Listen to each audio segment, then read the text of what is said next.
Good morning, everyone. Good to see all of you. Happy Monday. Sorry, I was vibing so hard with the music. I need to drink coffee, honestly. Wake myself up a little bit. But hello, good morning. Sorry that I'm a little late. It was a very hot morning for me, starting off. And so my run very much suffered. Let me jump over here so that everyone can see me. Hi. Hello. Good to see all of you. How are you doing today? How was everyone's weekend? Did you guys have a good weekend? Are you guys excited for this week? I feel like it's going to be a good week, and I really hope that everyone had a pleasant weekend. I relaxed a lot. I did a lot of, I did a lot of projects I've been putting off a little bit. I put together a workout bench, so I've upgraded my workout area. If you've not seen it on Twitter, I did post a picture of it, which is fantastic because now I'm going to be incredibly ripped for the maid outfit stream that I'm going to be doing, an IRL maid outfit stream, which will happen as soon as I, feel body confident enough to do it, which is why I've been putting it off, because I want to be very, very confident in my own skin before I show off my body. It's not going to be a face reveal. I already have a plan to hide my face, but it's so good to see all of you. Don, thank you so much for paying the shining tags. Everyone who's lurking, hello. And let me see who else are over in YouTube chat. Digital, hello. I'm so sorry that achievement over there. I completely understand your pain. Oh God, I hate humidity so much. But yeah, so today we are playing more Death and Rebirth of the of Love and Deepsace. I'm moving stuff around so that I can better have face tracking.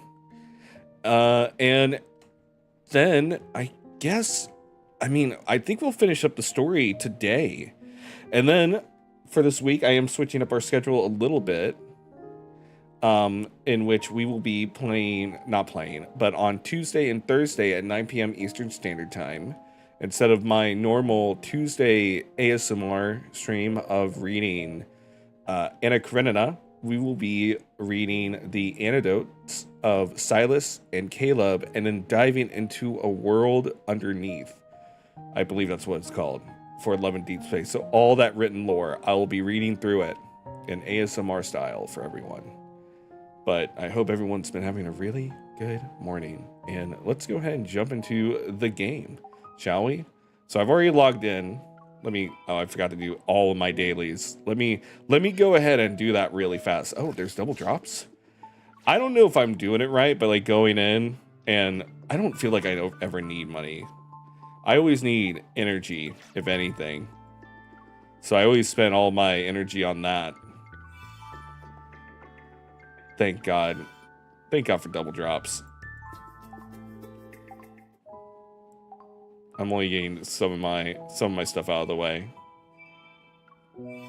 And I think if the event's still going, I think we'll be able to pull on the banner. I don't know if it's still going or not, though. I need to check. I haven't really been playing Love and Deepsace. I've been a little bit distracted, honestly. If I were to be completely honest, I've been a little distracted by Horse Girl game. Ah, it is still going. Okay. Claim. Reclaimable.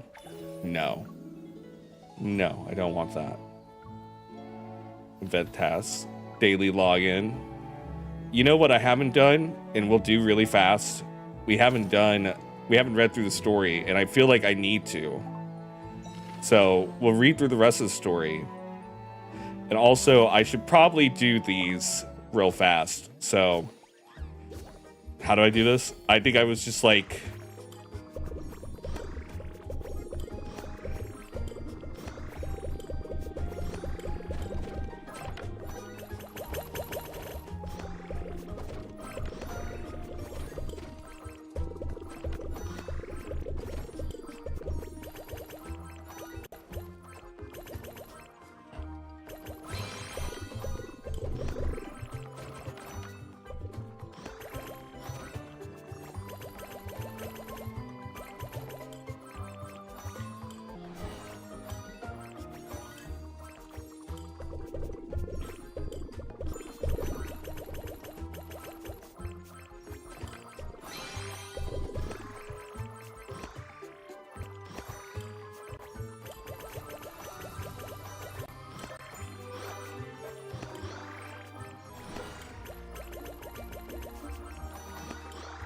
I have 30 seconds left.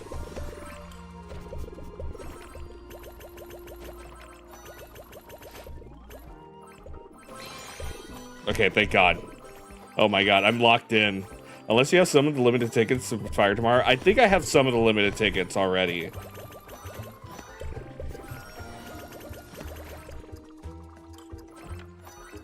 Okay, we have 3 stars. Let's go. I'm the best.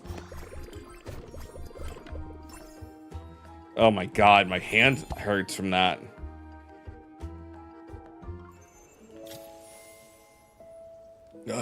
I can see why people don't like the game. Let's see. I think I do have some of the, let's see.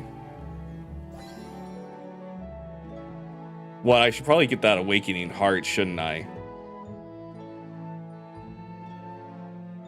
Also, I have a lot of friends who are very, very happy with what they've gotten from Love and from the wedding banner. A lot of my friends have gotten married. I'm very happy for them. They can enjoy that. My MC is single and very happy where she is. Let's see. Yeah, for 5-star cards. Also, Danya, hello, 5 p.m. Happy afternoon. Good to see you. Let's see. I don't know how many actually of the... Oh, I forgot to grab the stuff. Okay, I can still get all the things. I need to remember to log in. That's my one gripe to myself, is that I keep forgetting to log in on stuff. Now, let's... How many cards do I have 10, so we can do a pull before we get into the story today. Just one singular pull on the wedding banner. Just one. Meow. Hello, Kudo. Hi. Welcome to stream. So good to see you. I recognize that name somewhere, so if I know you from somewhere, let me know if I'm not crazy. Okay, yeah, those are all the ones that expire tomorrow. So I will roll. I will roll on the banner today. Definitely. So let's go back to our event. I'm gonna do this. I'm gonna do the last one because it's gonna annoy me otherwise if I don't.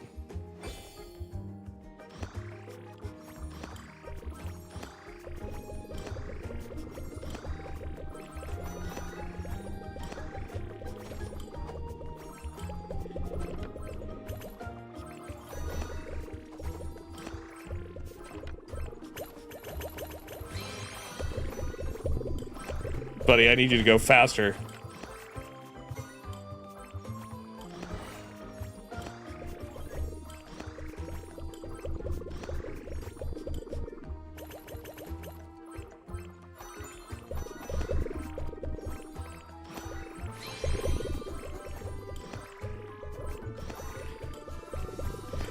Go faster, Zane. I don't know why I'm yelling at him. I'm the one that's slow right now.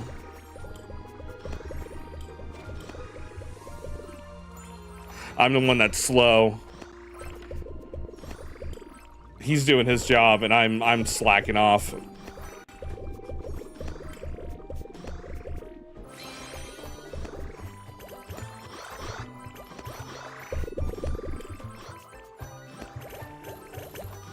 Okay, we got 3 stars. Let's go.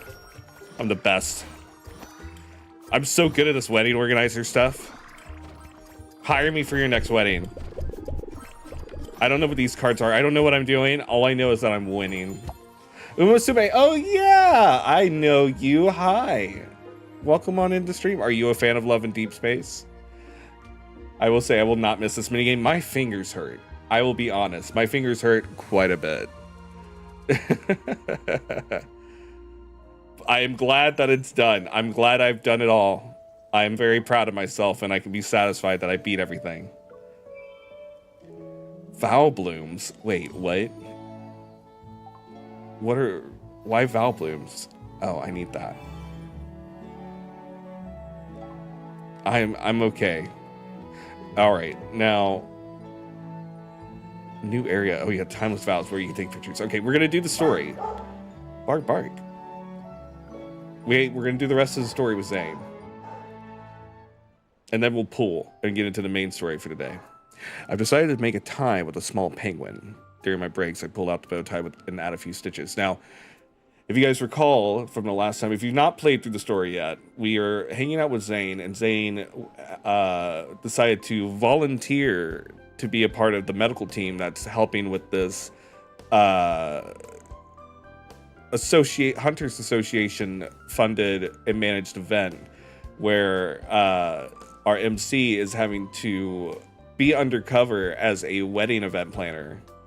And during that time, they were making veils and ties for, you know, the lady in the bow. And the MC decided that she wanted to make a tie special just for Zane. So that is where we are. That's why she opens up with talking about a tie. Anyway.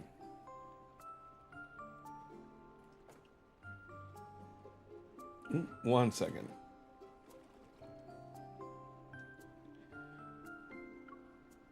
I hope you'll be able to tell it's a little penguin. We're going to test the flower petal machine now. Everyone, get ready! A flower petal machine? What's that? And I'm doing well, Danya. How are you doing? It's good to see you all today. I'm glad you're all here. Hope your summer's going well, by the way. We're in the middle of it. Right in the middle of the hottest part of summer, I believe. So I hope everyone's staying cool. My break is over. I return to getting the venue set up. The flower petal... the flower petal spray machine has been calibrated, but we still need to see which flowers will create the best visual effect for the ceremony. The color's a little too harsh on the eyes. I think these flowers are suitable. Just shooting flowers. This flower scent is too pungent. We can't use it. Jesus Christ. These flowers actually look... Before I can finish my evaluation, the device malfunctions, begins attacking everyone at the venue indiscriminately. Within seconds, everyone is covered from head to toe in flower petals. I'm sorry. Something's wrong with the machine. Yeah? We'll fix it immediately.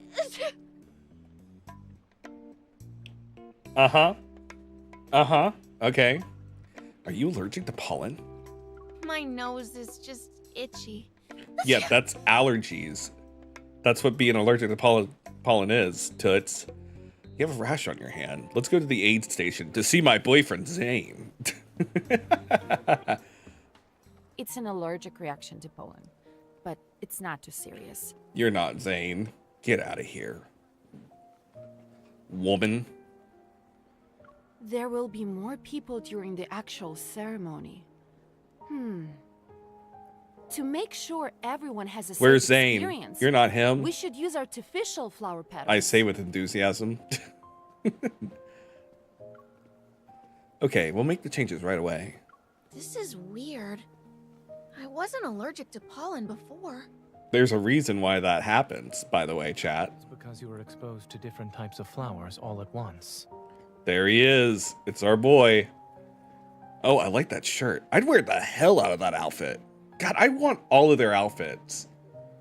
Zane walks over and makes me sit in a nearby chair. Then he begins examining my arms and the back of my neck. I'm not the patient here, Zane. I'm fine. I was just bringing someone else here. Hello, Amora. How are you doing? Don't move. Dude, I'm not the The patient. proteins in pollen can trigger a Ooh, excuse me, reaction sorry. because they're similar to the proteins of another substance. This is known as cross-reactivity. Yes. We should err on the side of caution. Ask the staff that were involved in testing to come here for a physical examination. Okay, but like the whole staff doesn't need to be tested. Okay, sorry. As an immunologist, I'm going like that's a little overkill.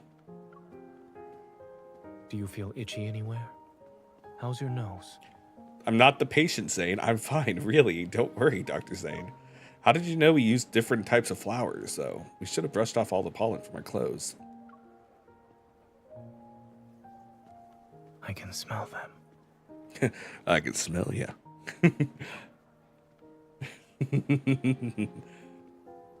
He leans in and plucks a flower petal from behind my ear. It's jasmine. I can recognize the scent of jasmine.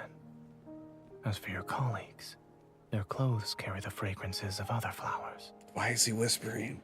That's why the scent on you stood out. How did How did this this get here? Oh, that's on my line. Whoops. I feel him pinch a petal that was between strands of my hair. To my surprise, he examines it for a moment before putting it back on my head in a different spot. Huh? Zane, you're not actually helping me remove these petals, are you?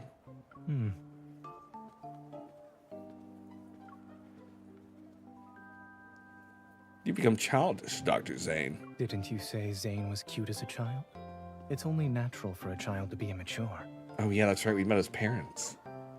In any case, you're beautiful like this. There's no need to remove them. You must be seeing me through a filter or something. When that device sprayed petals on me, I was a complete mess. From a childish perspective, these jasmine petals simply wanted to be close to you. That's very cute. You know, I had a friend talking trash about Zane being, like, cold-hearted, but look at him here being all soft and warm. He bends down to kiss the top of my head, then he kisses my cheek. Oh my god! Zane being forward? Also, Annie, hello. Oh my god, they're doing kissies? Chat, you're getting kissy ASMR today? I mean, it is the wedding event. I'm sure all the men are being very affectionate. I guess you can play through all the stories of all the love interests, I guess, right? We're almost done with setting up the venue. Because of my choice in music, I've gotten a bit of praise from the staff. I know, I have delicious taste in music. Your man looks good. Zane is looking fine as always. True, Dania. I want his outfit. I want to wear all the clothes. A light bulb goes off in my head. I can compile these songs onto CDs and put those in mystery boxes as commemorative gifts. During our break, Zane and I head to a private music studio. Ukulele, clarinet, hand drum. There's an impressive collection of instruments here. My eyes linger on the kalimba as the memories of Zane learning how to play one reappear in my mind. I wonder if he's learned any new songs besides A Little Lamb. This is a kalimba. It's very easy to play. And would you like to try it? No, I'm good. Has Dr. Zane been practicing? Every once in a while. I should have improved since my last performance. Zane finally married you after Raphael married you first? Oh my god. You'll have to divorce the fishy? I mean, polygamy is not illegal everywhere. I'm sure you can find somewhere that will accept you all and validate your marriages. You know? As long as your boys don't mind, you know, sharing.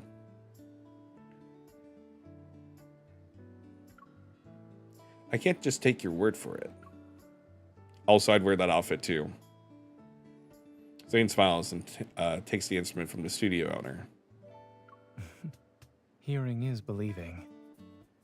I believe the last piece I learned back then went something like this.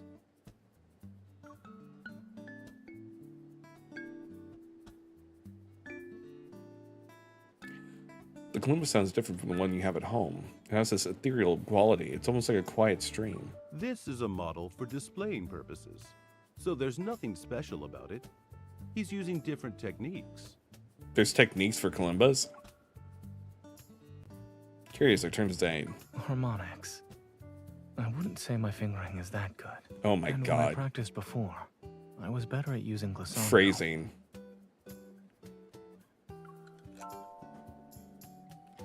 Once a top student, always a top student. Is there anything you can't master? It's more satisfying to receive Calm down, praise chat. for playing an instrument. Polygamy is fine in Lincoln? Yeah, sure. God. This Since you're a game, good I swear. I You should swear. The acoustics here are better than everywhere else. Oh, I almost forgot why we're here. We selected a few songs that we like to put on a CD, which is weird because they all have computers. You think they'd just be able to make the songs at home. Of course. Couples these days like doing that. I mean, I'll make someone a mixtape.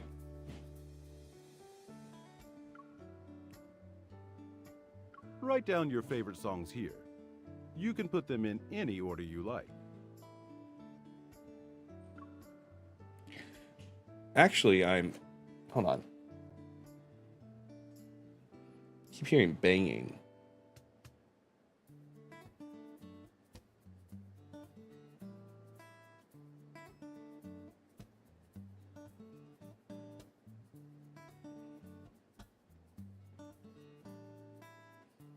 Actually, Thank you. We'll take our time to arrange the order. You only married Sylus, wasn't even planning on marrying anyone, but he came home with the free pulls, so you'll take it. Now that's luck. We are pulling after this. I'm still puzzled by the sequence of events that just unfolded, but Zane has already pulled me aside and took out his phone. For the first track, let's use the song you listen to the most. You mean Uma Pyoy from from Uma Musume Pretty Derby?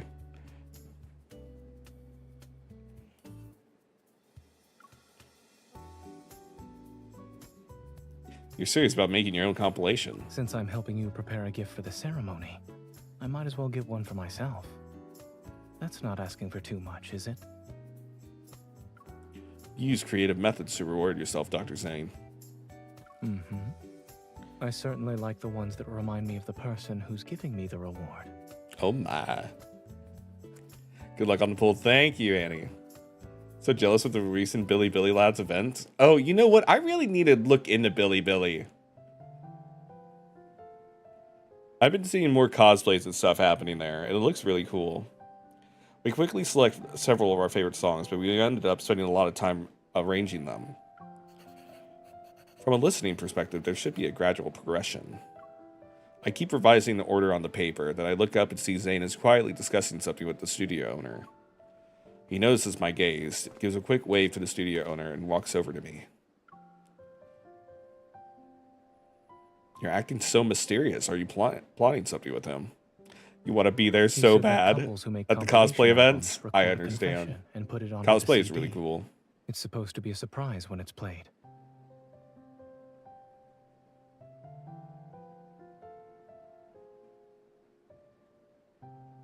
So, he asked if I wanted to record something for you.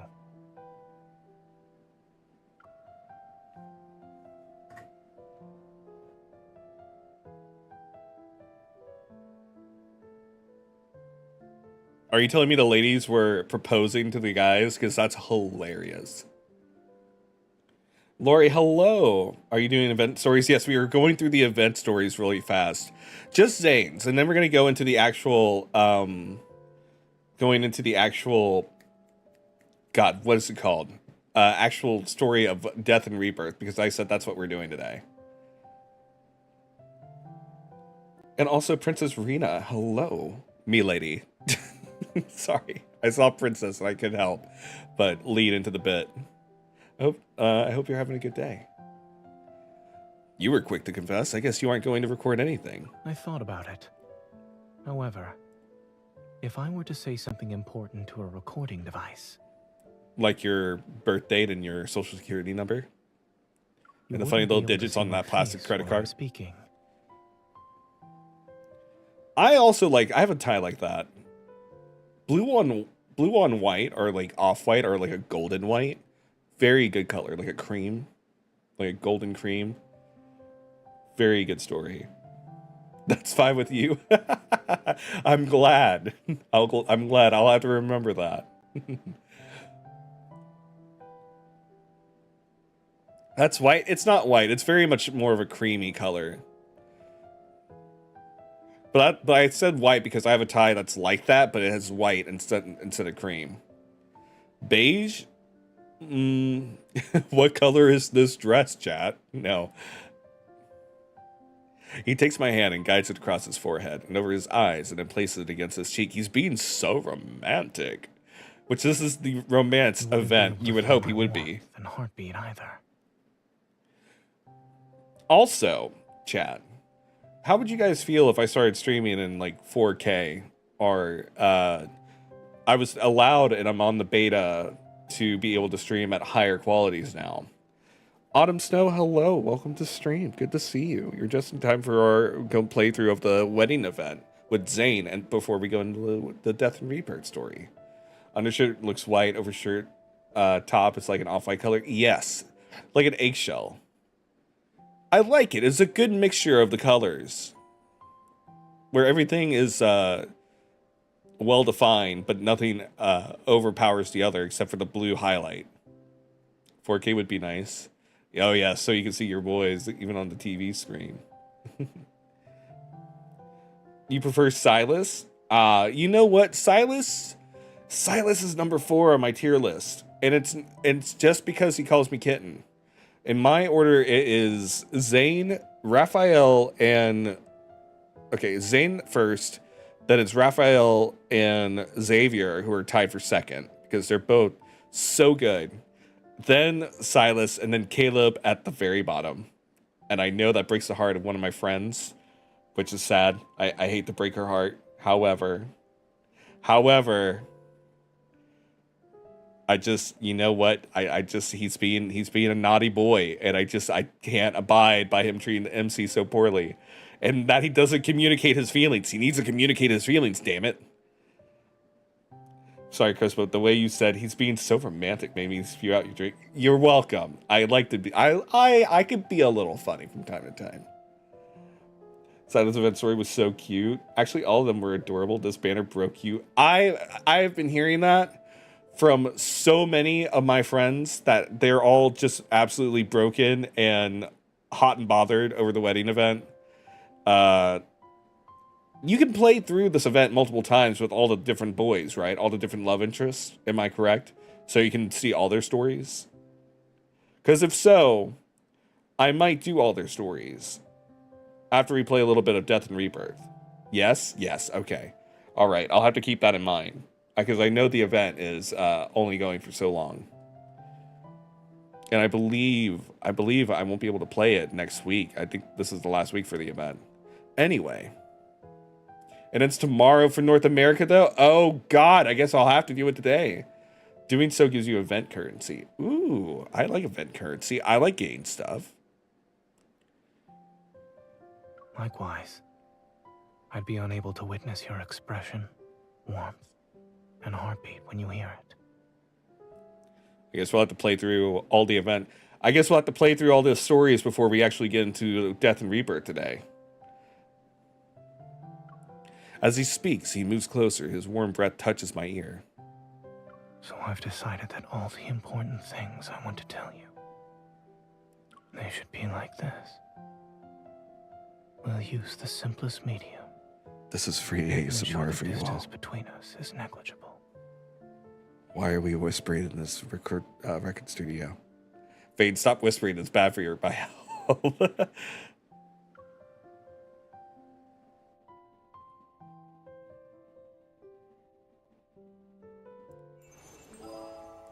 Okay, one more chapter, and then we switch up boys.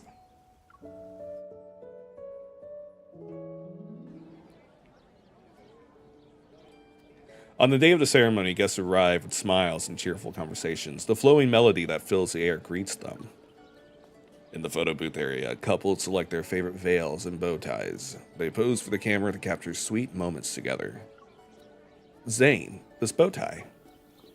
A delicate white veil descends before my eyes. It possesses the refreshing fragrance of the jasmine petals that elegantly adorn the fabric. Oh, I would love to wear that tux. That's a good-looking tux. I stand in front of the mirror and watch him adjust the veil while he's behind me. You had to drop lads because of gotcha bloat and someone had to go, but I was a Caleb main. His flags are such a lovely shade of red. Oh, exactly. He has so many red flags. He's a bad boy, and not in the fun way like Sylus. When he speaks like this, you get weak. Lori, you know what? Understandable. I've been learning a thing or two from my own ASMR skills. I think that you would look nice. Thank you, Rena. I think I would look nice too. I would love to wear it. He's slow and gentle, yet his gaze remains fixed on the mirror as if to make eye contact with my reflection. compared His to lore what really I'd explains a imagined, lot. I need to read more into his or lore. even more beautiful. Red flags give you a thrill. Okay, as someone who's dated a lot of red flags in her life, okay, I get the thrill, but the crash is hardly worth it, I will say. I would like a nice lady who is sweet and nice to me and not mean, with more green flags than red. Green is my favorite color after all, although red brings out the green in my eyes.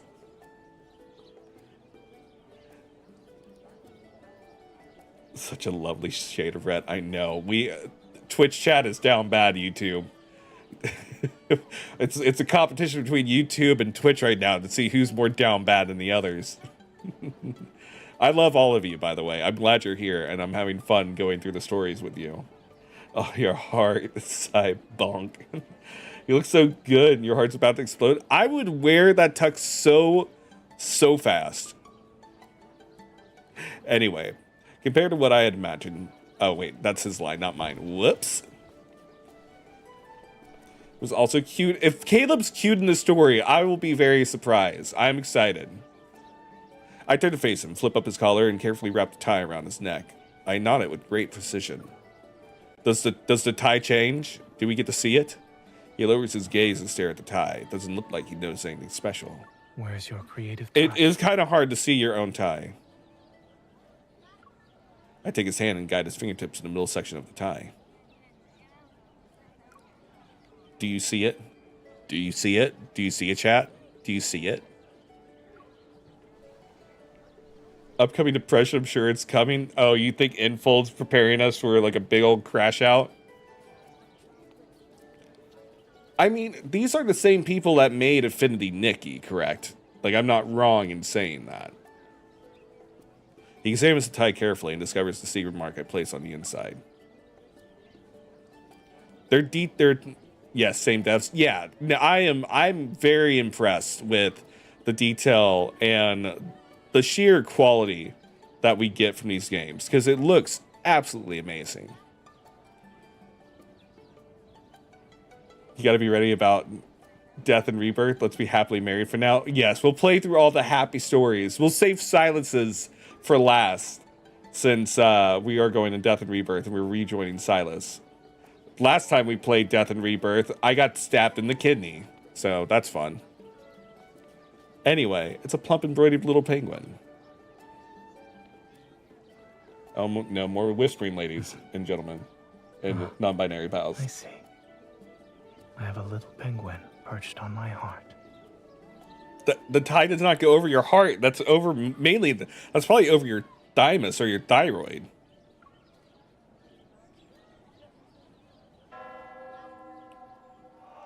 One by one, couples ring the ceremonial bell as they make their vows, and the crowd erupts with cheers and applause every time. It's almost our turn, yet I can't help but feel a little worried. Clouds are gathering in the sky. Now's not the time for rain. Are you nervous? It's hard not to be for an occasion like this.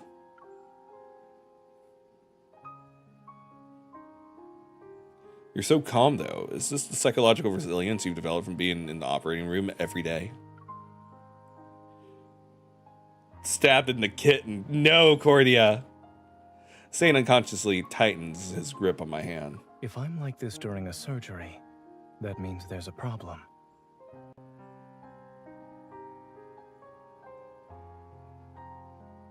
But under these circumstances, you can say we're on the same page. There's a typhoon here right now where I am. Oh no, Annie, be safe.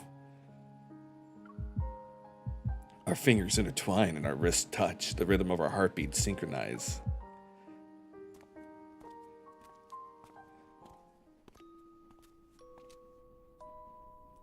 Holding hands, we walk toward the bell of vows. The sky gradually darkens, however, saying, let's finish it before it starts.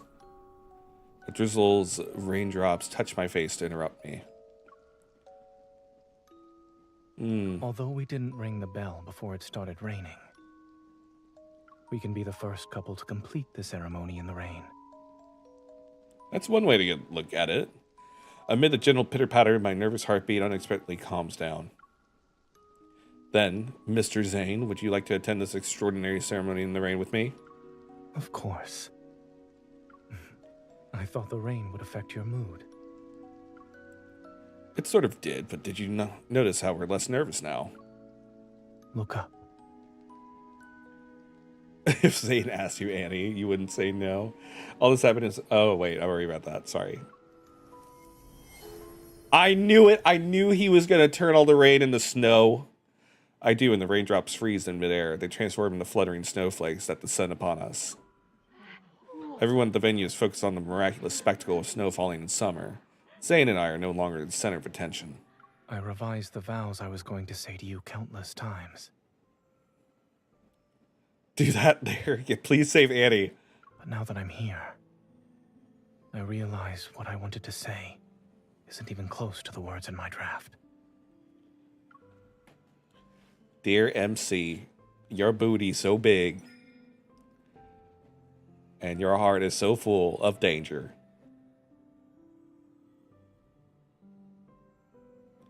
I brushed away the snowflakes that landed on his hair. I used to believe that everything required meticulous preparation to prevent unexpected situations. But unexpected things aren't always bad, right? Indeed. They're just like this rainfall. They should lower the text box just a little. There will always be rain in summer. Yet it was only today that someone invited me to make a vow in the rain.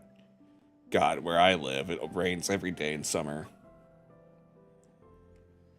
He takes my hand and kisses it. His warmth is like a snowflake melting on my skin.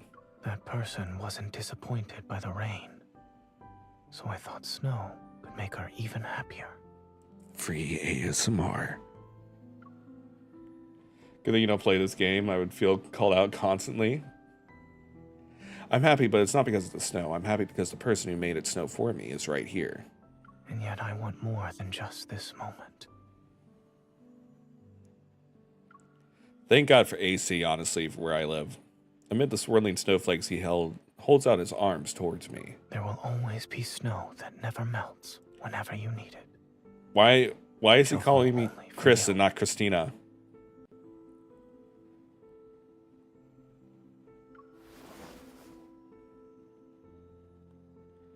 I didn't know that they can shorten my name like that.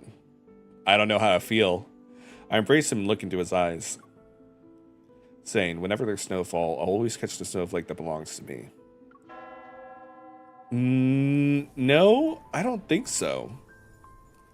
The bell of vows rings. It echoes traveling to deep space as snowflakes continue to fall.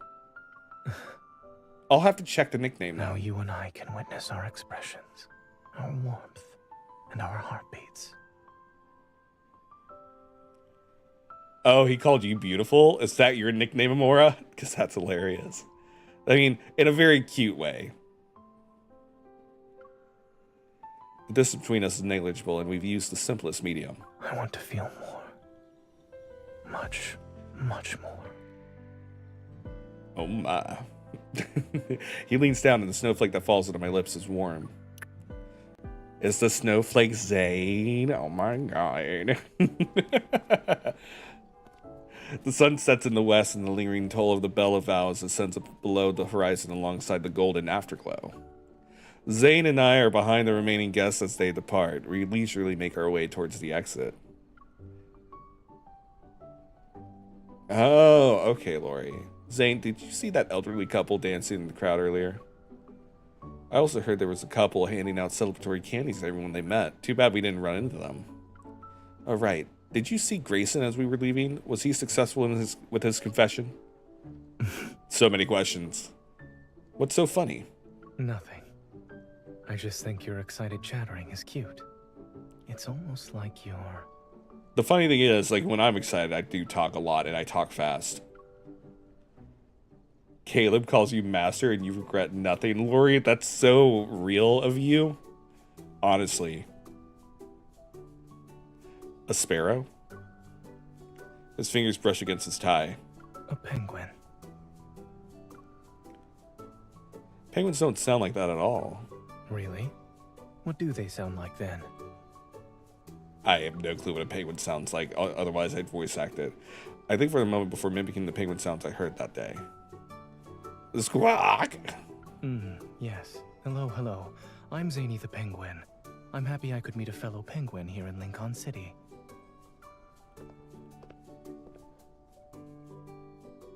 Oh, Terry, that's actually really cool. Seeing him earnestly attempt to communicate with me, I take a step toward him and continue my attack with more bird gibberish. Squawk, oh, squawk. He suddenly leans forward and lowers his head until we're centimeters apart. My breath hitches and I subconsciously close my eyes. You did that on purpose. Did what? Your veil is different compared to how it appeared earlier. I wanted to get a closer look. Some flower petals fall off. I removed my veil. A thin layer of snow had settled on the delicate fabric that was adorned with jasmines. It sheltered my little penguin from the snow and wind. I'm not the only penguin here. I stand on my tiptoes and wrap my veil around, saying, there's another penguin who needs shelter. Is this the stone you'll offer me? Oh, Pebble ain't cute. Yes, it is. So where's my stone? Yeah, give her the ring, buddy. Zane loosens his tie. Then he places it around my collar with a deft twist. He wraps it around his fingertips. Then as soon as he tightens the tie, I'm pulled toward him. Our breaths intermingle as we're now face to face.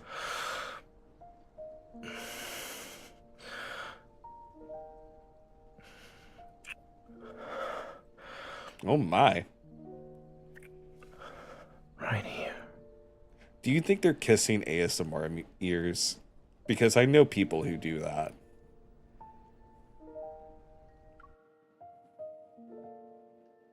Hooray! We made out. We did it.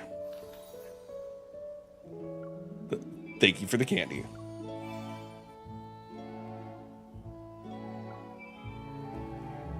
Okay, the event does end in like 20 minutes.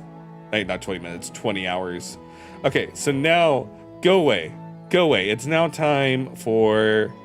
We'll do Saviors next. I wonder if he's going to be unexpectedly sus like he was during the spring event. This summer day is accompanied by flowers, and the green field is already adorned with decorations for the Midsummer Vows event.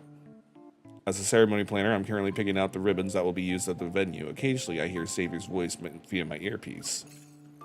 What's the hourly rate for handing out flyers? Let me finish this first. Then I'll ask about it. Okay, I'm going to run a poll, by the way, in chat for the person that we do after this.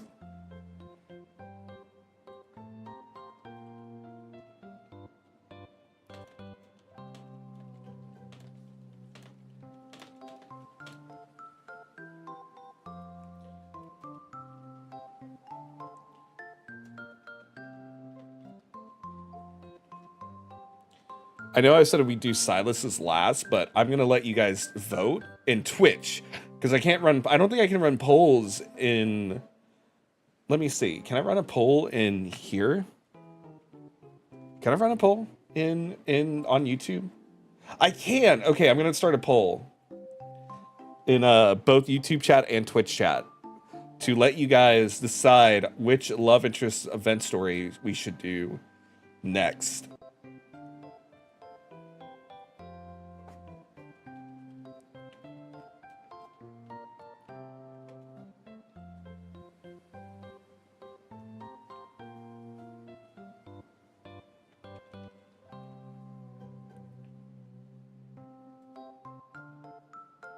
That way you have a little bit of interaction. One vote for Sylus. You. Oh my god. Oop. Come to think of it, Xavier never mentioned what his role was. Did they rope him into doing odd jobs? I need to make these artificial flowers look real in the photos. I'll do my best. Looks like he's a photographer now. Is he working at the photo display? They're all delicious. Oh.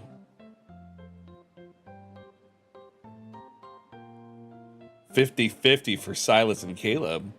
Oh my.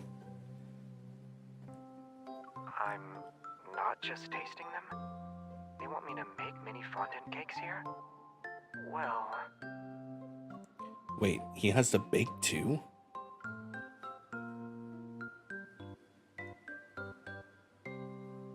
Xavier. Hearing his enthusiasm, I quickly call out to him in a hushed voice. He pauses on the other end. I'm sorry. I'd like to participate in the event, but I need to head back. My partner is calling me. Wow, a lot of Caleb fans. I can bring her with me? It's a good idea. I don't think she'd agree to that, though. She's concerned about my mini fondant cakes being better than hers. I don't want her to be discouraged. Wow.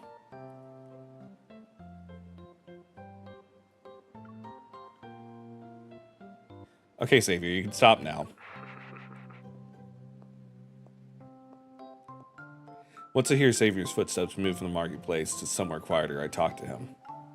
Okay, Caleb won over on Twitch, and then who's winning over here on YouTube chat? We'll go ahead and end the poll. Okay, it looks like we're gonna do Caleb's story next after this. What even is your undercover role? I'm supposed to be a visitor. My favorite bad boy. Yeah, my favorite one. So happy. I'm supposed to be a visitor, apparently. Oh, that's his line. I'd wear that outfit. I almost simultaneously. He reminds me of Xavier. Reminds me so much of Cloud from Final Fantasy VII. Anyway, I almost simultaneously hear his voice behind me, and from the earpiece, I turn to see Xavier approach with a box of pastries. But for some reason, people keep asking me if I can help out. Then again, the other visitors are Poor couples. Raph. Yeah, no one voted for Raph at all on either Twitch nor YouTube. He hands over his last remaining flyer. It displays a prominent slogan: share your dream day with someone special. I wonder if Xavier has ideas related to that. My thoughts are quickly interrupted as Xavier suddenly leans in to whisper in my ear. More ASMR from our boys The good today. news is that there are no abnormal protofield readings in the event area. Okay, it's just business, not romance. Bad news is that I'm starting to stick out like a sore thumb as a single visitor. You only realize that now? Don't worry, I know what to do to make you fit in. I grab his arm and pull him closer, using him as a display stand. I hang colored ribbons on him while pretending to compare them. I'm guessing you weren't paid for giving out flyers. Probably. When I asked about my payment, they told me that young people should gain more life experience. Wow, douchers. Don't let them bake anything? Yeah, I think that's why the MC called him out. They had ulterior motives from the start. You look like a nice person, so they thought you'd be easy to take advantage of. Why don't you become my intern? It's better than letting strangers use you. Yeah, let me use you. The phrase Little ulterior puppy boy. motives is written all over your face, though. Yeah, but like, I'm the good guy here. I show him the badge on my chest. A real ceremony planner would never exploit the innocent young people of Lekon. Good thing you're an old man. Okay, I accept your offer. Sorry. I'll stop teasing Xavier. He's like the little brother I never had. That was quick. You're not even going to think about it? Well... Okay, I thought about it carefully for 3 seconds. I accept your offer. Perfect. You're hired. I cleared my throat to hide my smile, pick up a light purple ribbon, and fold it into a small flower. Here's your flower pin. It's also a badge that shows you're an intern. Now you're officially under my protection. How long will it take for me to become a full-time employee? We're going to outsource your job. Don't worry, buddy. That depends on how well you perform, Xavier. I'll start proving myself right now, then.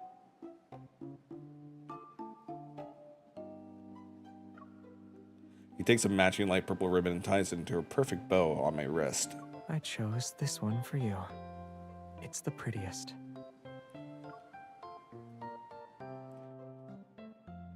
Gonna go for a little bit, don't you? That's totally fine. I'm glad you're here either way and that you spent some time with us. I am just happy you came by and said hi. Oh, I do get stuff.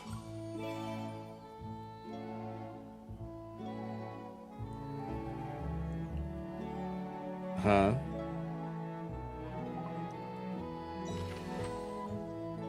Oh, that was just a prologue? Oh my. We have so much story to go through today. The basic setup is almost done. A large shipment of fresh flowers, which will be used for decoration, arrives at the ceremony's supply station. Oh, Xavier's here too. Perfect timing. You two can help us remove the thorns from the flowers over there. Xavier and I grab a stool and join the staff who are preparing the flowers. Rhythmic snipping sounds fill the air as pruning shears remove thorns and excess leaves from rose stems. Who knew removing thorns could be so therapeutic? But when I glance at the pile of flowers in front of Xavier, my eyes widen in surprise. Are you some kind of thorn-removing robot? Hmm? We've been working for the same amount of time, yet his pile of prepared roses is twice the size of mine. Ah, you must have been an intern at Philo, right? I watched Jeremiah do it a few times and picked up the technique.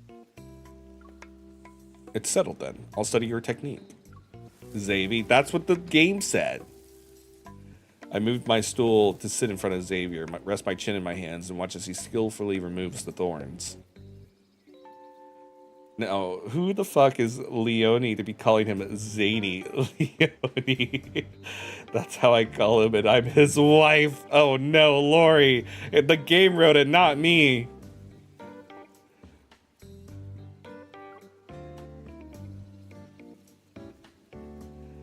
His movements are simple yet fluid. They carry the same precision he uses when wielding a sword. I feel like you'll keep studying until I'm done with these remaining flowers. What makes you say that? With a mischievous smile, I take a closed rosebud from the bucket beside him and digress. You already sorted out these bullet-shaped buds. They said these probably won't bloom. Not necessarily. I know of a way. He sets down the thorn stripper and places his hand over mine. He guides me into massaging the swollen part of the bud in a circular motion. Once a small opening appears at the top part of the bud, he tilts it towards me. Now gently blow on it. It's almost like you're showing me a magic trick. Never seen a Leone in my life. And suddenly she's calling my man Xavier what? Blow. Wait, I have to breathe into my mic? Oh my god. Hold on. Oh, I can skip? There we go. There you go, chat. You get a little blowing too. Somewhat skeptical, I blow on the tip of the bud. I'm amazed as its petals begin to unfurl one at a time. Wow. It's official. You've been promoted from thorn removing robot. You're now a flower magic master. It's just a quick fix. Mighty gust of wind. A flower that's forced to bloom is barely acceptable for the flower wall, but asking them to do more is impossible.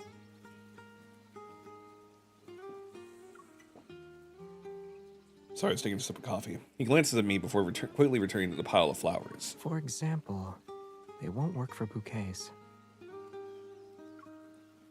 Are you talking about the ones people will carry during the ceremony? Yes, they are hand-tied around And bouquets. welcome back, everyone from the ads. Thank you so much for surviving through them. Is beautiful too. You can't forget the wrist corsages and small flower baskets. We have a lot of options to choose from. He knows so much. When did he research all this? Maybe he finally noticed the lack of a response. Xavier looks up from the flowers to meet my gaze. Why aren't you saying anything? My gaze flits between him and the bucket of unopened buds he's carefully sorted out. There's an unexpected resemblance between the two. Has anyone ever used flower buds for their bouquet? Huh? Do you prefer a bouquet with those?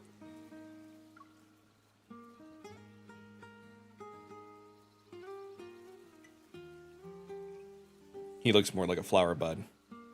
Come closer, I want to tell you something. Get over here. Make you bloom. His fluffy hair feels nice. Compared to handling flower stems, ruffling it helps me de-stress better.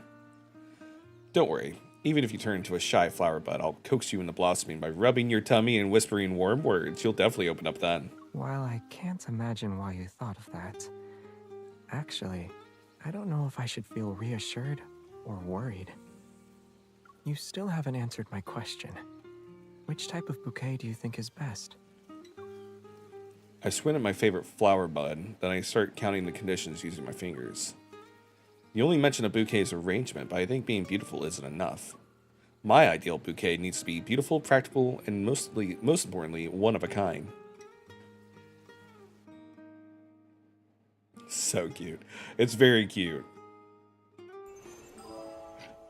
On to chapter dos. Under the pink and white tents at the venue, our vintage pastry stall where Xavier and I are stationed has drawn in the biggest group of people. When I discovered a patisserie that specialized in making fondant wax seals, I immediately thought to incorporate them into our handmade ceremony and invitations.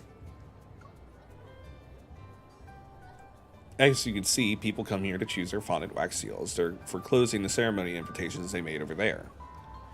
Xavier picks up one of the chilled seals from the shelves and sniffs it. So that's why they smell sweet. They're made from fondant instead of wax. I'll be honest, chat, I don't like the taste of fondant.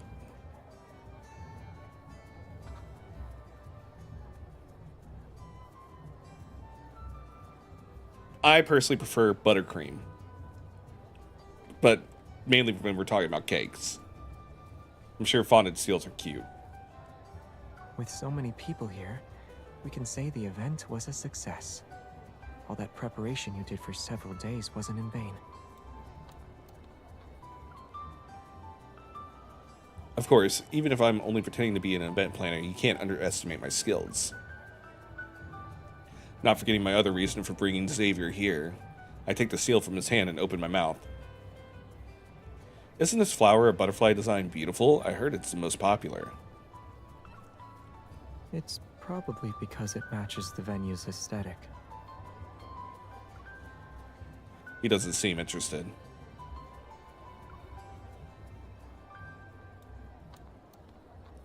What about this? Wouldn't a pumpkin carriage make people feel like they're in a fairy tale? To be honest, I always thought that turning a pumpkin into a carriage is a waste of food. True. I'm not surprised.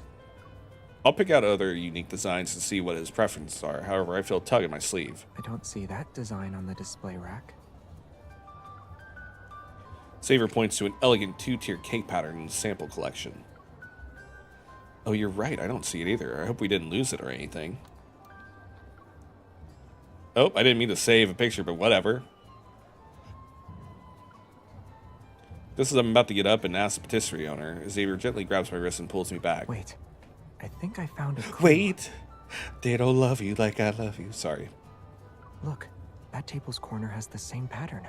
Do you think this is a surprise the patisserie owner prepared? A surprise that even I didn't know about. Xavier chuckles softly, leans in, and carefully removes my work badge. He puts it away to keep it safe. You've been so busy lately. Why don't you be a regular visitor for a while and enjoy this special, mysterious surprise? Okay. I follow Xavier as we explore the small booth. We soon find a light illuminating an unassuming vintage cabinet in the corner. Congratulations, you found the hidden Easter egg. But it's not Easter. From the cabinet's glass door, we can see an old envelope among exquisite fondant flowers, animals, and figurines that look like works of art. The color of the envelope's wax seal is slightly faded, but the beautiful two-tiered cake on it is still visible. Amid the decorative floral branches are intertwined initials and a date. They're besides the cake pattern. It's from exactly 50 years ago. This was our wedding invitation at the time. It's what inspired us to create fondant wax seals. I never thought anyone would actually find it. With a warm smile, the patisserie owner approaches us. He's carrying a tray of colorful fondant pieces. I don't understand how it's an As a Easter egg, reward, but sure. Would you like to create something special with fondant?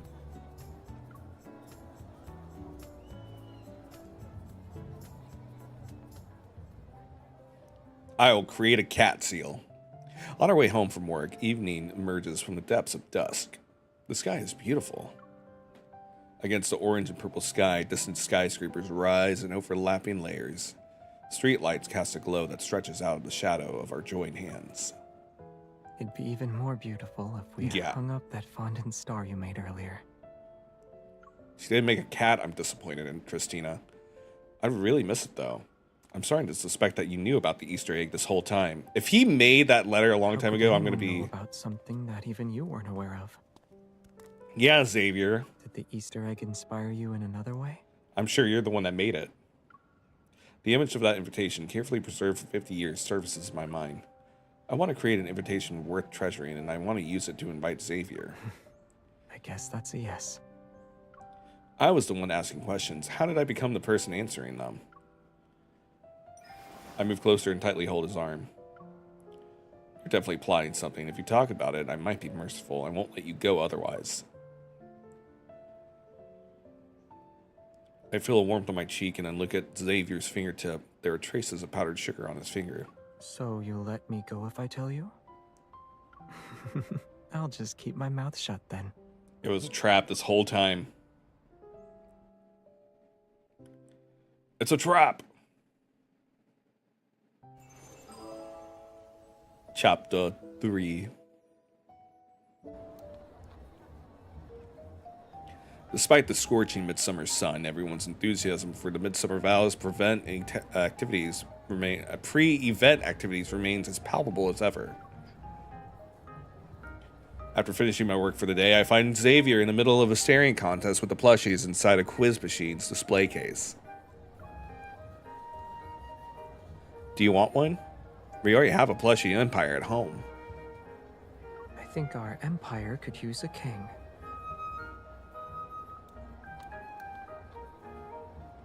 It's time to test your synergy. Participate in our compatibility quiz and win Twinkle merch.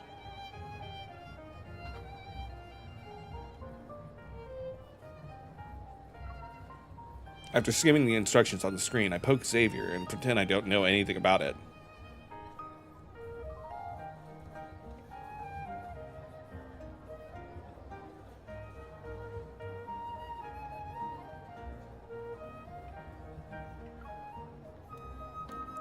This looks like a two-player game, though.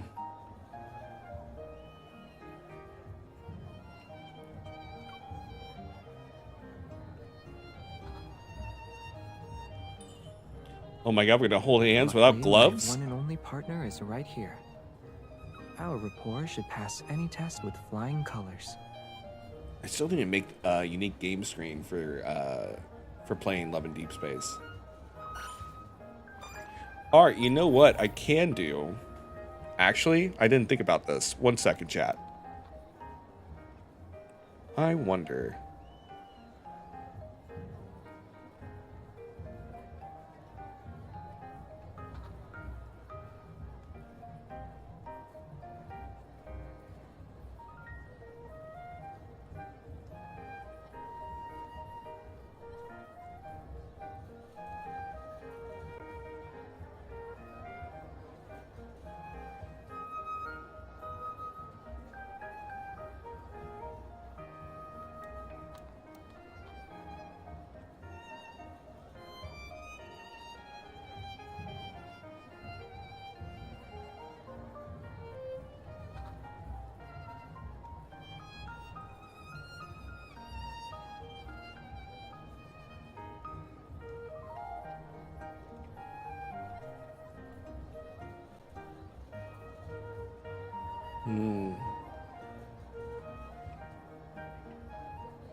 What is...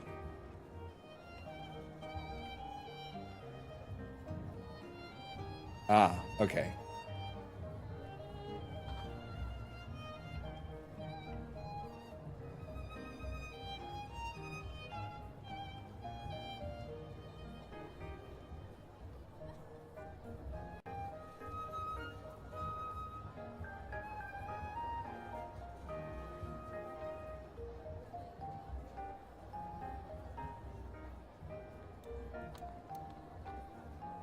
No.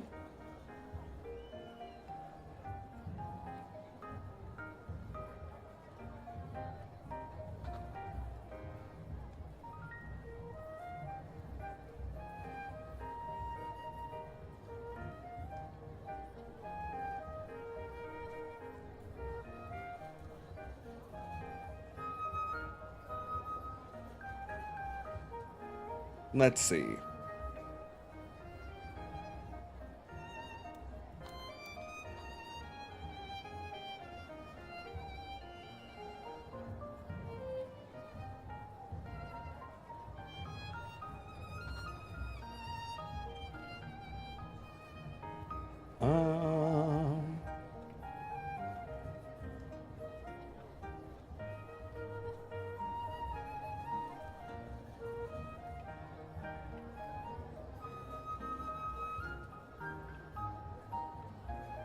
Hello, Anna.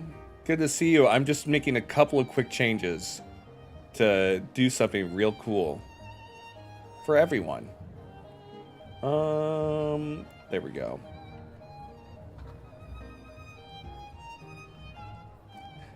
I'm adjusting my ASMR screen a little bit.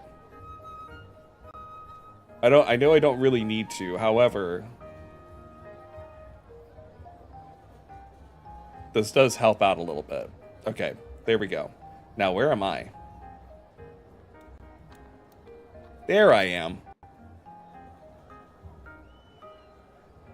Whoop. Oh yeah, that's right. I need to be up front.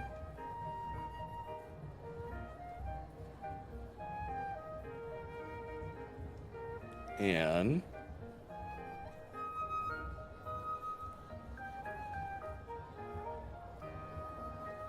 there we go.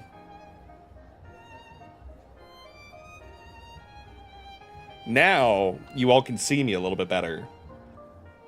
And you can see Twitch chat a little bit better.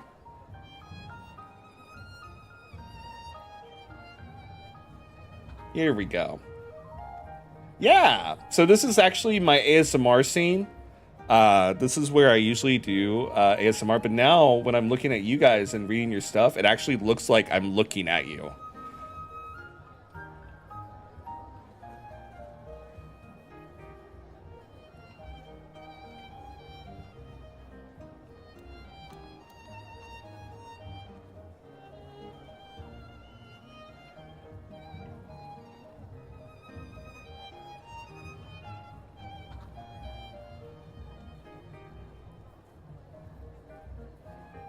Exactly.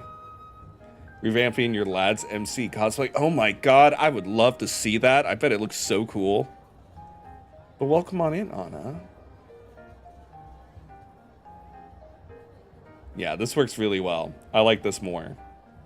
Also, one day I'll add YouTube chat to the screen so that you guys can actually see our friends over on YouTube as well. But anyway, as I was saying, let's continue. When the quiz starts, a divider unexpectedly appears between us. I can't believe there are this many questions. We'll be fine. It can't have more questions than the hunter's exam, right? Then let's see who finishes first. If you lose, I'm drinking the fruit tea we got from our buy one get one free deal. If you won't even get a sip. Even if you lose, I'll still save half of my cherry slushie for you. And that's what it means to be a gentleman, ladies and gentlemen and non-binary pals. That's chivalry, all right? Your Rapport score beats 99% of couples in Lincoln City. I thought it was You rapport. two are amazing. Not rapport. You can participate in our special Rapport quiz. Each It's correct rapport. answer gives you a chance to win something in our lottery. The grand prize is a ticket for a two-person hot springs trip. Of course, it's a two-person hot spring trip. Hot springs in summer? Is this what they mean by fighting fire with fire? Man, I would love to go to a hot spring, though. If we're looking at the blazing sun outside the tent, we make eye contact and mutual understanding. I want to give it a try. Sure, let's do it. After selecting the continue button, several questions marked with question marks appear on the screen. Still hesitant, I've yet to pick one. On the other hand, Xavier has already made its choice without a second thought. For the big day of the ceremony, would you like something vibrant? Or do you want it to be more intimate and private? I'm more intimate and private. Day is long enough for both. I make my choice without much thought. When I turn my head, I catch Xavier peeking over the divider. Don't you think you're being too brazen? You said it's brazen. That means it's not peeking. Your rapport is amazing! Congratulations! You two won a draw attempt!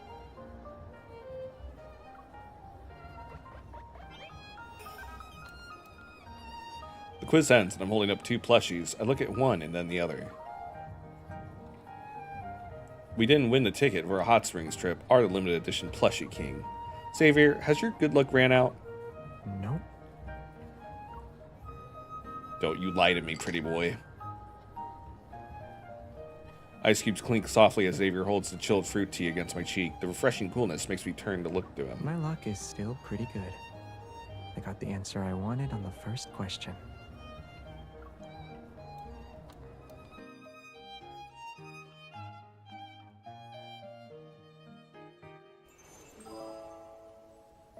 Chapter 4. The venue decorations are almost done, and I finished preparing my invitation. I also found the perfect spot for giving it out. Now it's lunchtime. I borrow a vintage bicycle decorated with balloons from the venue and ride it up to Xavier. He's using the desk chair as a lounger. Meanwhile, decorative paper is draped over his face to serve as a sunshade. I don't want to work during my lunch break. It's not work. I'm asking you out. We'll ride my magical flying bunny bike for our date. Xavier pulls off the paper from his face and revealed curious, shining eyes.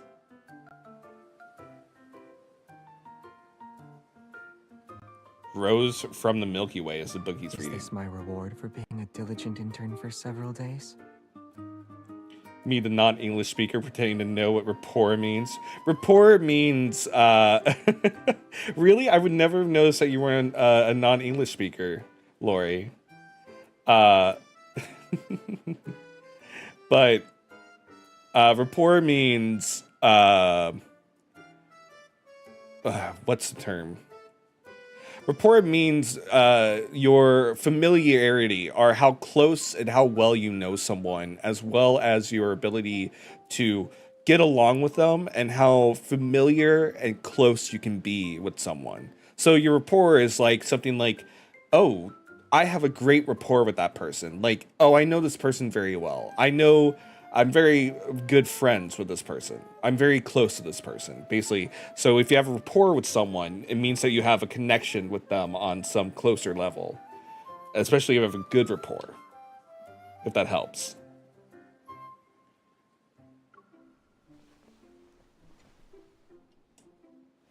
Before I can answer, he's already suddenly onto the bike's back seat. He wraps his arm around my waist. I haven't even told you to hold on tight yet. Can't I anticipate what comes next?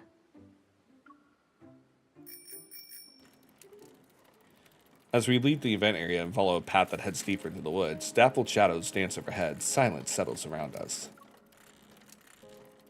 Wait, something's not right. I could have sworn this was the right way. Xavier rests his head against my back, and I can feel his slow, steady breathing. Xavier, did you fall asleep? I can still hear you. My brain is still working. I know someone who fell asleep while riding on the back seat of their dad's bike, and they fell and got a concussion. Like the nature and quality of a relationship between people. Exactly, Cordia. Golden specks of light suddenly appear next to us, floating ahead. They quickly become guiding beacons. My brain says you're looking for those quiet areas that aren't marked as part of the event venue. You know about them? I don't just know them. I marked them down. So he can go and nap. I checked those spots for potential issues during my patrol earlier. I'm guessing you want to go to the pond with the water lilies?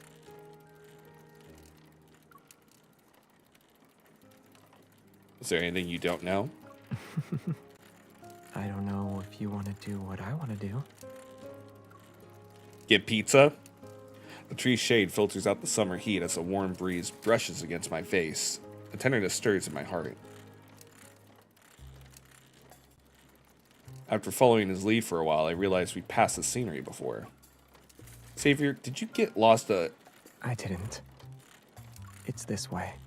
Definitely.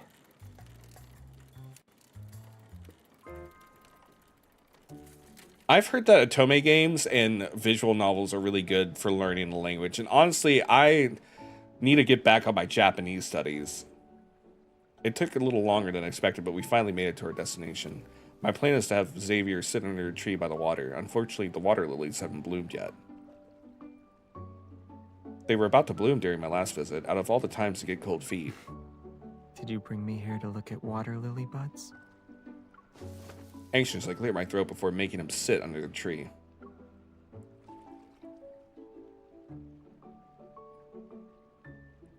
With us doing all these final checks, taking in nature like this is a nice way around.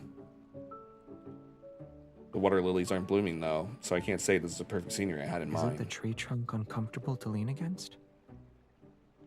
Like, he uses terms such as mirth in day-to-day life. I use all sorts of old-timey terms, and that's also why I like, what's his face? Lufel from Persona 5 to Phantom X, because he uses big words. And I also use big words a lot. Your English was already good, but you learned a lot from this game. That's really cool, Lori. Especially when I record for my YouTube channel and I translate it simultaneously. That's also really cool. Xavier pats his leg. I understand. Oh my goodness. It really got in y'all's ears. When Xavier pats his leg, I understand what he's trying to say. I make myself comfortable and use his thigh as a pillow. I close my eyes to think. A man offering lap pillows? Oh my god. What a change. Maybe we should go to one of the backup spots or return here at a different time. You almost thought I was asleep earlier, but here you are with your eyes closed. Even with my eyes closed, I can feel you watching me. Can anyone fall asleep in this situation? The grass beside... The grass? Sorry, just going through second puberty there. The grass beside me rustles softly, and a cool sensation brushes past my ear. It's followed by the distinct softness of flower petals. You know me. When I see something worth treasuring... Sleeping is contagious. No, I'm sorry. Kerfuffle is also a really good word. I use kerfuffle a little bit. I like it as a word. Oh my gosh, it's so hot. I'm shedding like a cat. My hair, that is. Although I don't really brush my hair all that often because it's really curly. So I have to use my fingers to brush it. I'm trying to be more gentle with it. Hold on. I need to adjust something real fast.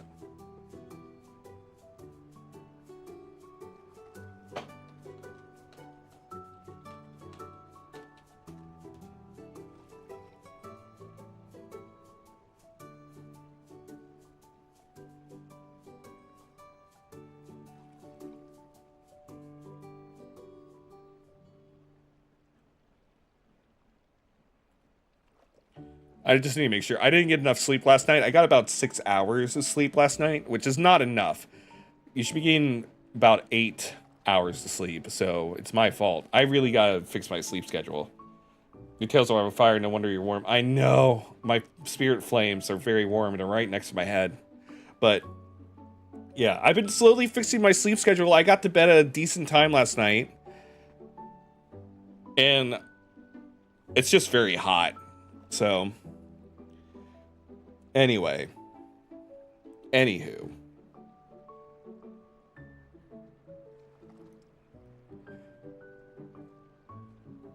Continuing the story. Water lilies may not be blossoming, but the wildflowers here are still beautiful.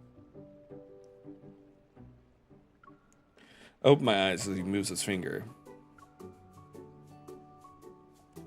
Did you add a filter to yourself? Why do you have this velvety halation? We might have to thank the sunlight filtering through the trees for that. Halation's also another big word. Soft focus filter and put you in new clothes. His knuckles gently brush against the scattered spots of light on my sleeve. They do look like an intricate new pattern. New accessories, new clothes. This is perfect for when you want to formally invite someone. Xavier, quit reading my mind. You're spoiling surprises. Let me go first. I want to say it first. With the pout. Don't you dare steal my thunder. All right. They're cute. Even though the opportunity is presented before me, I'm unexpectedly shy. I clutch the invitation that's hidden from plain sight. I got carried away. I was thinking about waiting for the perfect moment, too. Am I imagining things? There's a sweet scent around you. It's like you've been working at a bakery. He gently takes my wrist, which brings our 2 envelopes together. A ribbon is tied to each of them. Xavier's invitation bears a wax seal in the shape of a shining golden star. Will you do me the honor of attending the ceremony with me? I do. You beat me to it. It's because I didn't want to keep waiting for your answer. Whispering. Whispering.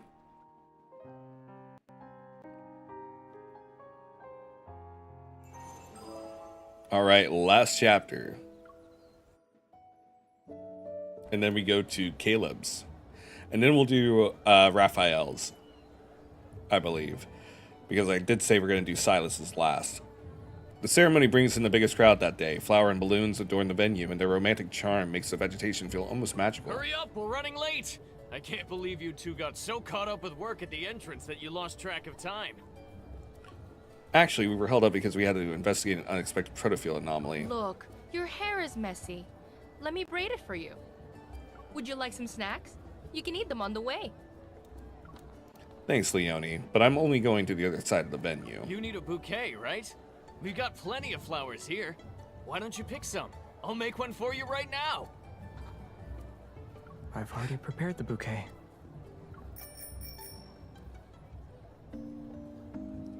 A white tux is a bold move, but he does make it work. I like that outfit a lot, too. I'd also wear that. The familiar staff member is still braiding my hair. Meanwhile, Xavier appears before me on his flying bunny bike. Why don't you weave some flower petals into her hair? It looked nice in that one movie. Shush you. Read the room. Now's not the time for commentary. Your face is really red. It's hot. Oh, what a coincidence. A bike ride will help you cool off. Care to join me? I don't know. When I ride my bike, I tend to sweat a lot.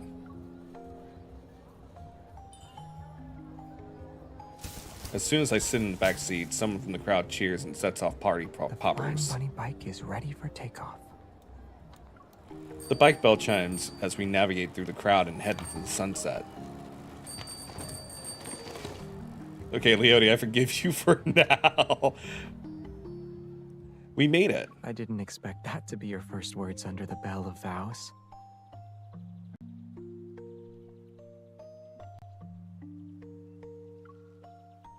As the sunset lingers, balloons drift gracefully into the hazy orange-pink sky.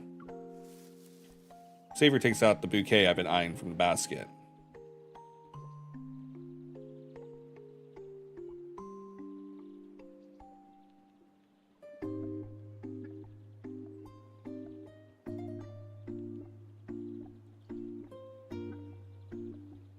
Sorry, I was checking something. So it's very practical.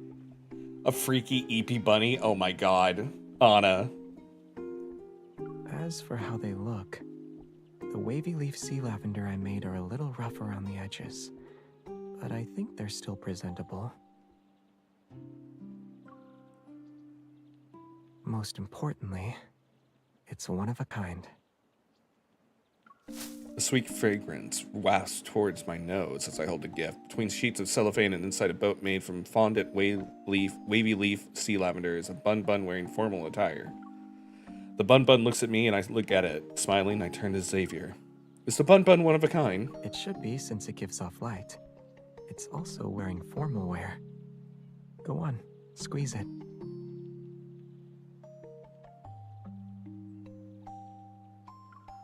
I squeeze the bun's tummy. I'm astounded by how soft and fluffy it feels.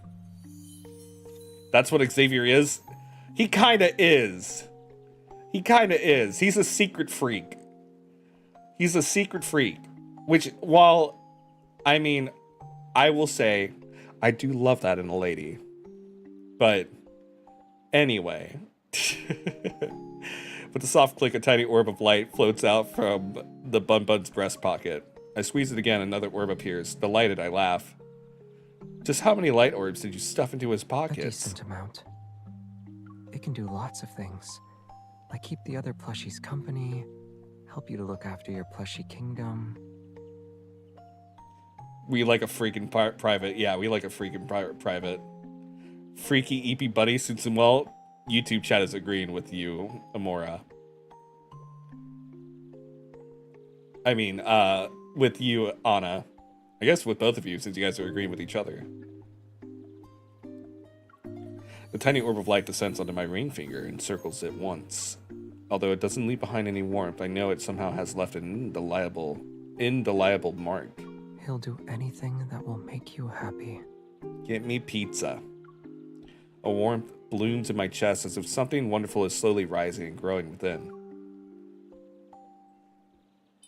I take out the gift I prepared and quietly put the worker badge on him. On the lanyard, the small golden 3D crown I crafted gleams. Am I officially a full-time employee now? He's getting close, Chad. Yes, and you're the best intern and perfect partner. But even without those titles, Xavier will always be #1 in my heart. The last rays of the setting sun are reflected in his eyes. I notice how I'm captured in his warm gaze. I'm honored. Our foreheads touch and our breaths mingle in the lingering warmth of summer. They say the sound the spell makes will carry our vows to the farthest reaches of deep space. And the universe itself will witness our vow today.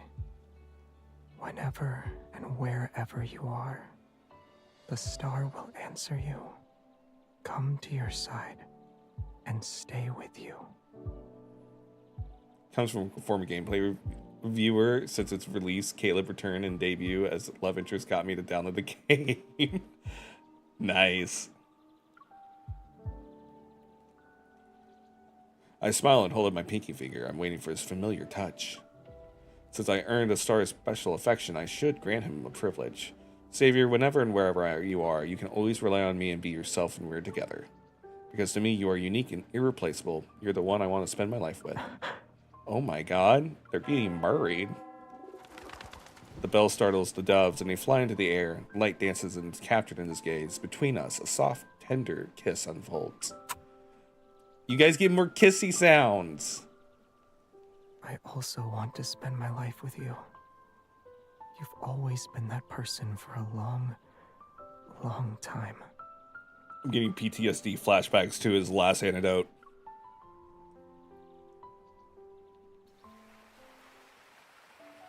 Darkness has replaced the sunset, yet there's nothing unsettling about this night.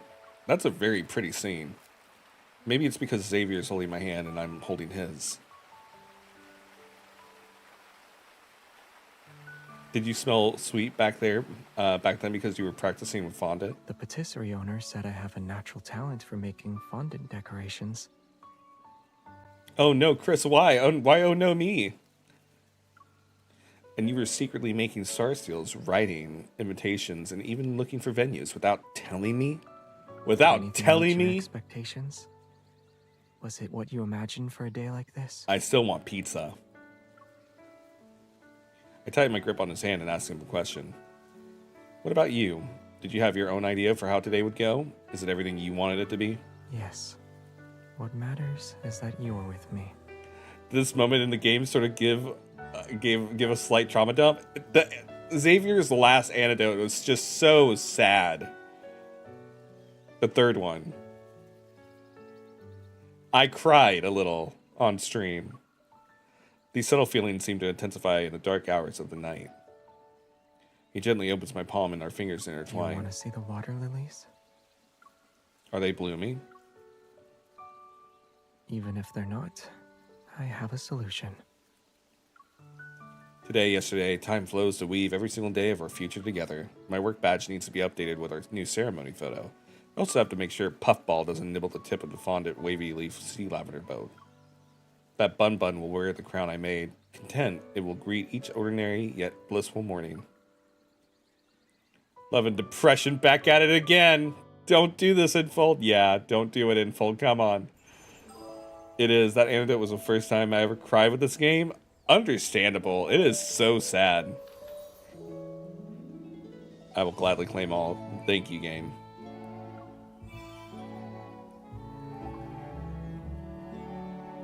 What do I do with these like little sign-in stuff?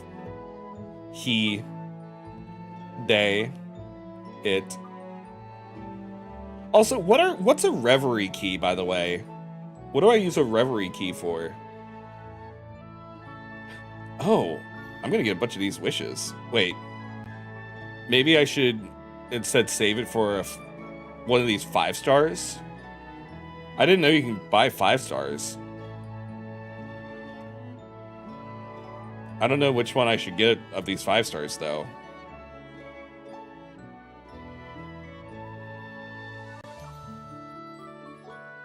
It's only 90. I'll have enough. I'll still have enough for 1. That way we can roll. Save for 5 stars? Okay, I can get 1 5-star for now. To unlock past phone interactions like moment posts. Oh, okay.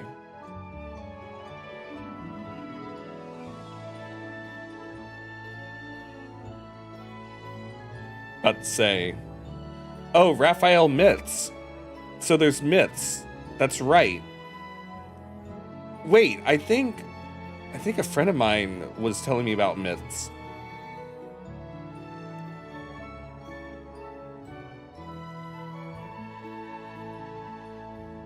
The ones in rotation you get normally still. Pick strategically. I have no clue what to pick. So, I rely on you all to tell me what to get. Because otherwise, I am just a dum-dum when it comes to this game. Anyway, ceremony shop. We'll get one of these, because apparently I'll need them later.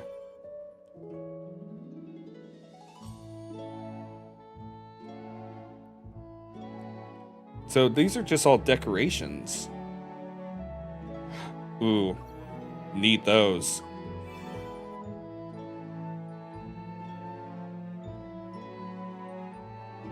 I need these so bad. Give. Hell yeah.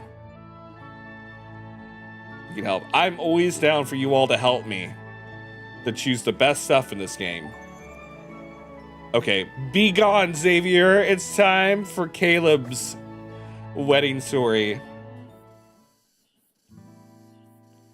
The blazing sun shines as the rhythmic chorus of summer cicadas rises and falls. It's a natural soundtrack to the Midsummer Vows ceremony. I'd wait until you find you need a certain one for combat, but that's just you. That's smart. If you don't care about combat, then it really doesn't matter. I do care about combat, though. I already have a really good build for, not Sylus, Zane. So I probably need a better build for other people. I have a good build, too, with Sylus now, I believe. At least I have memory pairing. Those, like, unique aftertaste, nightfall, whatever can only be obtained right there in the shop. So use it for those. Okay. As the ceremony planner, I receive a call from the planning company. That's why you'll be sending someone to rehearse the ceremony with me? Yes, it's a necessary step. He'll experience the entire process as a guest and help you optimize the experience. Okay. I didn't know such a job existed. Alright, I'll cooperate. After hanging up, I look at my text again. Hunters are multi-talented nowadays, huh? I have a new mission, though, and there might be a scheduling conflict. Promise to hang out with you next time. Sigh. Are you having a tough time at work? The stall owner who's setting up her building blocks display nearby comes over. She's friendly. We've gotten along quite well over the past few days. You can take a break if things aren't going your way. Do you want to play with these building blocks? It's great for stress relief. Not the ones that were free. The ones in rotations can still be pulled. Got it. Got it. Do not ever pull the ones that are in rotations. Let's go, Creeper Man. Oh my god. Newly placed flyers displayed on her stall. In bold print are the following words. Build any world you desire. I have a variety of building blocks. You'll still be surprised on the day of the ceremony, even if you play with them today. Surprises, huh? They're not that important. What's the point of preparing them if Caleb can't attend the event? A little surprise isn't bad when it's for someone you care about. Oh my god. It's our bad boy.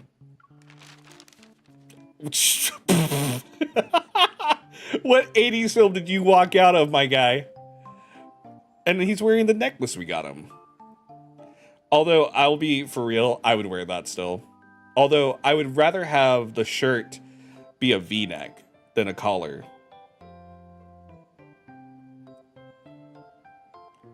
Creepier man, what's going on? I'm confused. Oh no.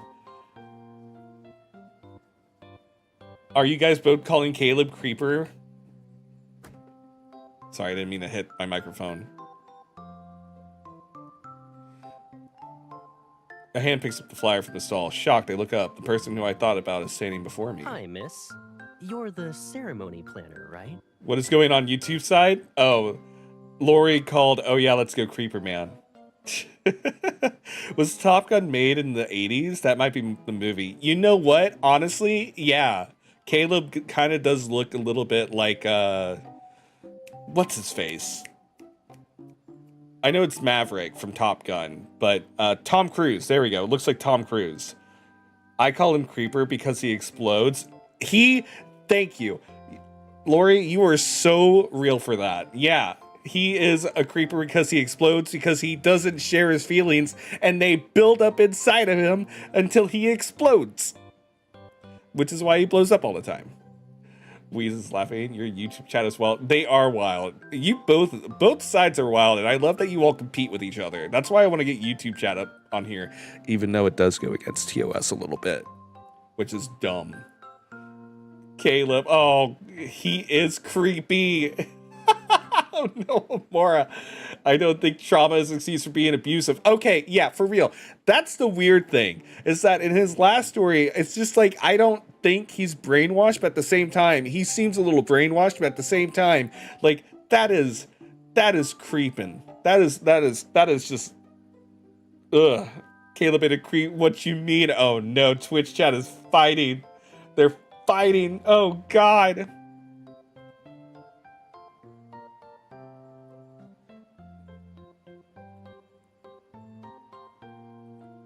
Oh my God, what's going on?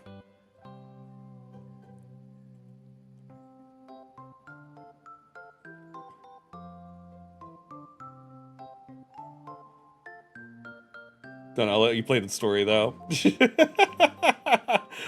He drugged you and trapped you in his apartment. Okay, yeah, he drugged people. That's the other thing. He gave us, well, I mean, it's cold medicine, so it makes you sleepy anyway, but at the same time, like, it's like, was it the cold medicine or was it something stronger? He just gave us fever meds. Did he though? Did he though? We was sick. We were oh God. Highway to the danger zone. Okay. I'm willing to believe that it was just some high tier, like, cold medicine, because cold medicine that does its job does knock you out. But we all know the MC wasn't trying to take that kind of medication.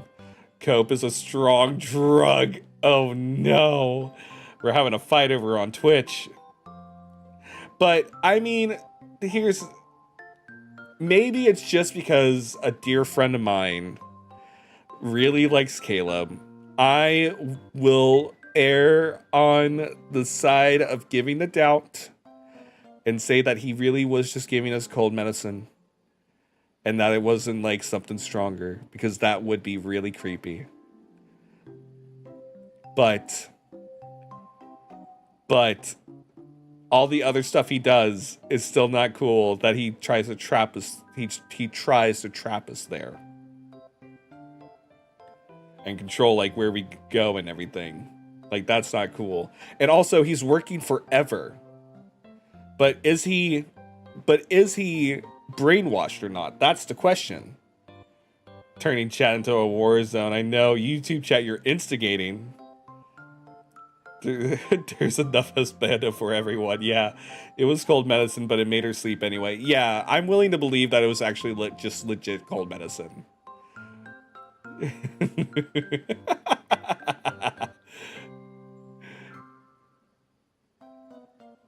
But also, him locking the door so she couldn't get out was a step too far.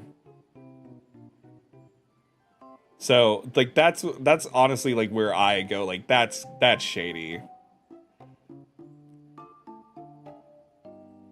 But yes, I can tell that Amora is just being, like, just teasing. But it is a divisive topic, for real. But I can understand people joking and not liking Caleb and going like, oh, it's drugging. But at the same time, there is a line. We're dancing close to it. That one, of course, I know that none of you support any kind of actual drugging of people. We all know that Caleb was crossing some lines there and being very controlling. And it's a joke to say that he was going even further. But we all know that, you know, it's not something to joke about in reality. And that it probably really was just cold medication. I legit think these things and dislike him 100%. Okay. All right. I won't put words in your mouth, Amori. You are allowed to dislike him. It was Chip the Chip. My military commander husband is hurt. I can fix him. I can fix him. I can make him better. Wait, what? I just joined? He drugged her and locked her in a room? What the hell? Digital. She was sick because she was standing out in the rain for a really long time. And she caught a cold. And she really needed to sleep because she was already passing out. So she was given cold medicine. But then she was locked inside the house and wasn't able to leave and save a child. Which she was then brainwashed with a microchip. And Caleb's also in on kidnapping a child, which is not cool. So, yeah. But is he brainwashed? Or is he, like, himself? Because he says he's not brainwashed. But anyway, let's cool the fire down. Let's cool the fire down because I can't... Infold, if you're listening, you need to release a story update. We need some clarity on the Caleb situation, okay? But Caleb's here now and he seems to be fine. So let's lean into the event story, shall we? Because I know a lot of people voted for him. He's just pixels, y'all. He low-key admitted drugging her a little. She knew and she took it anyway. It's spooky. Okay, we're moving on. We're moving on. Let's get back to the story. Kisses Caleb's cheek. Oh dear. It's okay. It's okay. You all are allowed to love your Caleb and you're a bad boy. All right. We know we know that there's still a lot more to the story that we don't know yet. But let's continue. The company sent me to help you test the activities and rehearse the ceremony. It's to make sure the guests have the best possible experience. Caleb's voice really suits him.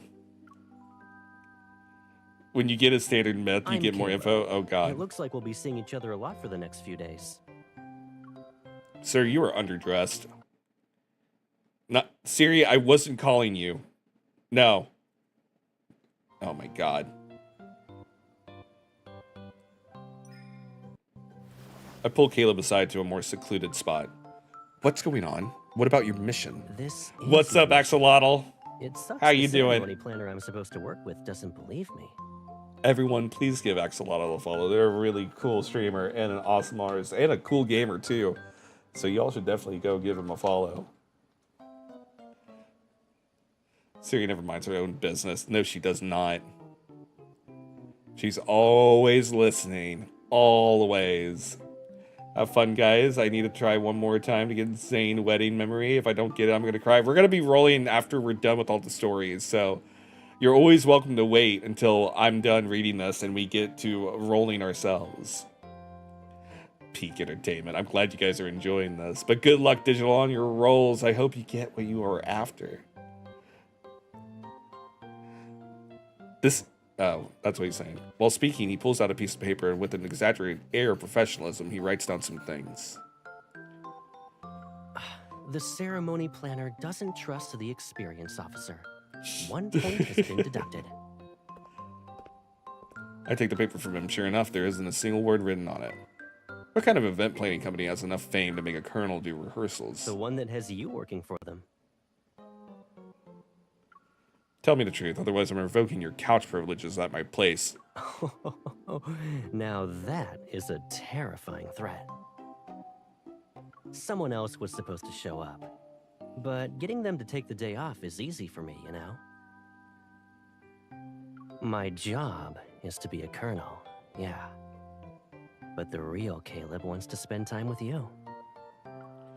You're getting better at giving me surprises. I made You're you hungry. unhappy I'm for also 2 hungry. days. I'd like to ask for an opportunity to apologize and make it up to you. Definitely let me know what you get to eat, Axolotl.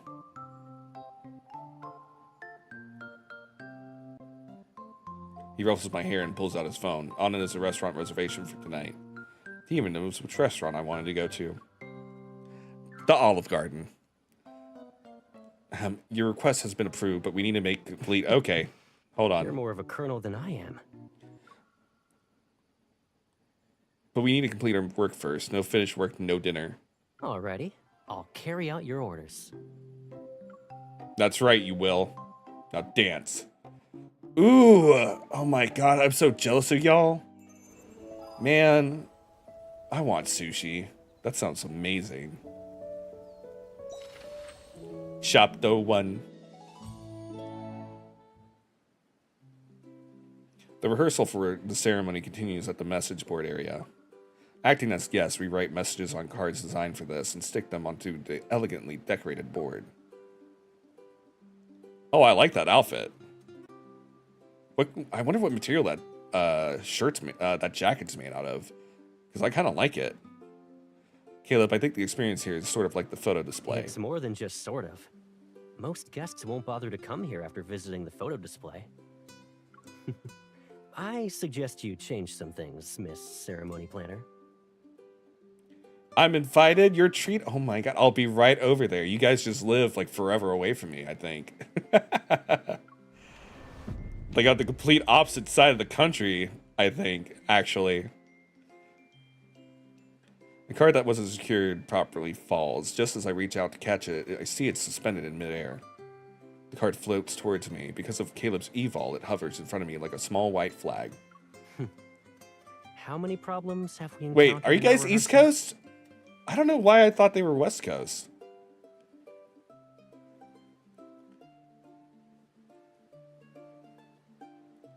I am East Coast. Oh, I don't know why I was inferring that you meant that. Anyway, yeah, sorry, my brain. My god, I need more coffee. That's why I invited you. A hollow invitation. You know what? I appreciate the invitation and also the finesse of how and why you invited. But thank you. How many problems? Oh wait, they already said that. Oh man, I've been through there before. This is the 6th one. Once again, it goes to show that plans on paper never work out in reality. Thank you. I believe you. I truly do. I truly do believe you would treat me to sushi, and it makes me happy. I wish I was going to TwitchCon, but I don't think I'll be able to go to any cons until next year. With Caleb's help, we've identified quite a few flaws in the event. Isn't that why I'm here? I'll help you make your plans a reality. I don't know why. It feels like I'm screaming at you all. Am I being too loud? Now that we've experienced every part of the ceremony in advance, how can I still surprise him? I need to come up with a different surprise. Then I can give it to him as a gift. A warm hand suddenly covers my brow. I didn't even realize it was furrowed. If you're worried about not having any new ideas, I know a place that might inspire you. Do you have to be licensed to use your evol? That's what I'm curious about. Sorry for the hiccup. I 100% would, because I can get 2 Hololive cooling towels if I did. Oh, what? Wait, is this like a special event sushi place too? Or we're just talking about TwitchCon? Because still, man. I'm so jealous. You know, I might move West Coast, depending on... I'm applying to PhDs really soon. Which, actually, I need to check something. You know, I didn't think about this.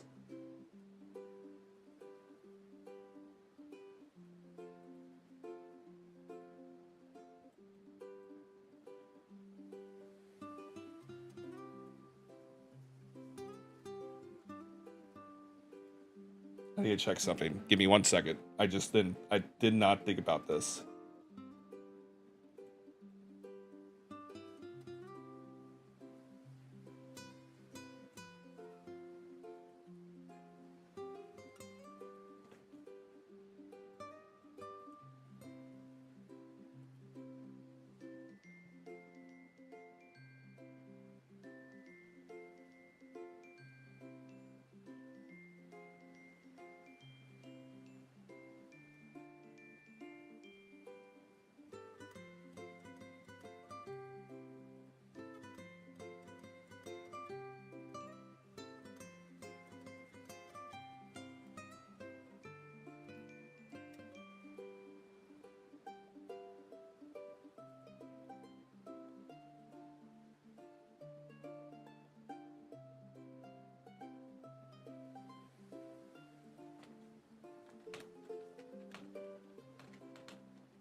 Something I totally forgot I needed to do.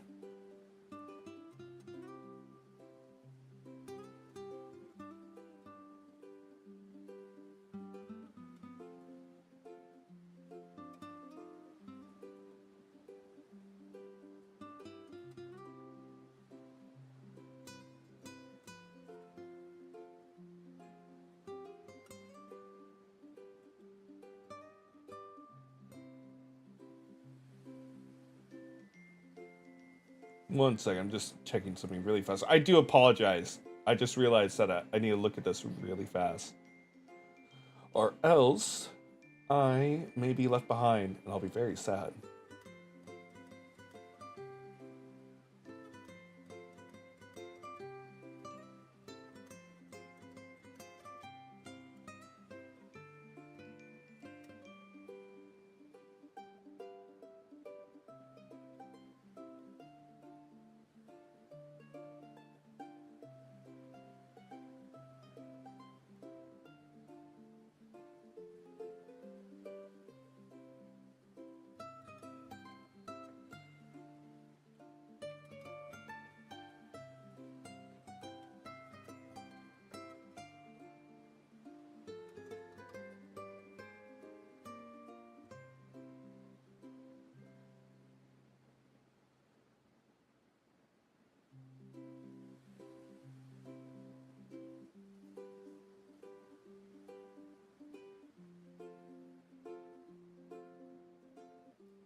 Forgive me.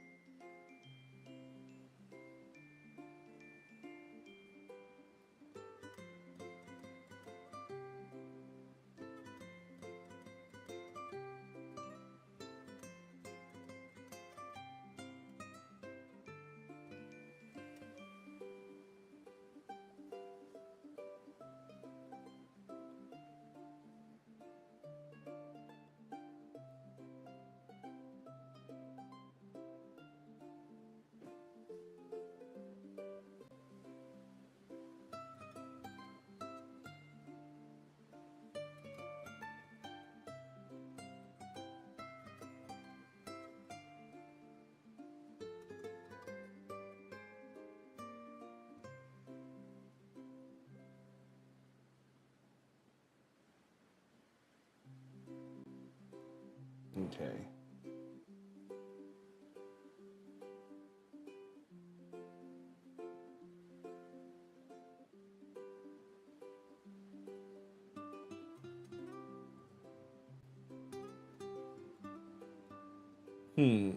Interesting. Okay. Apologies for that. I just really had to look this up. Oh, we had an ad break anyway.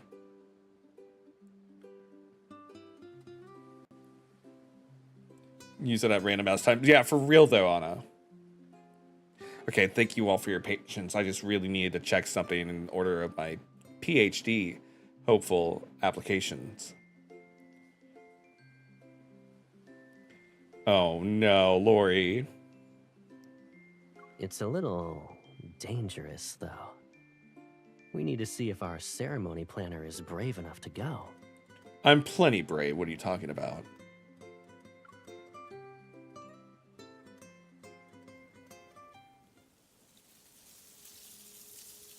Caleb brought me to one of Skyhaven's guard stations. As the sun sets, we stand at the edge of the canyon. Clouds swirl below our feet. Skyhaven, that's spatial anomalies too, huh? The Far Space Fleet investigates all spatial anomalies in Skyhaven. They've already checked this area and determined that the fluctuation index is stable. We named this place Cloud Canyon. Come closer. So Pharaoh, we playing this game in Chinese, Japanese, Korean.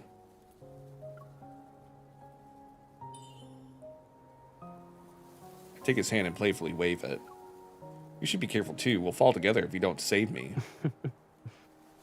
Caleb holds my hand more tightly as he leads me along the edge of the canyon. A massive tree slowly emerges from the clouds. Under the tree, there are piles of wooden pieces stacked on top of one another. Each has a different shape and design. Why are they stacked up like that? They look like building blocks. It's the message board for this place. Huh? Puzzled, I pick up one of the wooden pieces. It has a golden thread tied to it and tiny symbols carved onto its surface. This looks like text. Is this a sentence? Yep. It says, I wish we could be each other's most important person. Tama, good morning. I hear that you're getting sushi soon, and I'm very jealous of you. How are you doing? Also, everyone, if you want to know who got me into Love and Deepsace, Tama Magatama is the sweetest person and one of the sweetest Nekomatas you'll meet, and she is the one who is to blame for me playing this game. Tama, I met someone, and I've been hanging out with someone who deeply loves Caleb, and I feel bad because I accidentally trashed her boy just a little bit. I didn't mean to, but I did.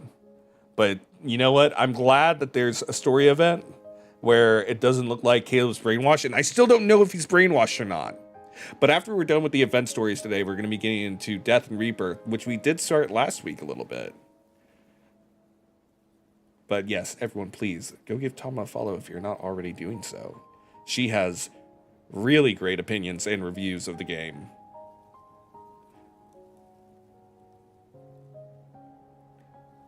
Lads boss queen here. Yeah, for real though. Did you send back that second VIP box? The event stories are great. I'm enjoying them. I think we're still on chapter 1. Really? And that? I pointed at another wooden strip nearby. It says, I wish we could meet up when the weather is nice. And this one says, I wish we could meet up even when the weather isn't nice. You're just lying to me, Caleb. I can't trust you. They aren't even in the same pile. He's lying. I know it. I knew you were making it up. Why are you such a liar, Caleb? Huh? This is why we can't trust you. This is why I accidentally dump on you when I'm talking about you with other friends and I tell them that you're at the bottom of my tier list. You know how many hearts I'm breaking? Because of your BS? Sir. His smile widens. Even if I'll DM you pics of our sushi and help you. Thank you, Tama. I appreciate that. People do. God, I want sushi. That sounds so good. I have pizza in the fridge, though. Anyway.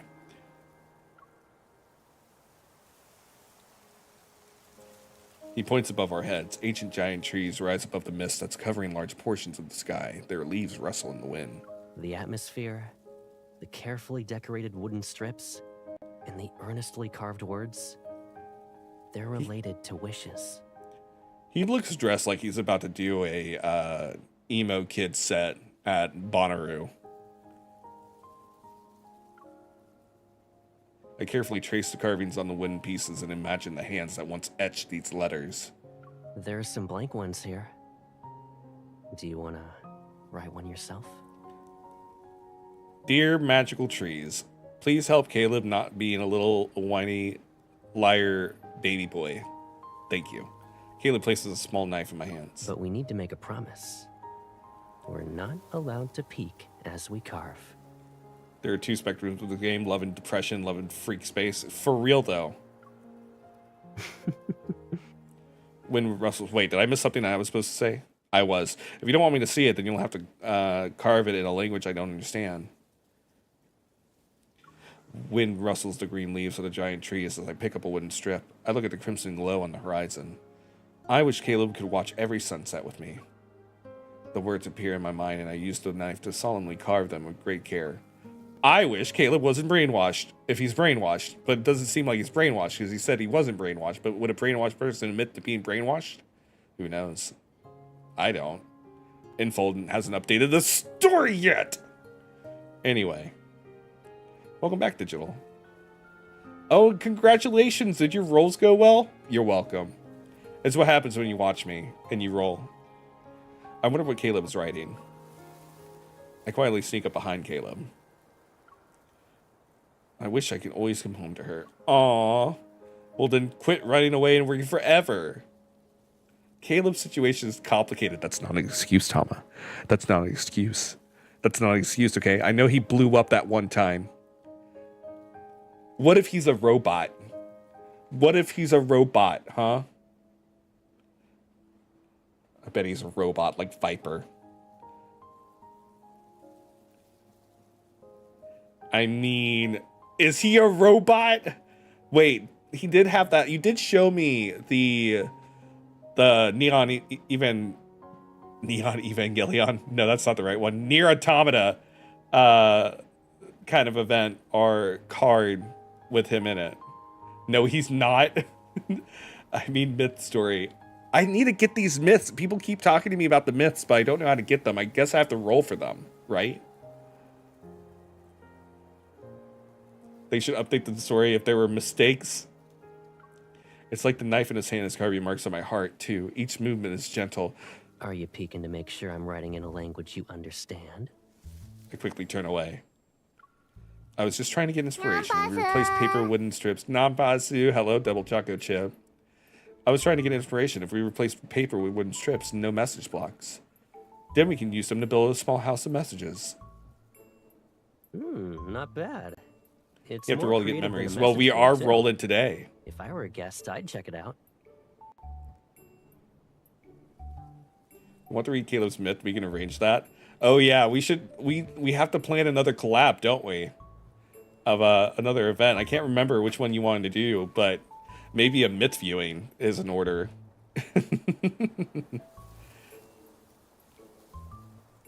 You could save up Empyrean wishes for the next Pulse Hunter to roll. Pulse Hunter? What's Pulse Hunter? Don't start again. I'm not. It can also be a house of wishes, a house of truth, or a house of vows. I'll have my DMs enter your DMs, Tama. A thought suddenly surfaces in my mind. If anything can be built with these blocks, then what about a home? I must be pretty good since I'm keeping your inspiration flowing. Oh, something's flowing all right for the Caleb girlies. Sorry. I'll be counting on you for all the upcoming experiences. We exchange smiles, then we pick a stack of wooden pieces and place our two strips together at the top of the pile. I think Chris has the standard myth, but he was interested in Caleb's limited myth. Oh, yeah. In Tama, we trust for lads content. For real, though. For real.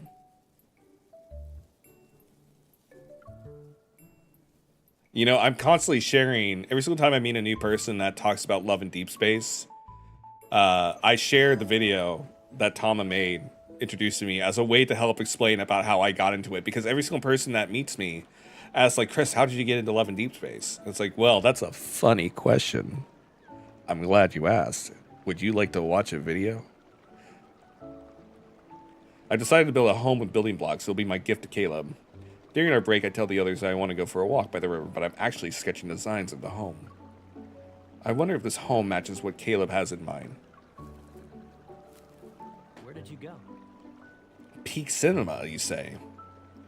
Where'd you go? I miss you so. It's like it's been forever since you've been gone. I quickly hide my sketches in my bag. Then I lie down on the grass and pretend to be asleep. So sneaky. You walked yourself into a coma. Cool. Bruh, put those guns away. God, he looks like he's fresh out of the 90s, out of a 90s boy band. He taps the tip of my nose. I'm the one rehearsing everything while you watch from the sidelines. How are you tired? I do like Caleb's eyes. That's because I'm actually doing all the mental work. Afraid of moving, I keep my eyes closed. The warmth on the tip of my nose slowly slides towards my cheek. You're sleeping so well. I bet I could do anything, and you still wouldn't wake up. Sir, why are you being creepy? Why are you being creepy? You do not say stuff like that. That is so creepy. God, I've been ruined by by all the creepy things that he's done. And I'm so sorry, Caleb Girlies. I'm trying. I'm trying so hard. I'm trying so hard, I promise.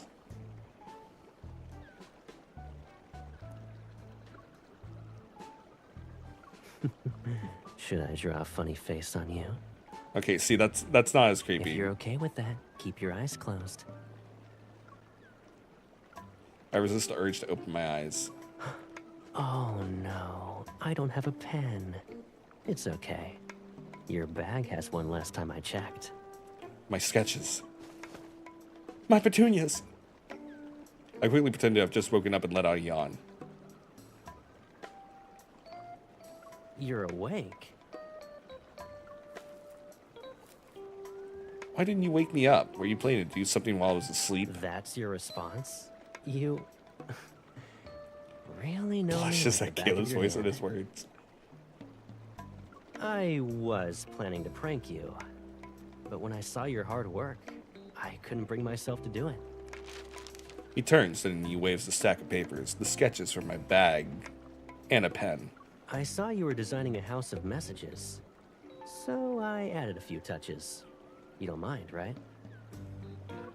He thinks it's a house of messages. Phew. You saved that line? Oh dear, Lori. I don't mind, since you're the one who'll be experiencing everything. Your opinion is very important. What do you think the design should be? My idea was a cottage that feels like a home. I think adding a loft would be nice. Caleb quickly sketches out one. We can also put some potted flowers on the windowsill. Ta-da! Do you like it? With an exaggerated display of seriousness, he picks up a small flower on the grass and asks me, "Does it really matter?" Oh no. Caleb softly chuckles, tucks the small flower into my hair, and holds up a bright green blade of grass in his hand. Yeah, it does. It looks prettier than this blade of grass. No wonder you've been smiling while looking at my hair. Caleb and Silas's dad approved. Silas I can understand, but Caleb? I make Caleb stay still, tuck a few blades of grass into his hair, and quickly take a photo of us. Send that to me. Raphael's mom approved. Maybe like a soccer mom. Zane is both parents. Zane is like, yeah, Zane is both parents. Xavier is none approved. Xavier's the little brother. But anything, Dad would not approve of Caleb. Yeah, no. I sometimes feel like the MC's dad, and I don't approve of Caleb. I'm sorry, Caleb Girlies. I'm trying. I'm trying to see the goodness. This is part of the photographer's exclusive collection. Everyone loves Zane, though. Like, but how can you not? Idea for it? He picks up the pen again and quickly draws a tree on the sketch. A small recorder could fit inside this tree. When guests place their blocks, you can ask them to read their messages aloud. If I give this house to Caleb on the day of the ceremony, I could also record our vows. He's legit perfect. He is. I do agree. I look up to him a little. That sounds good. Before I can finish, my phone floats away and lands in Caleb's hand. Since you've accepted my suggestion, I'll take this photo, Colonel.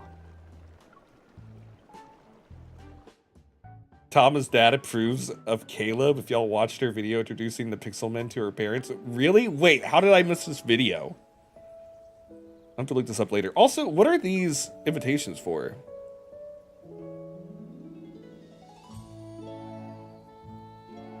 Can be used to unlock story event. Oh! Oh! Okay. While preparing blocks for the ceremony's house of messages, I secretly craft my own house based on my design. After I'm done with my work, I ask Caleb to accompany me as I buy a small recorder that will be placed inside the house. I'm sorry, but we've just sold our last one. It'll be some time before we get a new stock. This is why I use Amazon. Would you like to give us your address? I can ship it to you as soon as it arrives. I could just order it from Amazon. I don't need you, independent store owner. No, I'm kidding. I support independent shops. Can we get it before the ceremony? Caleb pats my shoulder. It's okay. Even if there isn't a recorder, your house of messages will be missing one feature. It won't make that much of a difference. But I also have my own house. Or we can try asking other places. I've already checked several stores and none of them have one that's this small. If we can't get it in time, we'll just have to accept the reality. It's fine. There are lots of other fun things to see here. I'll show you around. He leads me to a machine with a large screen and connects cables to the side of the display. Give me your hand. I do as he says, and a small magnetic disc is placed on my wrist. While I look at my wrist, he slips a pair of headphones over my ears. Is this my heartbeat? Caleb hands me another magnetic disc, then he holds out his wrist to me. Yeah. Now we're hearing our heartbeats. On the screen beside us, colorful lines rise and fall based on the rhythm of our heartbeats. I've seen this on the internet before. It's a device that detects heartbeats and emotions. Detects I wasn't emotions? expecting the store to have one. Look, my heartbeat is orange. Yours is blue. Good color combination. What do the different colors mean? Caleb taps my forehead. It shows that when you said everything was fine, you were actually a little unhappy. And? You lie all the time. I'm allowed. I'm allowed at least one lie. And your sea of lies, Caleb? No, I'm kidding. I remain silent, but the line representing my heartbeat speeds up a beat. You're not gonna guess mine. Yours is normal. Look again. Caleb moves closer to me, and I can see a tiny reflection of myself in his eyes. You still don't know? I can already see what's in your eyes. The people who will be attending the ceremony. Those guests being the reason why you're putting a lot of effort into designing building blocks and preparing surprises. Yeah, uh-huh. But I'm not there. At least, I don't stand out in the crowd. Even though I would never introduce the boys to my parents, considering I have Asian parents, both Filipino, if there was a day my dad would go for Sylus and Caleb to marry me, Xavier would have a background investigator on his ass by both my parents. Oh my god! That's intense, Anna. Sane is like the perfect son-in-law, except for him nearly killing her when he could not control himself. Still love him. Yeah, but I mean, like, he was having some issues with that. Like, it's understandable.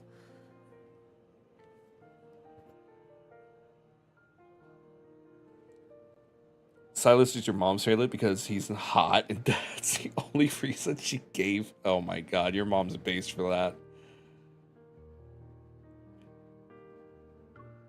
Caleb, why do I smell the scent of jealousy?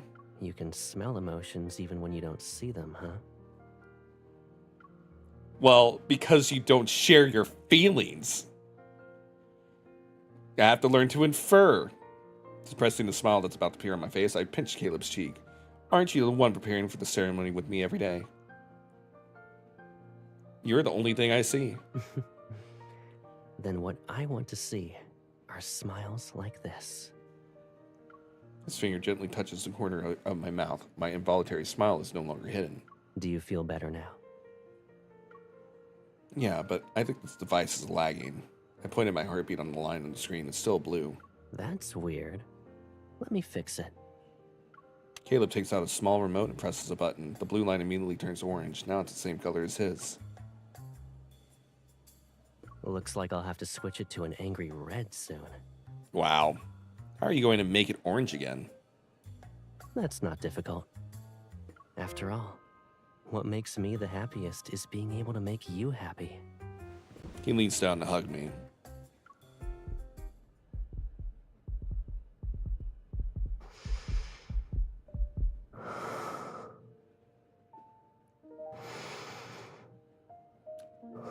A lot of breathing ASMR in this event. As long as our heartbeats are in sync, those two lines will be the same color.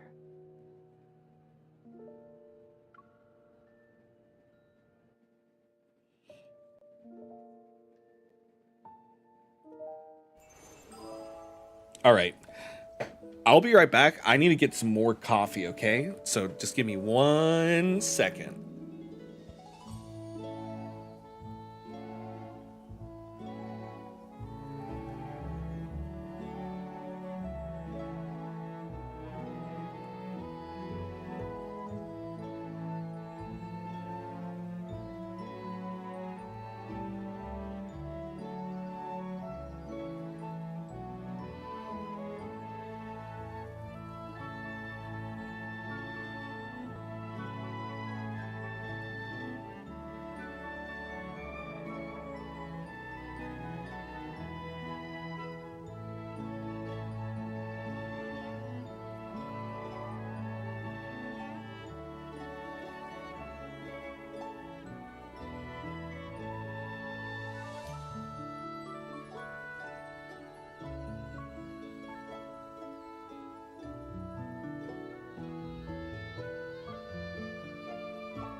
Okay, I'm back.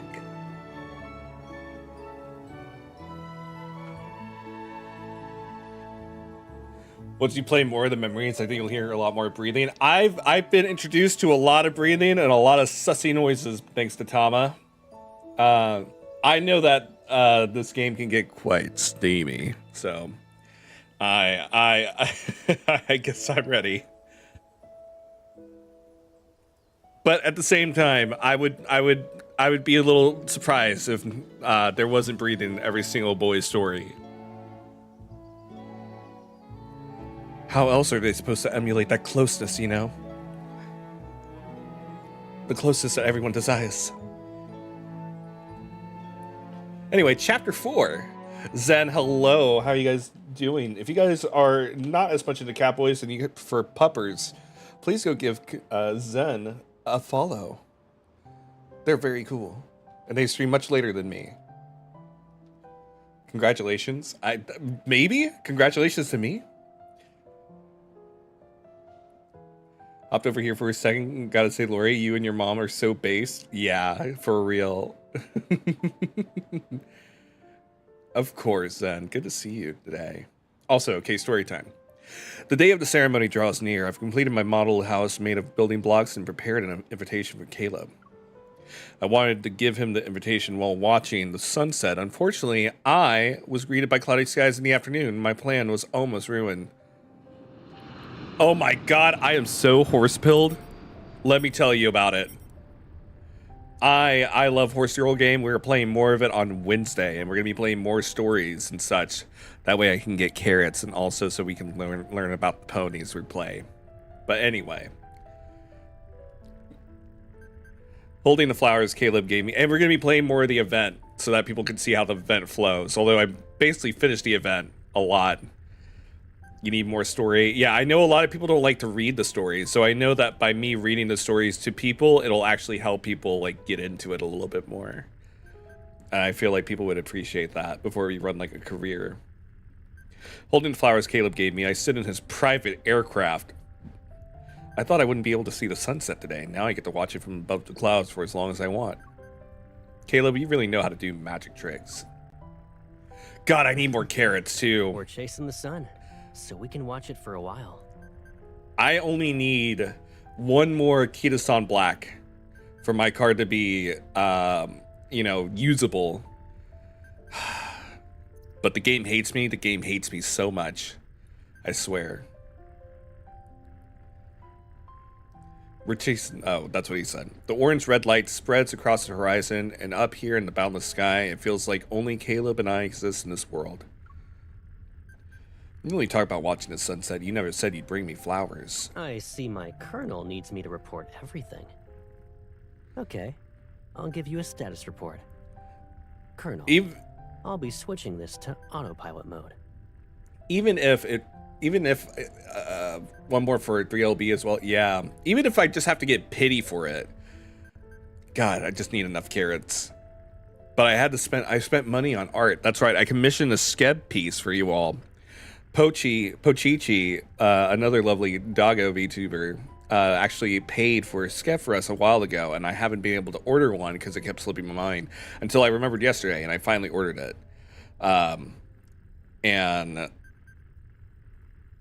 So expect it. Hopefully it'll come out while peaches are still in season, and that's the only hint you all are getting. I'm working on ordering more art in general, so to give you guys more content. I still got the limited packs. I used up all my limited packs. I swiped a lot, and they still didn't give me what I wanted. I still can't believe it. I'll probably swipe again before this is all said and done. Anyway, he presses a few buttons, and his freed hand quickly holds mine. Back when I was studying at Skyhaven, I knew I'd be seeing you soon whenever I saw the sunset. I thought I'd have more freedom after graduation. And then when I saw you, I'd see the sky at different times.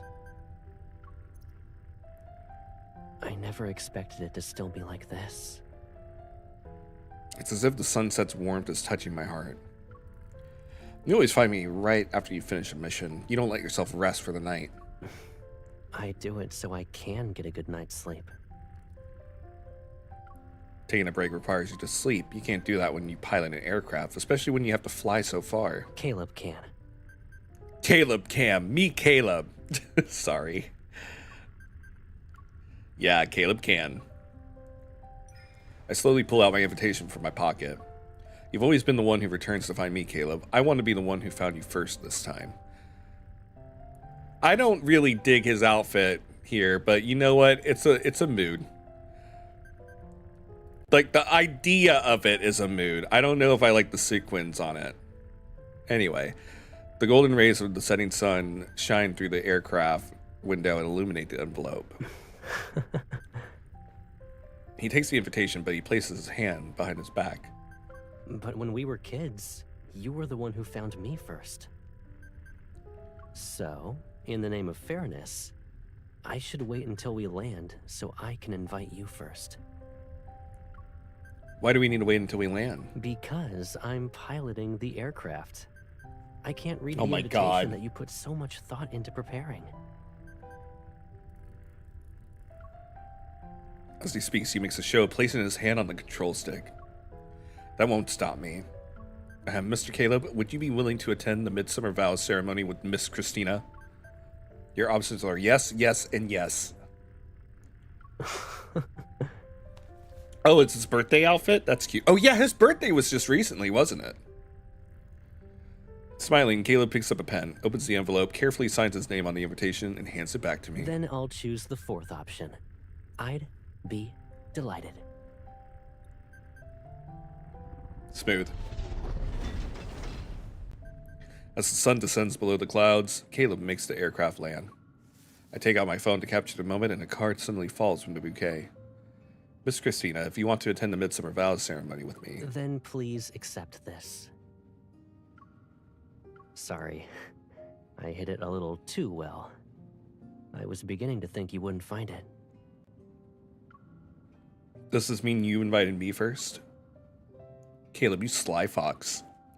Amusement appears in his eyes. Weren't you afraid I'd never find this, on top of not inviting you? Nope. I have plenty of ways to invite you. This was just one of them. Uh-huh. What else did you have planned? He raises his index finger to his lips. Since this worked, you'll have to wait to see the other ways. Oh my.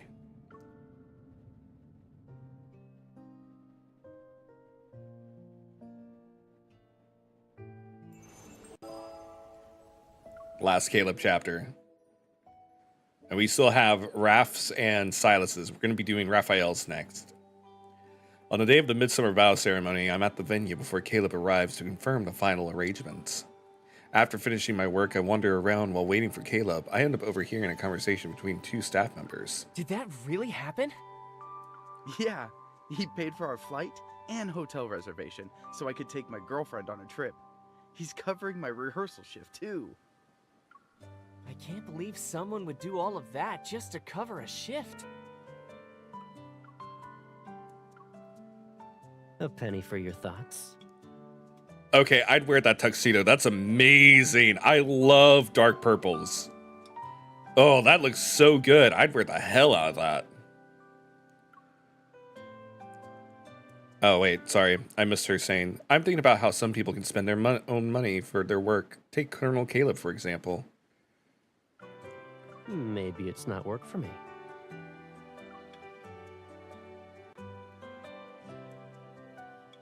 Caleb takes my hand. It's a wish come true. Smooth. Points. Warm golden light dances across the Bell of Vows. They make the summer afternoon brighter and more radiant. And just like every summer before this, I'm holding Caleb's hand in midsummer. Caleb, I need to tell you something. When we were at Cloud Canyon, I took a peek at your wish. I pull out a transparent gift box I prepared. It contains the building block house we designed together. This is for you. So I didn't help design a house of messages. It was our home. Try to put it more simply, it's a home where you can always see me. In front of the house, 2 toy figurines are holding hands, just like us. Caleb, for a long time, we've supported each other. But if that's all we'll ever do, then I can't say I'll be satisfied. The lively sounds of the ceremony continue, but they can't intrude into the private world between me and Caleb. Caleb accepts the gift box. I feel like I'm so far there's no over. heart rate monitor here. You'd get enough material to tease me for a lifetime.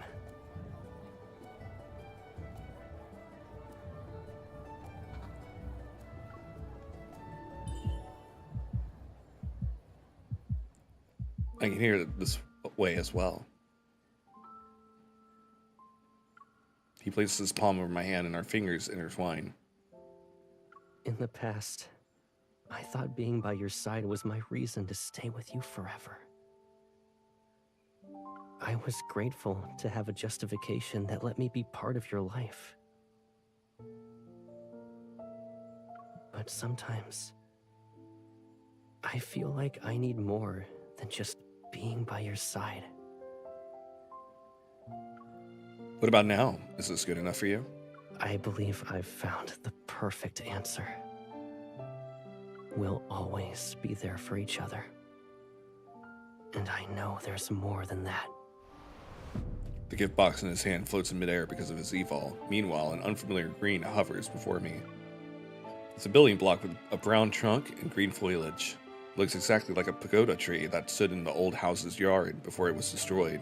Compared to the tree in our sketch, this one might be more fitting for our home. Grandma! I take the building block from him and feel a small bump on the tree trunk. A tiny recorder. Today, we went to the canyon. They say wishes that are made there will always come true. I watched you pretend to be asleep while you were next to me today. I wished that moment could last a little longer. Today, you almost heard how fast my heart was racing. Today, I watched the sunset above the clouds with you. I wish I could bring you deeper into a world that is mine, and mine alone. It's like an audio diary. Each recording takes me back in time. After going to Skyhaven, the chances of spending this much time with you became rare. I saved these moments so I could look back on them later.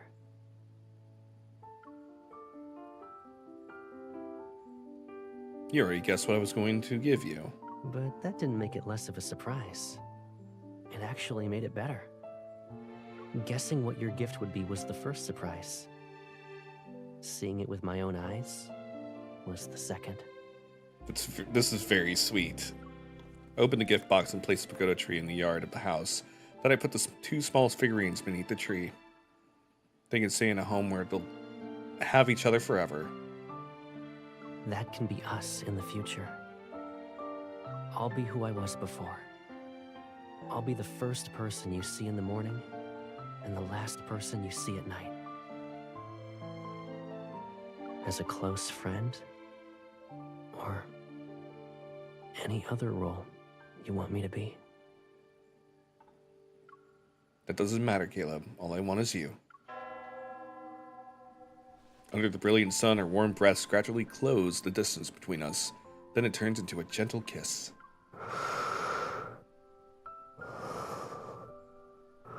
I still get slightly taken aback by the breathing and the kiss sounds. The sunlight seems to transform into a bell's tolling. It gradually fades with our vows.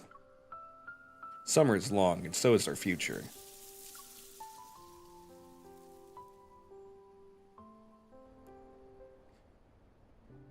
The orange-red afterglow permeates the clouds. This is the sunset that Caleb and I will never get tired of watching. Women only want one thing, and it's totally adorable.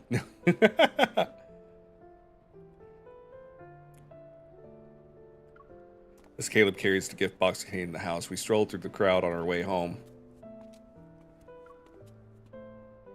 I can't believe it's already over. I almost want to plan another ceremony. I wonder who complained about being tired during rehearsals. Oh, I know. It was Caleb. He raises his phone, which is playing a video that was recorded during the rehearsals.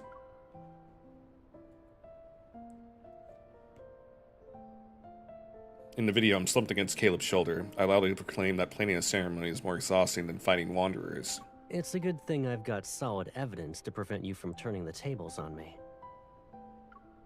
Why do you have a video? Let me see. I take his phone and notice that Caleb's lock screen is now a photo of us on the grass. Well, do you think my grass pairs nicely with your flower? Is it only the flower and grass that go well together? The answer to that question couldn't be any more obvious.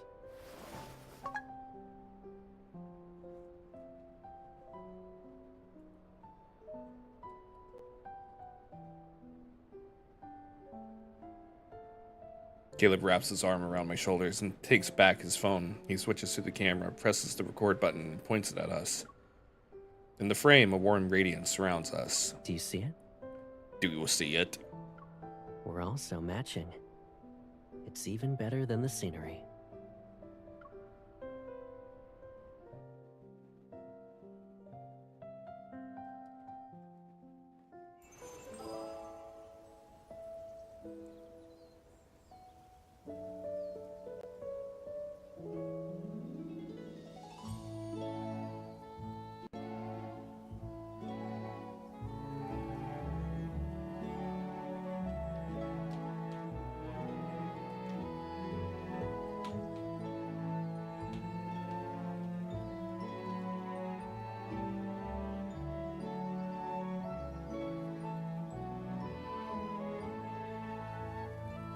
Sorry, 1 second.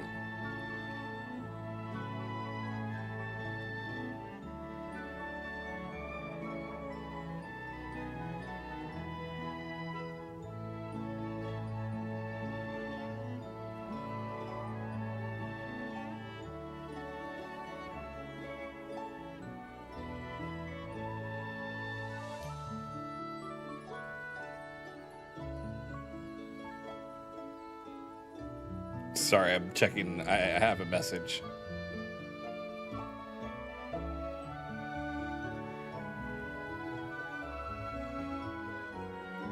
Okay, now it's time for Raphael. You guys ready? Don't you look at me like that. Don't look at me like that. It wasn't my fault. I was first. The chibi photos are so cute. The chibi photos are very cute. Okay, get out of here, Caleb. It's Raphael's turn.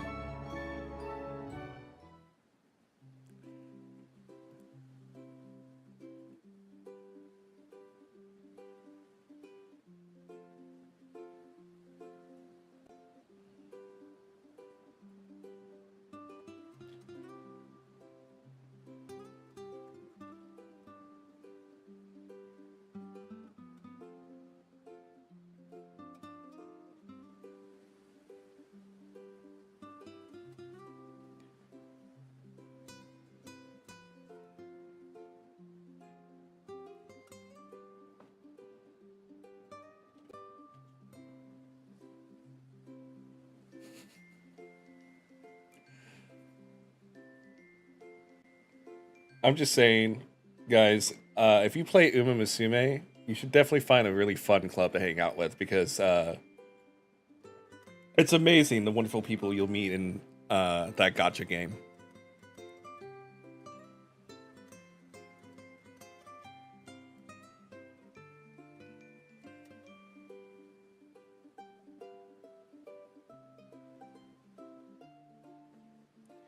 Anyway, the commemorative decor pieces you can create from them is such a cute idea from Infold as well. It is, actually.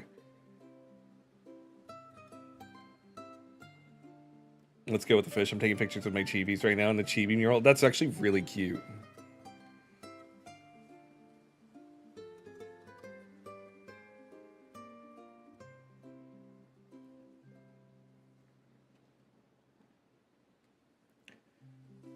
Okay. We're gonna be fully focused in now. We're locking in on Raphael's story.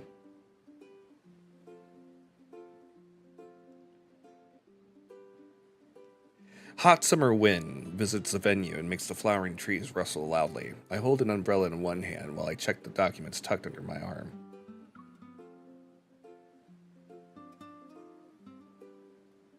I still need to review the decorations we ordered, and the flower arrangements aren't quite right either. I'm going to be swamped with work at this rate. Lock in, Catboy.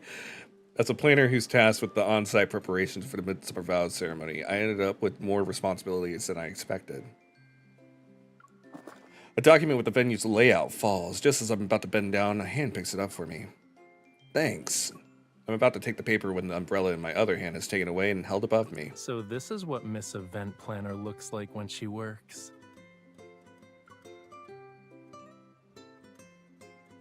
Did Mr. Artist come all the way here just to watch me work?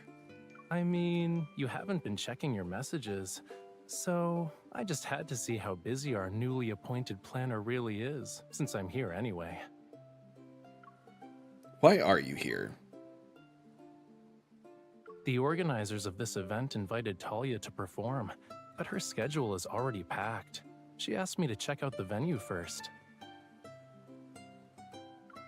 They have good taste. It's wonderful that I get to hear Auntie Talia sing again. I can't believe you're happy about something other than seeing me. That's different. Is it really, though? Please, cutie, enlighten me so I can also be happy. I don't have to say anything. The happiness on your face is enough. Raphael chuckles as he examines the venue's layout. His admiration is evident. Did you create all these designs? My darling Miss Bodyguard was hiding her talent. He's being so sweet. Coming up with creative ideas is the easy part, but bringing them to life is another story. I might have bit off more than I could chew by handling everything by myself. The solution is 3 steps away from the problem sometimes. Actually, it's more like 1 step.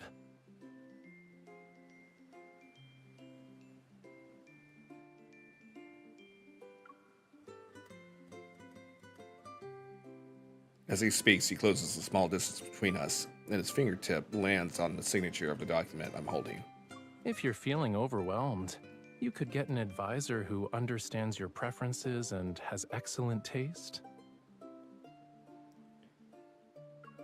Someone who understands me and has good taste. He doesn't sound cheap. Yeah, he's not. Planning a significant ceremony means the planner herself has to give him a reward. Smiling, I pick up a pen and write Raphael next to my name. Of course, there will be a reward, and I can guarantee you'll like it. Are you in? I can't refuse when the planner made an enticing offer.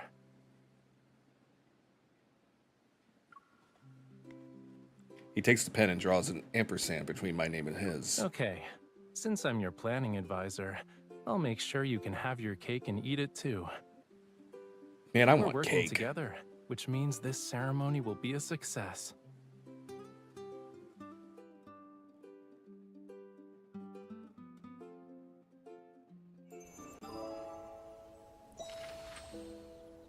Chapter 1. With Raphael's help, the venue setup progresses more quickly. During my lunch break that day, I find myself thinking about what kind of reward I can give Raphael. Making promises is easy, but keeping them is hard. I should give him something meaningful on the day of the ceremony. Despite coming up with all sorts of ideas, none of them feel right. Light pink flower petals fall as I worry. They drift with the breeze. Why are you stressing out when I'm right here? I look up to see Raphael on the observation deck. He's sprinkling the last handful of flower petals near me. I thought you'd be hiding in the shade to escape the heat, but you're being creative instead. I have something cool to show you. Quick, join me up here. I climb the steps and find him gazing up at the blooming tree. Following his gaze, I see an impressively large spiderweb situated between the branches. Water droplets hang from the silk. In the sunlight, they reflect this beautiful. Do you think the spider knows how magical its web looks? It chose to weave its web on an observation deck. I bet it thinks its creation deserves to be part of the view. The web still needs the right audience to appreciate it, though. It almost looks like it's made of rainbow silk. Its color is unique. But we're in a spatial anomaly. I'm not surprised that the creatures here would be different. Have you seen other organisms? When I was investigating these anomalies, I saw plants that didn't exist in the outside world. The Association's database has recorded records about metaflux creatures. Hunters discovered them in various spatial anomalies. If you're interested, I can look them up for you and give you a powerful gust suddenly picks up and makes the flowers flutter downward. Come here. Raphael pulls me toward him and uses his body to shield me from the wind. When the wind subsides, the ground is covered with fresh flower petals. Look, Raphael. We raise our heads and see the shimmering spiderweb has been blown to pieces. Aww. Beautiful silk is always fragile. It's like the silk from silkworms. The clothing made from it tears easily, and its color fades when you leave it in the sun for too long. I thought silk was strong. Huh. I heard there's a type of silk whose color never fades when it's used to make clothing. Is it natural? Giga Chad. He has a distant, nostalgic look on his face as he tucks strands of my wind-blown hair behind my ear. When I was a kid, I read a biology encyclopedia in Lemuria that mentioned an amazing sea creature. It's called a rainbow worm. It produces silk that has an iridescent shimmer. My Lemurian ancestors used it to make garments that have been passed down through generations.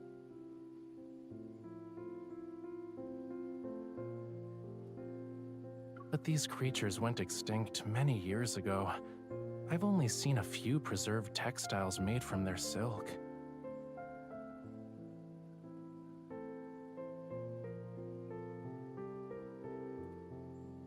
Oh, whoops.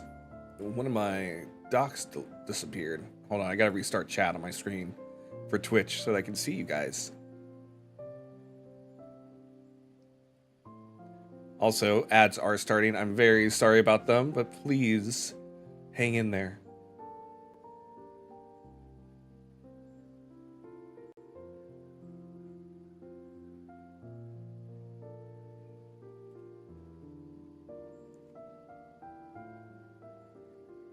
I tried to find them, but I came back empty-handed.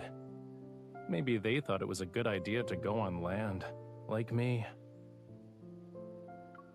I pick up a flower petal that landed on his shoulder. I blow air at it so it floats towards him.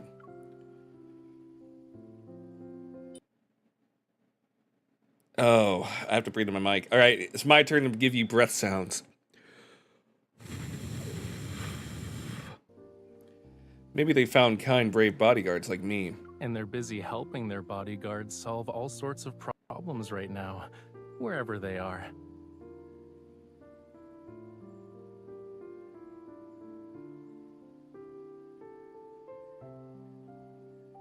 He takes my hand and leads me towards brilliant sunlight. Your break is almost over, yeah?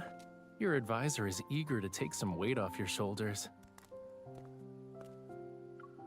Why are you more eager than me, though? Because my super busy Miss Event Planner will only have time to solve my problems if she's done with her work.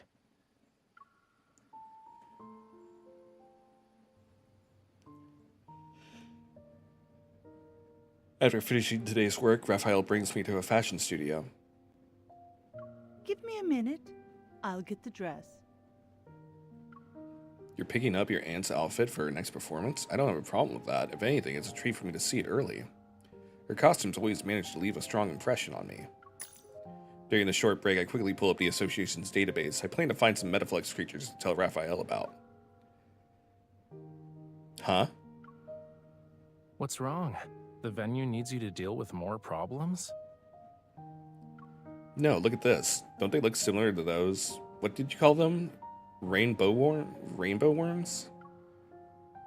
Here are some old records. Discovery dates go back several years. Microscopic metaflux organisms that colonize aquatic regions within spatial anomalies.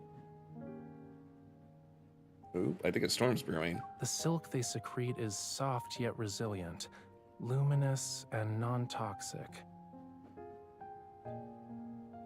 Never heard of silk being toxic. Sounds similar, yeah. Hello, Millie. I know that you're afraid of thunder. Millie's my sister's dog, by the way. She's coming in to hide underneath my desk because she's afraid of thunderstorms. Hello, Millie. Just don't turn off my computer. Sorry to keep you waiting. That was me reading. According to this, these creatures were discovered in spatial anomalies with intense fluctuations, and once the spaces disappeared, no one could find any traces of them. Would you like to try it on now?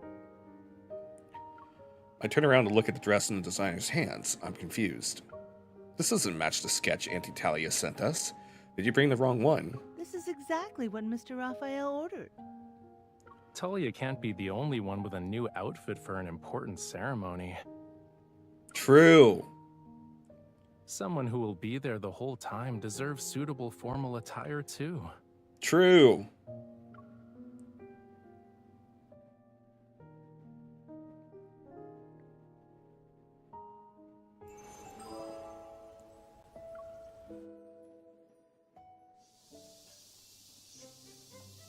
This dish will make everyone sweat buckets in summer. It won't work. This dessert might not be refreshing enough. What you muttering about? Are you talking to the cicadas? I'm trying to choose dishes for the ceremony, but there are too many options. My head feels like it's filled with 10,000 screeching cicadas. Here, say ah. Without thinking, I part my lips and a sweet petite pedophore is placed within my mouth. I love pedophores. They're like mini cakes. They're so delicious. A special dessert selected by yours truly. Is it good? Surprisingly, having a reliable advisor can be motivational. There are still 9,999 cicadas to go, though. Only one cicada went down? This reliable advisor needs to step up his game. I like Raph in this story. Raphael takes the menu from my hands. He quickly scans it despite the various marks I made and then writes something down. I know this chef. They specialize in menu curation for large formal events. Yeah, me too. I also want a pedophore. Just tell him what style you're looking for and he'll handle everything else. What was once an impossibly complex task now seems easy. I thought I was sigh of relief. Do you still have cicadas in your head? Yeah, just one. Hmm? It's complaining that it's been cooped up in this room all day. If I don't take it outside for some fresh air, it's going to keep giving me a headache. Raphael smiles as he pulls me to my feet and leads me outside. You should have said so sooner. When you have a headache, you need to spend more time in places without a ceiling. True. Going outside was always helpful for a headache for me. It's time for our allocated break. We board a small boat that's just touched the water and drift with the current. The river goes from one end of the spatial anomaly to the other. We approach the boundary and prepare to dock when... Warning. Energy fluctuation levels in this area are rising. The waves violently rock our small boat. I reach out to Raphael. Raphael! But what I receive instead is a gentle kiss. Oh my. It's time to do your actual job, Miss Hunter. Are we gonna fight? Let's investigate.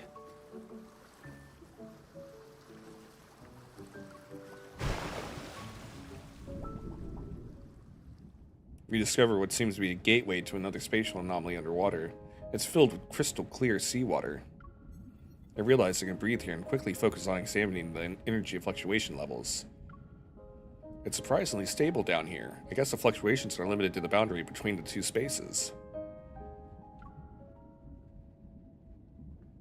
Let's head back, Raphael. We need to map out the boating areas for the guests. Wait, where did you go?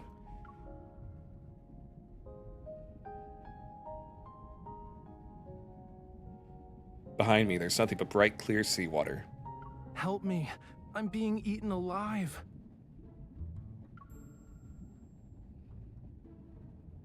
Raphael? I swim towards the sound and find Raphael lying on a bed of seaweed. He's surrounded by a swarm of glittering, bioluminescent creatures. They resemble fireflies, and some of them are clinging to his body. Hurry, grab my hand. Yang the Weeb. OMG, that's your hubby, is it? Welcome in, Yang. Welcome on in.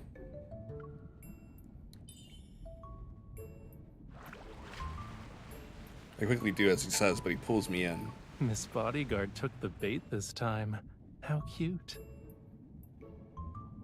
Raphael holds me as we sink into the soft bed of seaweed. This place doesn't have any cicadas that'll buzz in your head. It's perfect for a nap. The rippling water rocks us like a cradle. I rest my head on his arm. That actually does sound really relaxing. It's almost like you've done this before. I'm curious, did you sneak away to take naps when you were little? Not really, but I snuck out to have fun during festivals. I did that one time, and eventually got lost in a deep, narrow sea trench. The fish there aren't exactly friendly. I had to hide behind the coral and wait for my family to find me. Thankfully, Lemurians have a tradition of collecting beautiful coral branches to give to their lovers during festivals, so I ended up being collected by some Lemurians and got home in no time. Giving beautiful coral branches to someone you love during festivals. I found a solution to the reward dilemma that's been troubling me for so long. We finally got to spend time together, and it's over just like that. We've been together these past few days. That's different. Work is work. I'm talking about our alone time. True, man. I always hated it when people showed up, or like people I were dating were saying like, we're spending enough time together, like working or working on things. It's just like, that's so different than like alone time and actual like spending intentional time together, like in a romantic sense, or like dates or such. Anyway, once this mission is over, we'll have a few days off. We can use our alone time to do whatever you want. He immediately hooks his pinky finger with mine. You said that, not me. So I'm booking your vacation time. Okay? Cool. I'm glad it's settled. Wow. I pull Raphael up to sit and see several fireflies moving across his shoulders. Filaments emitting a faint glow are still on his body.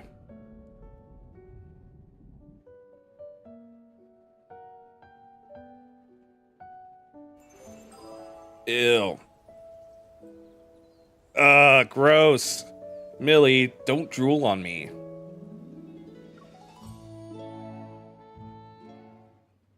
Oh, special surprise for Raphael girlies.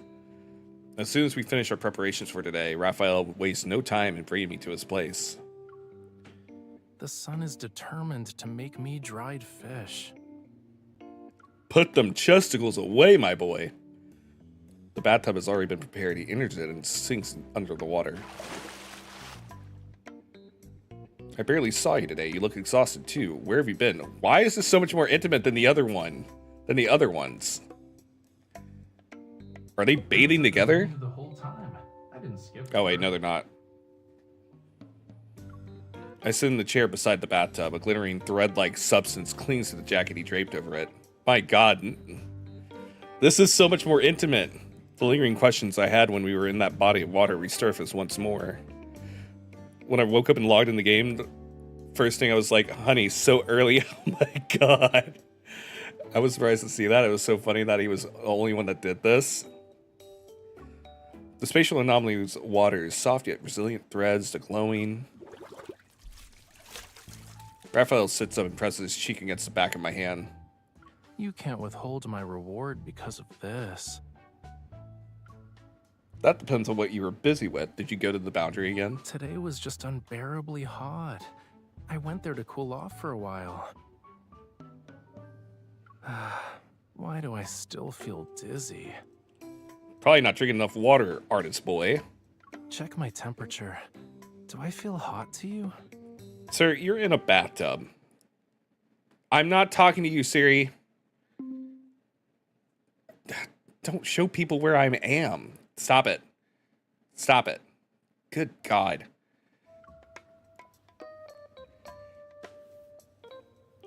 Thankfully, that map doesn't actually show you where I am or give actual, like, data. Jesus Christ. I swear.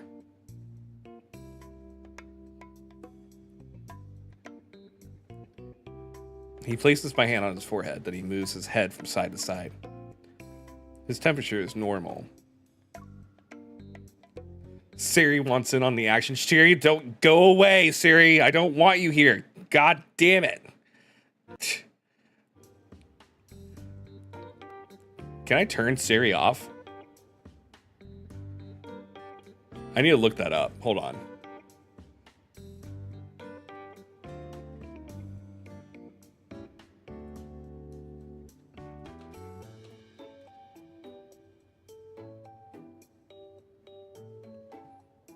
Give me 1 second.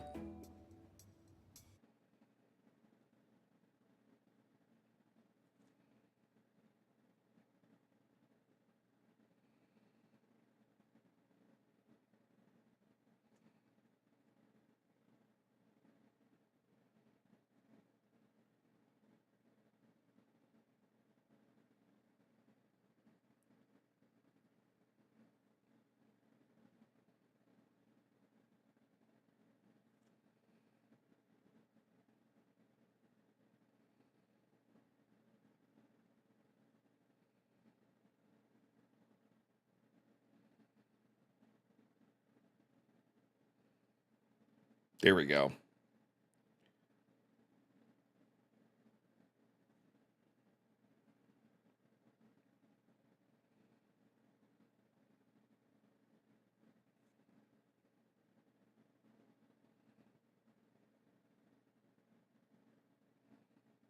Hey Siri.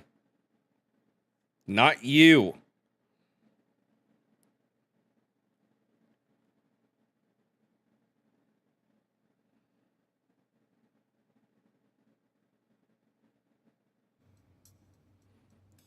Hello, Kello Jelly. Welcome on in. Good to have you. God, all these doxing events. It's not even been a week and I've somehow almost doxed myself twice.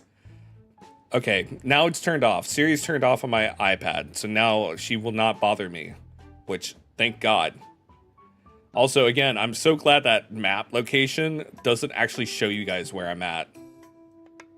Jesus Christ.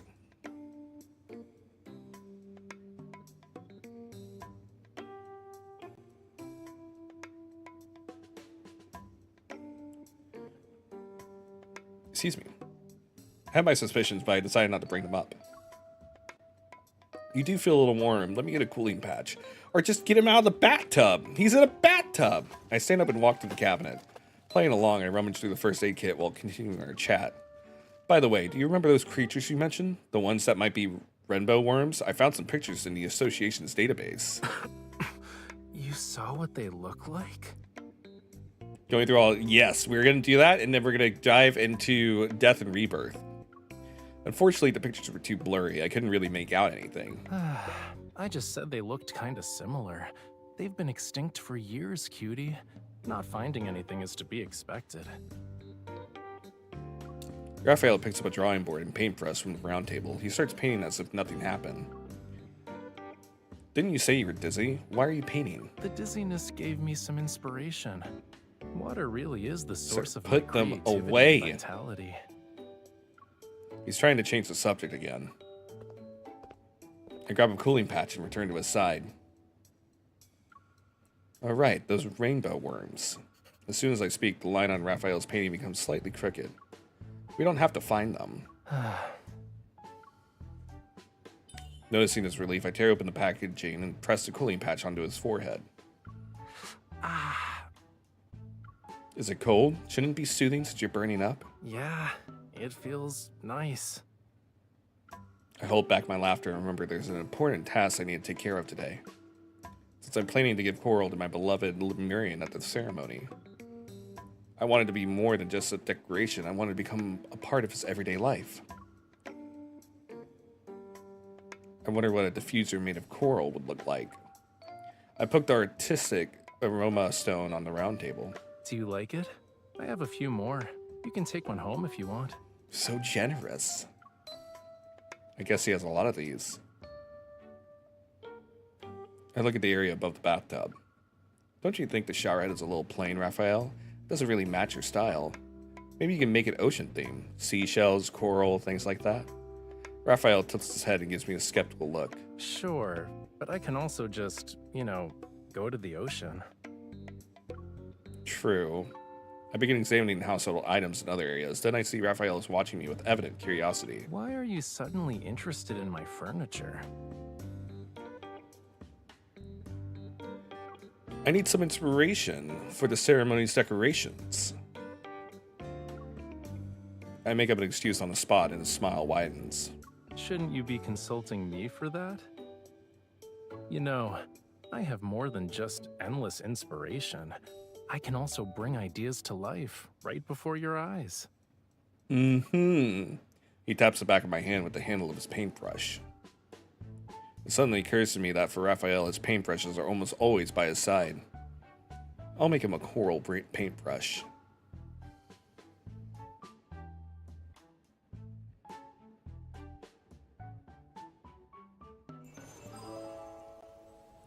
Chapter 4.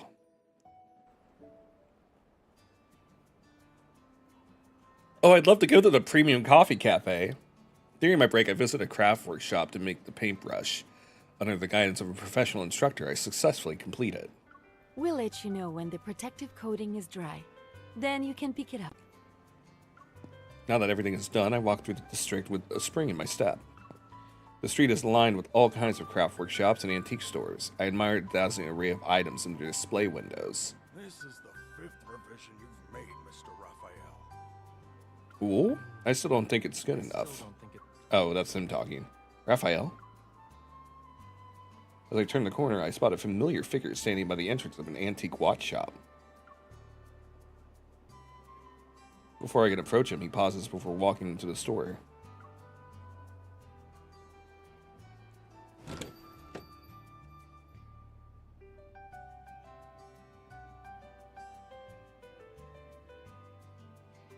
I push open the antique watch shop's door and peek inside, but I don't see Raphael anywhere. Miss, it's closing time.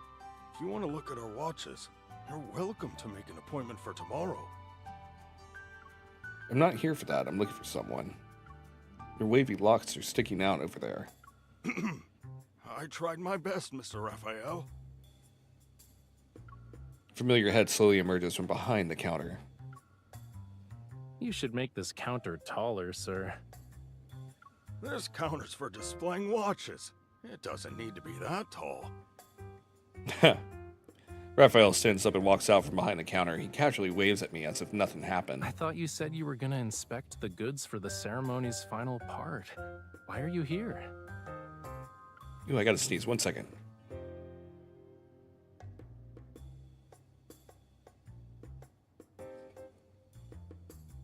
He walks up to me and takes my hand to examine it.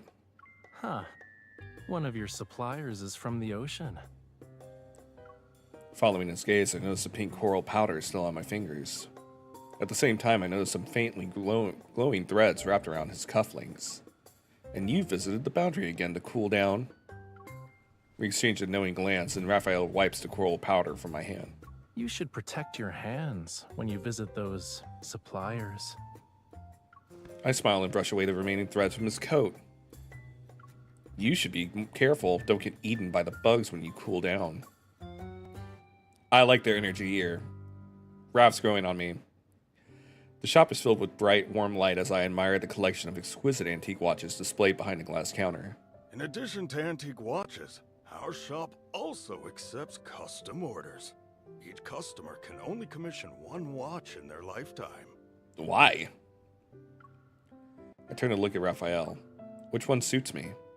Watchmaking isn't something you can do in a single moment. After all, the watch itself is an exquisite device with many intricate parts. I have another watch that needs to be repaired. You may take your time in looking around.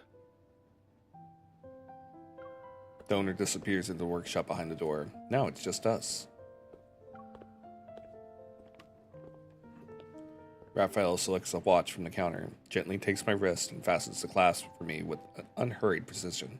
I knew it. This kind of watch fits your wrist perfectly.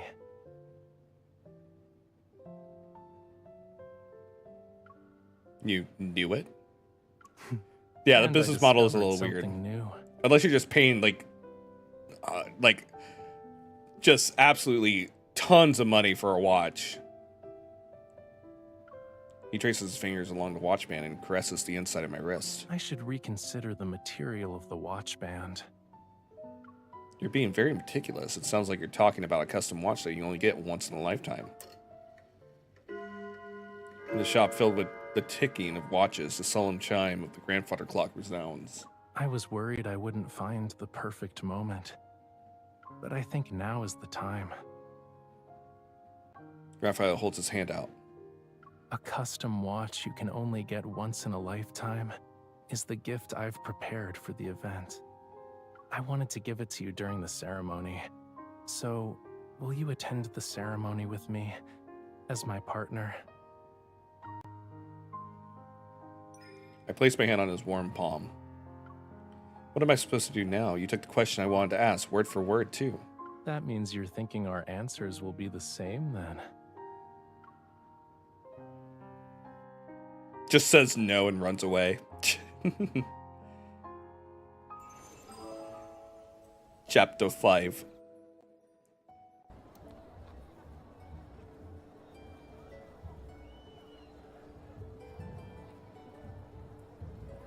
On the day of the ceremony, the venue, everyone. We're going to the venue today. Just so you know, in case you were curious. On the day of the ceremony, the venue is bustling, the atmosphere radiates pure happiness. I stand at the entrance and watch couples enjoying themselves. I feel a great sense of accomplishment. Here, for the lovely planner. Oh my god, that's flashy. Happiness. I would hesitantly wear this outfit. An exquisite bouquet appears before my eyes, and its refreshing fragrance envelops me. I take the bouquet, put my arm around Raphael's neck, and stand on my tiptoes to kiss his cheek. That's for the advisor who helped me create this happiness. He offers his arm for me to hold on to as we stroll through the venue. We admire our handiwork. A melodious, graceful soprano fills the air. Talia, standing on a stage adorned with flowers, smiles. She acknowledges us with a greeting. It's time. For what? Lemurians make their most important vows when they're accompanied by their family's songs. We believe they protect the vows and serve as a blessing. Aw, he gives me a mischievous wink.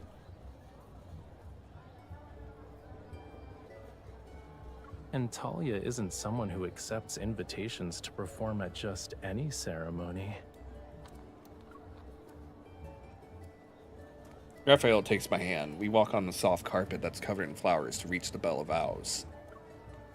Even though I've been here multiple times already with multiple men, walking across this carpet while wearing formal attire feels strangely magical. Same. I know what this magical feeling is called, too.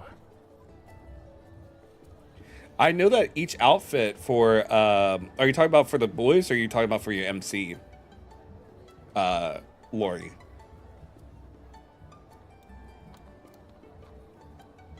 Some hair fell in my mouth. The tree's shadow sways gently. The evening light filters through their canopy and casts a warm golden glow across his profile. I tickle his palm. Well, what is it?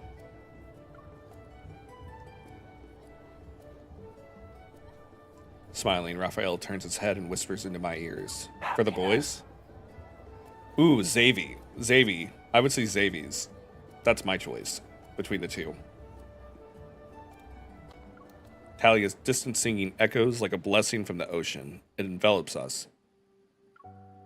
Dusk has arrived. When the sunset almost touches the horizon, we're under the Bell of Vows. Raphael, you've always shared Lemurian myths and customs with me. Now I have a story I want to share with you.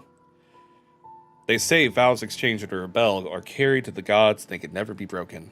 I could tell you another Lemurian tale right now, but I'd like to share with you a story of my own. I've imagined this moment countless times. The scenery was always different, though. Yet one thing never changed. The hand I held was yours. He holds out his hand to me. Can you give me your hand?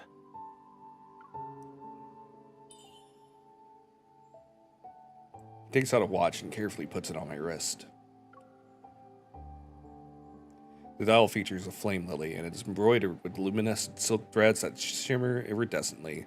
Their colors will never fade. The vows we make today will be etched into time itself. I want to use this so I can be present in every moment of your life, even when we're apart. I gently traced a flame lily on the watch's face. A flame lily that never fades should we add forever to its meaning. Like this flame lily, our time together will never disappear. Slightly moist, the evening breeze blows past us as I give my gift box to Raphael.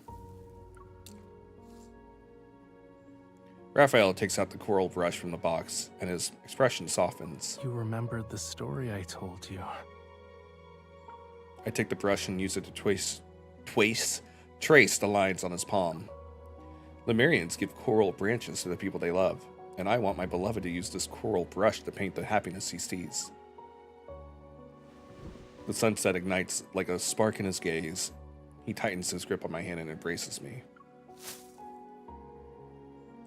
The bouquet in my hand falls to the ground. It rests with the other flowers that decorate the carpet. My heart belongs only to you. In every moment, every minute, and every second. It doesn't matter if it's in the past, the present, or the future. Will you give your heart to me?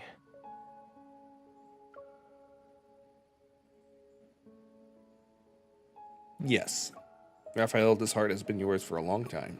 I raise my head and look into those eyes whose passion burns for me and me alone. I imagined this countless times before, but none of my fantasies can compare to right now.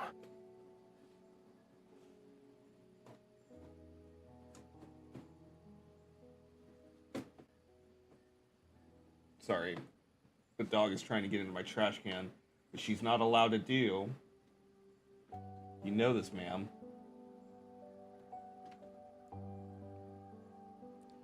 I wonder, will I wake up when the bell rings and realize everything is just an illusion?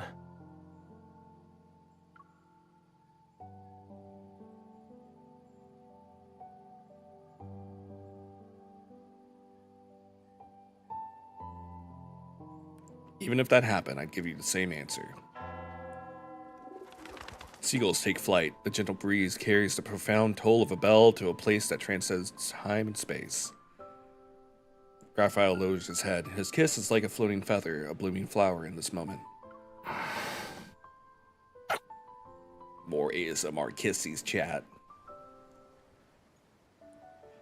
Once the ceremony ends, Raphael brings me back to his art studio. Soft moonlight filters through the gauze curtains and illuminates an unfinished painting by the window. It depicts the underwater scene we once fell into. After you found me at the clock shop, I went back to the spatial anomaly. But that space vanished after I collected the filaments from the rainbow worms. You'll only see a river there now. If it weren't for the filaments I still had, I could have believed it was all just a beautiful, fleeting dream. I touch the center of the canvas where rainbow worms drift across the painting. Might have been a dream if you were the only one who saw it. But if two people went there and shared that memory, then it's happiness that only belongs to us. Raphael opens his palm to reveal his new coral paintbrush. Since we're witnesses to this happiness, would you like to prove its existence with me? I take the paintbrush. Raphael guides my hand as we paint, brushstroke by brushstroke. That underwater realm is etched into our memories. Do we consider this our alone time? Yup. Using our current alone time to paint the time we shared in the past. I believe this is what happiness looks like. That was very sweet. I like that, Raph. The more mature, caring Raph.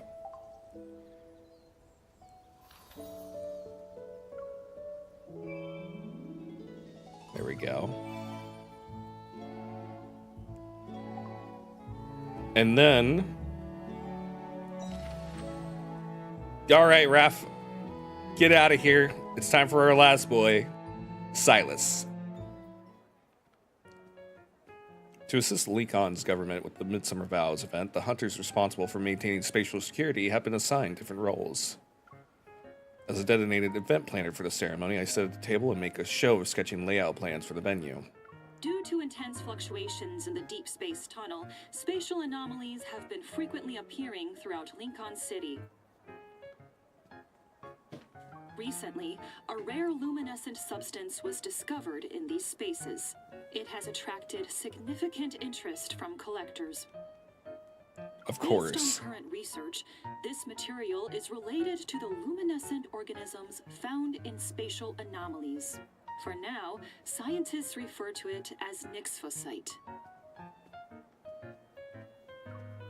The news playing from the staff members' phones catches my attention.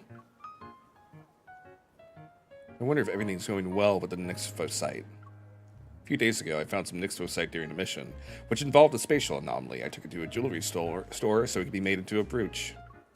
Hopefully, it's finished in time. Then I can give it to someone special at the Midsummer Vows ceremony. Hello, Mira. You are just in time. With undercover hunters everywhere, I'm not sure if I can invite Sylus here. I sigh as I notice the shining gemstone I've unconsciously sketched in the corner of the layout plan. Exhausted from planning out the ceremony? You can get back to work after taking a break. Here, eat some fruit. Dressed as a gardener, Alex hands me a plate of fruit. I put a grape into my mouth. Its fresh, sweet juice immediately floods my senses. It's delicious. They're fresh, too. Did you get them from around here? Thank you for appreciating my products. I'd wear that outfit. A shadow falls over me. I look up to find Sylus standing there with his typical cryptic smile. I got these from Sky. I thought he only accepted large orders from hotels and malls, but when I asked, he immediately agreed. It is my honor to offer what little service I can to the hunters who protect Lincoln. I'd like to thank you for your help in advance, Sky. Sky. You'll be here every day to check on the fruit's quality. You're really going above and beyond. Sylus takes out his work badge from his pocket and suddenly waves it in my direction. It's only right to provide hardworking hunters with the freshest fruit. New love interest just dropped. As soon as Alex leaves, I waste no time and pull Sylus into a corner. What's your goal here? Did something catch your eye? You? Oh, he's being so suave. I'm serious. And so am I. I heard there might be some nixphosite here. I was curious, so I decided to see if that was the case. The word nixphosite catches me off guard when it leaves his mouth. I pause before trying to act like I know nothing about it. I have to thank whoever arranged this fruit vendor identity for me. It was easy to get in here. So what should I call you? Sky? Bossman? Psy? Little S? Whatever you want. But if you have a slip of the tongue, which is you saying my real name in front of your colleagues, sweetie, I wouldn't mind. I should be careful. I'll admit this did save me the trouble of figuring out how to invite him, though. Lost in thought, I feel a cool, tasty grape being popped in my mouth. One grape for one piece of intel. Do you know where I can find the nixphosite?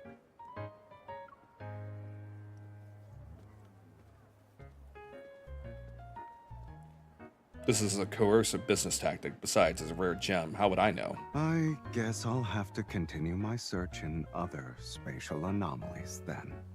How can I give him my gift if he finds it? Wait. I grab Sylus's arm. He raises an eyebrow as we make eye contact. I need an extra hand and you need information. Why don't you help me set up the venue? In exchange, I'll help you look for nixphosite. He's a law-abiding citizen who runs an honest fruit stand. This sounds more like a date, though. Never run out of vitamins with Sky, my But god. that's all the more reason to say yes.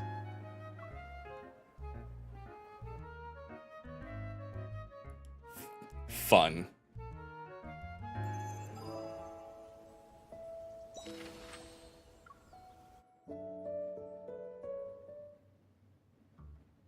Silas's knowledge and dedication to the preparations surprised me. He even suggests playing vinyl records for background music at the venue.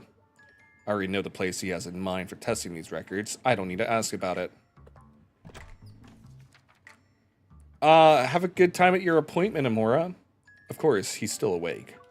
Reading a book about history, Silas sits on the sofa. I heard shuffling noises. You must be up to something, sweetie. Working overtime at Anakinis is a first for me, though. It's a rather novel experience. As he sets his book down, I settle into the empty space in his arms. Please, would anyone dare to make Anakinis' leader work overtime? Out of all the people in the N109 zone, someone comes to mind. She's the same person who dares to enter my room without knocking. And has the nerve to argue with Mephisto. She also insisted on giving me an extra bottle of shower gel. Oh, we also can't forget how she enjoys being my boss lately. Stop. Keep talking and I'll end up as an N109 zone's most notorious troublemaker. Anyway, you're the one who came up with the brilliant suggestion of playing vinyl records at the venue. I need to listen to a few songs before I pick them out. Oh, are you implying I set myself up? I will watch my 4 stars one day. I'm gonna make it a special stream. I try to plan out my streams for Love and Deepsace with very specific content in mind. Like, although I'm going off, off base today, as according to my venue, focusing mainly on Death and Rebirth. But I mean, it's the last day of the event, and I didn't know that. I thought the event was already over, so we're switching gears a little bit, but we're still going to do Death and Rebirth for a while. Don't you worry. Yes, now do you have anything else to say? No? Then lead me to your vinyl collection, little S. You've got me there. Follow me, boss.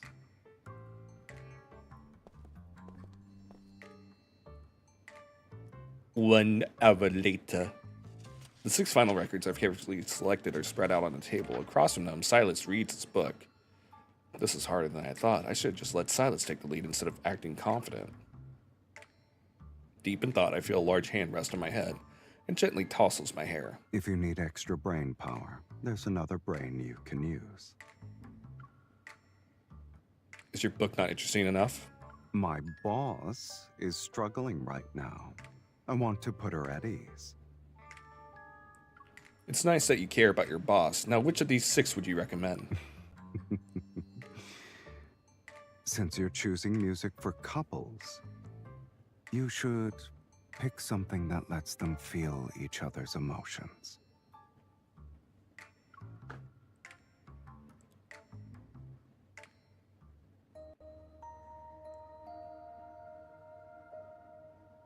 He takes a vinyl record and places it on the record player. As gentle music begins to flow through the air, he extends his hand. He's inviting me to dance. Dance with the boy. Relax. Dancing with me isn't anything new to you.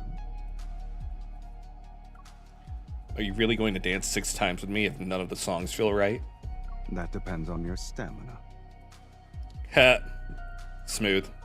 The music is like a stream. Silas and I move to the beat, our steps naturally falling in sync. Until I deliberately mess up, our dance quickly turns into a game of me trying to step on his toes and him dodging. You moved away again. Sweetie, we've danced countless times already. I thought you were aware of how good our coordination is. I remember leading you through every step during our first dance. Things are different now. You can test it out, if you don't believe me. I wait for the perfect moment to step on Silas's foot again, but he gracefully dodges with practiced ease. The space between us gives Silas his chance. He twists his wrist and he leads me into a spin that ends with me in his arms. I'm starting to wonder who's fallen into whose trap here, Mr. Sylus. It depends on whether you prefer being the hunted or the hunter. You know, I actually miss going swing dancing. I used to swing dance all the time, and it was very fun.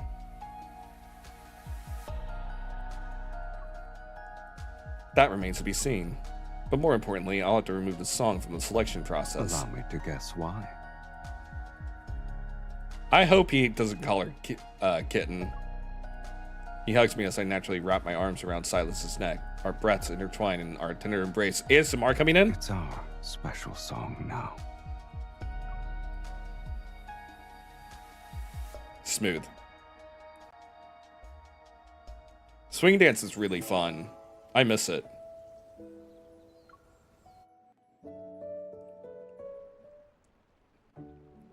Since Sylus has been helping me with preparations recently, I should give him some information about Nyxocyte in return as per our agreement.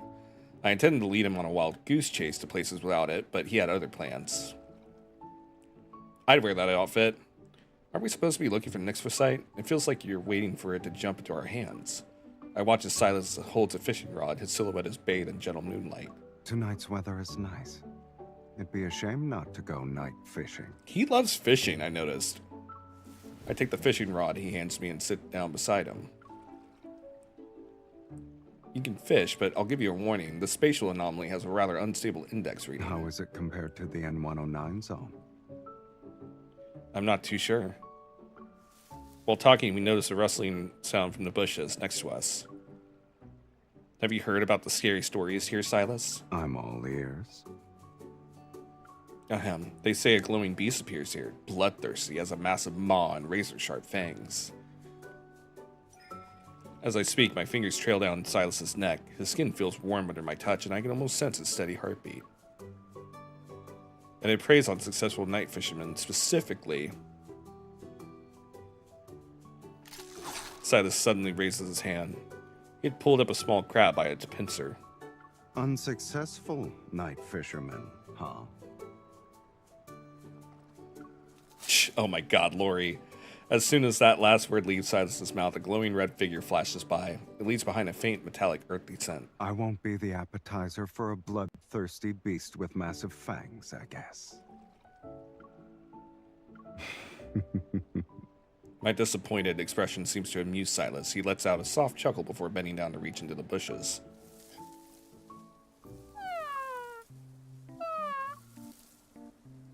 Sylus lifts up a palm-sized fluffy creature that's covered in a red bioluminescence. Trembling, it looks up at him. Sylus raises an eyebrow. Then he sets it down. The creature leaps towards Sylus's fishing rod to catch the small crab before running past my feet. What is that? The ferocious beast you spoke of? Its name can be translated as Phosenos. That's the glowing creature the news mentioned. Experts say it's connected to how Nyxocyte is formed, but they're still researching the details. It's not that mysterious. They probably just don't want to make it public.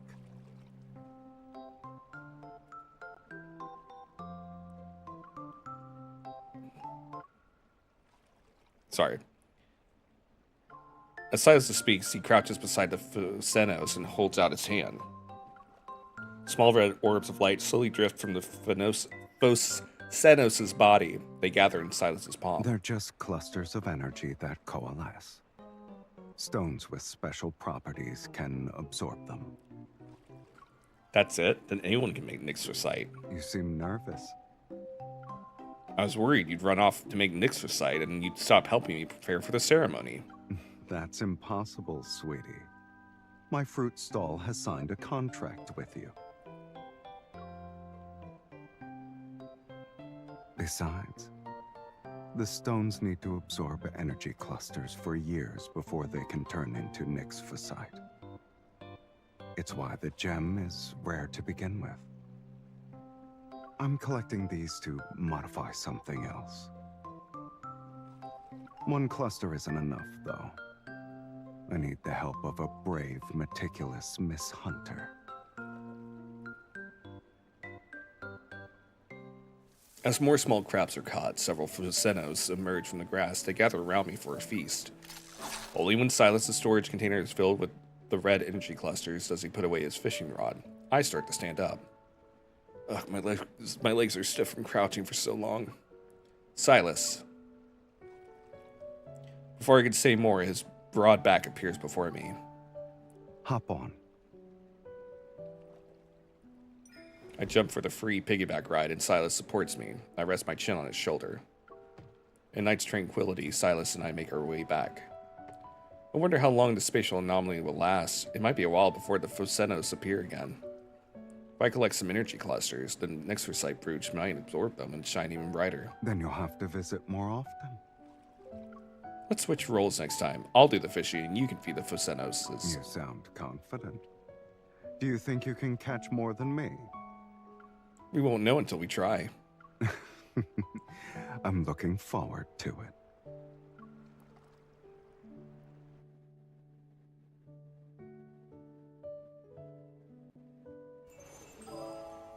Chapter 3.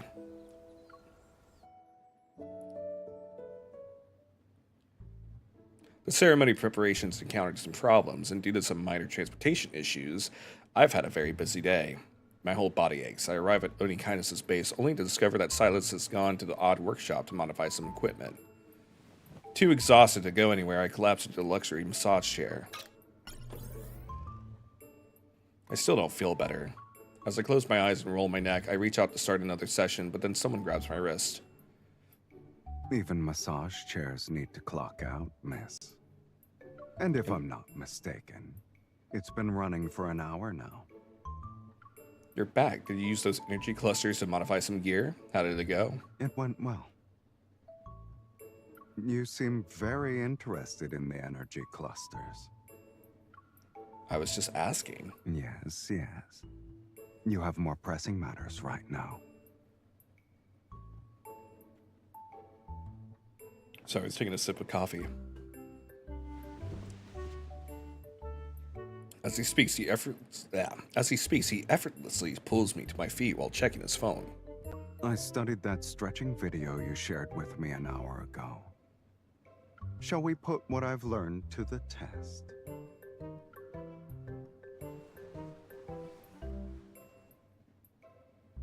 Right there. Okay, a little higher. No, that's too high. Move it down. I sit cross-legged on the bed and lean forward. Across from me, Sylus pulls my arms. What we're doing isn't even close to what's in the video, sweetie. Really? Maybe I'm not in the correct position. Let's try a different one. You do realize you started improvising 2 minutes after we started stretching, right? Your flexibility has improved. I'll give you that. What does he mean by that, chat? Despite saying those words, Sylus lets me change positions. He moves behind me to press down on my shoulder blades. As he releases his grip, I lean back into him. I enjoy the satisfying feeling from stretching my muscles. Tired? What about you? You put in quite a bit of effort. I roll over and hop off the bed. Then I walk over to the table and pour 2 glasses of water. That's when I notice there's a new book. A guide on carving. After handing Sylus his glass, I lie back down on the bed. I rest my head on his leg. Since when were you interested in carving, boss man? Last night, I had a dream where Mephisto locked us in a dark room. Whoever finished making a statue of him first got the ticket to escape.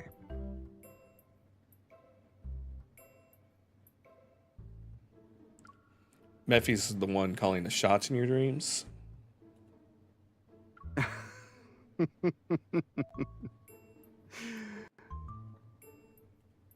So did we finish the sculpture? No. We ended up trapped in there. Forever. That doesn't sound too bad.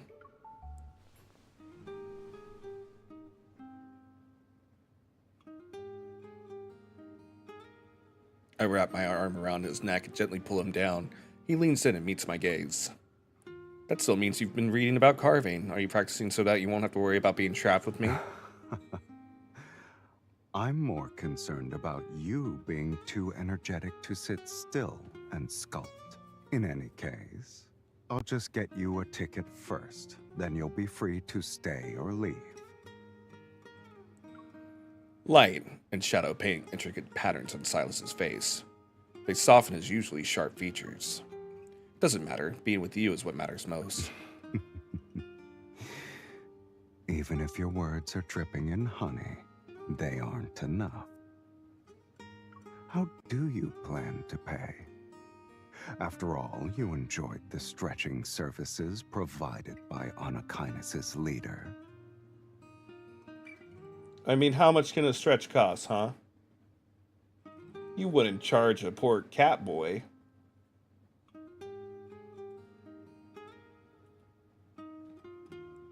I slightly move up, cradle Silas's face in my hands, and gently kiss him. Well, what do you think? I'll accept that for your He ended up dying. session. Mephisto ended up dying? Oh But my the god. next fee will have a markup.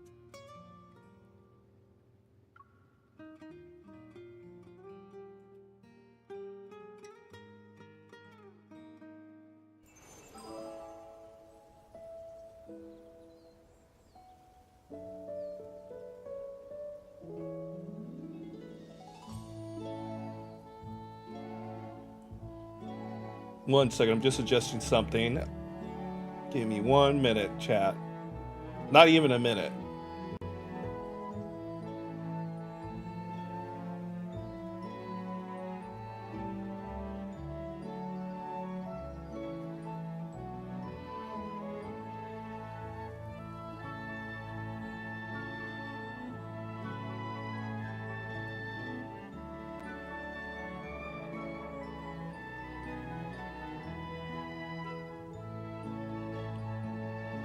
Okay.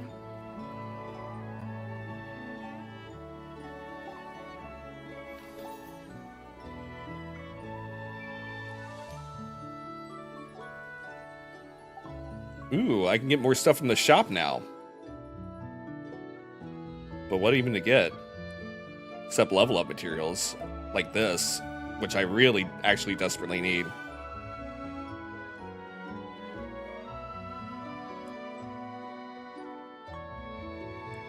What's yesteryear impression? What's this? Chat, yesteryear impression?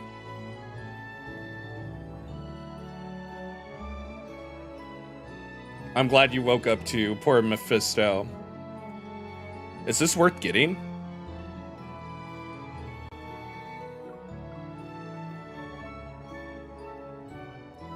What do you use this for?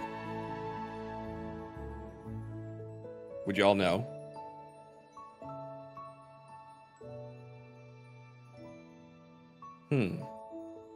Maybe I'll ask Tom if no one knows.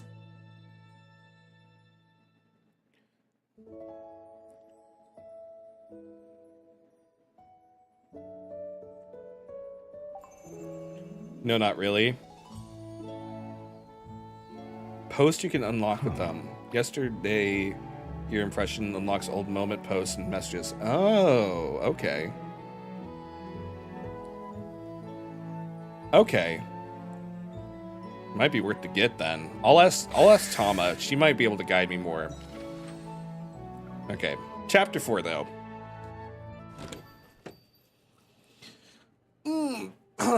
Big stretch.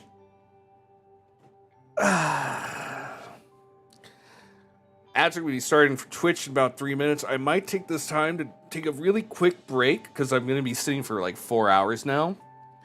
And I'm going to get some more coffee and stretch my leggies because we do not believe in blood clots, chat. Blood clots are the enemy of living. And we like to live, so. Just the preparations are wrapping up. The jewelry store calls. My custom brooch is ready for pickup. Mr. Jackson, I'm here to pick up the brooch. Perfect timing. I just finished a private consultation. Come along now. Follow me to the second floor. I bet we're both getting a Nixo fight for each other. Both of us soon arrive in a quieter area. He quickly returns with the brooch. This gemstone is rare, so I took extra care in cutting it. Please, have a look. The Nixosite brooch he gives me sparkles brilliantly in the light. It's impossible to look away from. It's bold, vivid crimson. Happily holding the jewelry box, I head downstairs, but before I can leave, I catch a glimpse of a familiar figure through the display window. Sylus? As the door opens, I quickly duck behind a folding screen. I slip a jewelry box into my bag. He's supposed to be at the auction right now. I peek out to get a better look, but no one else is in the store. Wait, where did he go? Good question. Where did he go? Cordy, oh my god. I'd wear that outfit. I hear a voice behind me. Startled, I turn around. Sylus is standing right there. Why didn't you tell me you were back from the auction, and why are you sneaking around?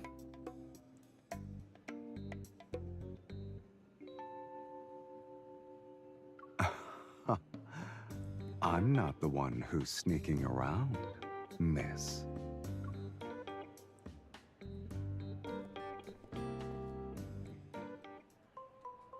I feel a twinge of embarrassment as I look at the text he sent me 30 minutes ago. He asked to meet up at Azure Square. I was too busy earlier and didn't see your message. I figured as much. I knew you'd see it eventually, so I decided to look around the jewelry store by Azure Square in the meantime. What about you? I picked up an interest in gems since I've been around you for a while. Why did you want to meet up at Azure Square anyway? It's right in front of you. See for yourself. Sylus gestures toward the center of the square, and I turn my head. It's now decorated with pink and white balloons. A massive display screen shows live footage from the spatial anomaly. A lot of couples are gathered around it. I didn't expect the preliminary event for the ceremony to draw in such a crowd. Wouldn't you say it turned out well? We worked hard these past few days.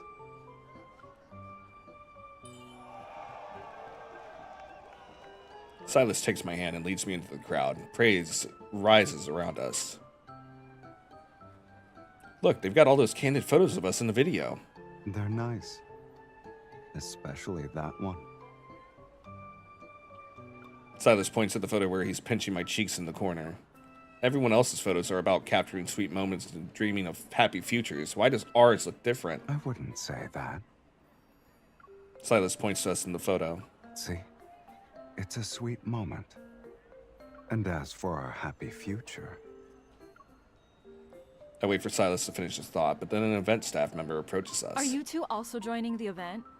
Would you like to try our warm-up game first? Write a message for your partner, and they'll have to guess what it is. If they're correct, you'll win a prize. I'll use this to invite Sylus, but I wonder if he'll be able to guess my message. You look eager to play.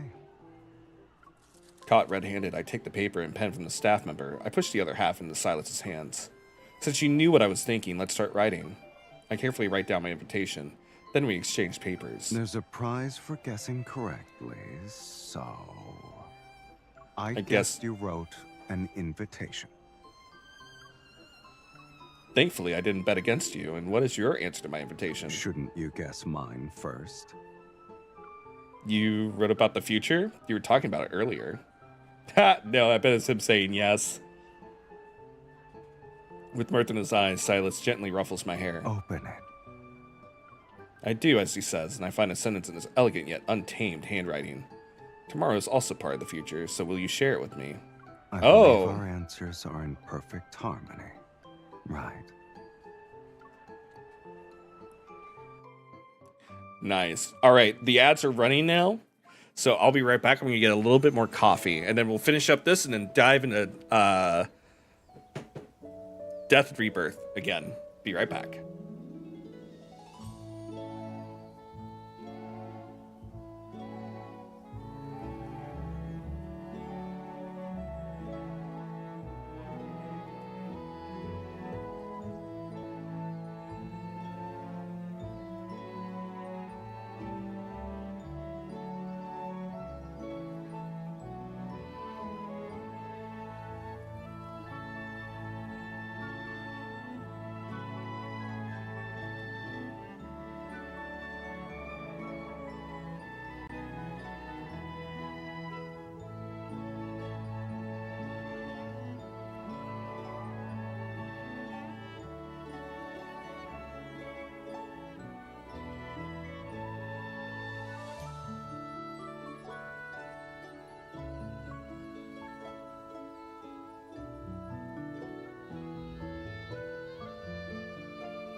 Okay, we are back. Thank you guys for your patience. Time to play this last chapter.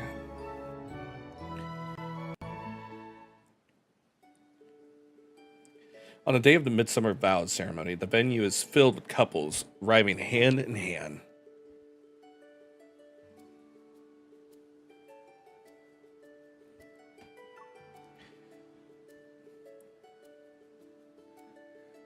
After saying their vows, each couple rings the ceremonial bell. They're met with applause and heartfelt blessings from everyone present. So, spend the rest of your life with me. Do it! Please. Just do it! Just spend the rest of your life with me, all 54 years. Don't ask me how I know your exact timeline of your death. As melodious music fills the venue, Sylus and I see each other immediately in the crowd. Sorry, y'all, I'm back from an unofficial lurk. That's totally fine. I hope your therapy went well.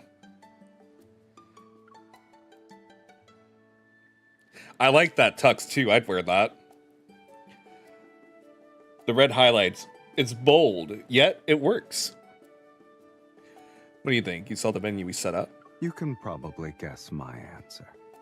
But I'll withhold my judgment until we experience the most important part ourselves. I have a feeling you'll rate it even higher after. Sylus smiles and holds out his hand to invite me. I can't wait.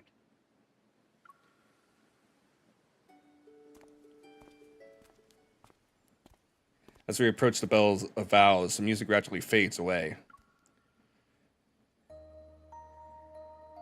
After a brief silence, a familiar melody slowly fills the air. It's our special song.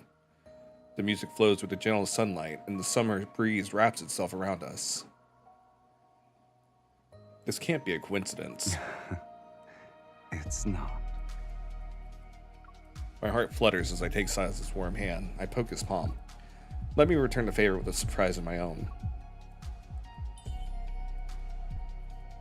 Standing under the bell, I take out a velvet box I had prepared and place it in Silas's hand. The crimson nixophyte that's set in the brooch gleams in the sunlight. It's just like Silas's eyes.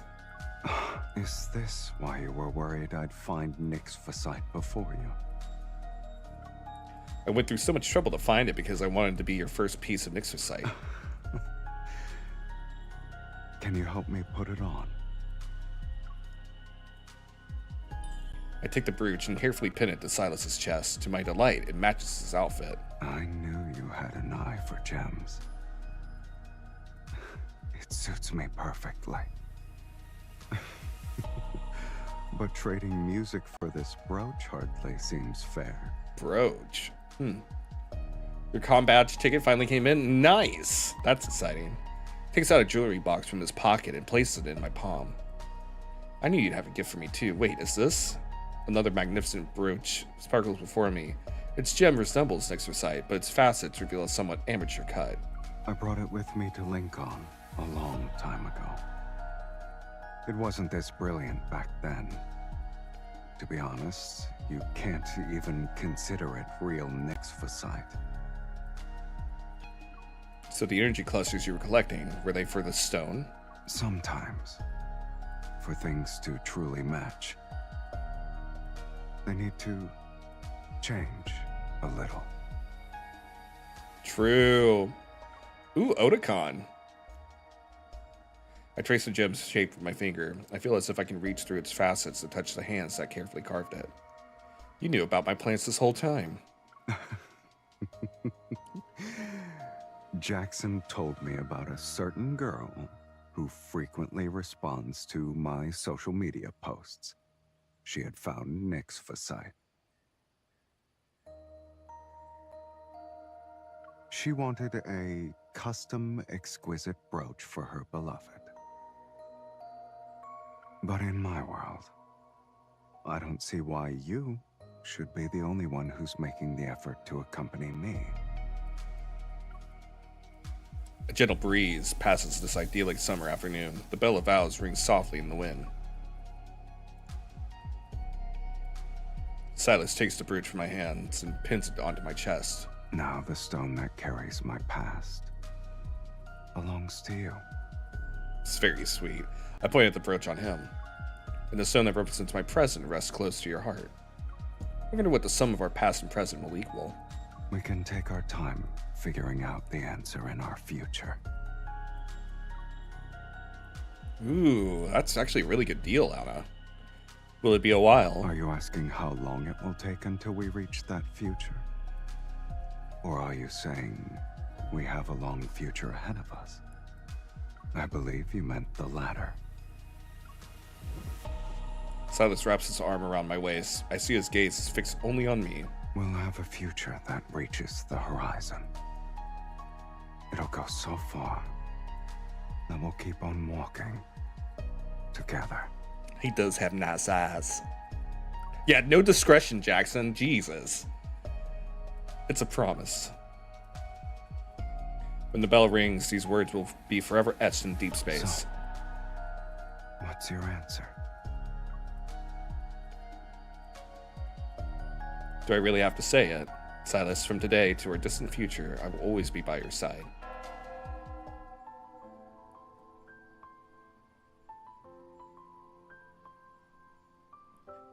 We share a smile as our gazes meet. Sylus leans down to kiss the corner of my lips. I promise to never break this vow. More kissies.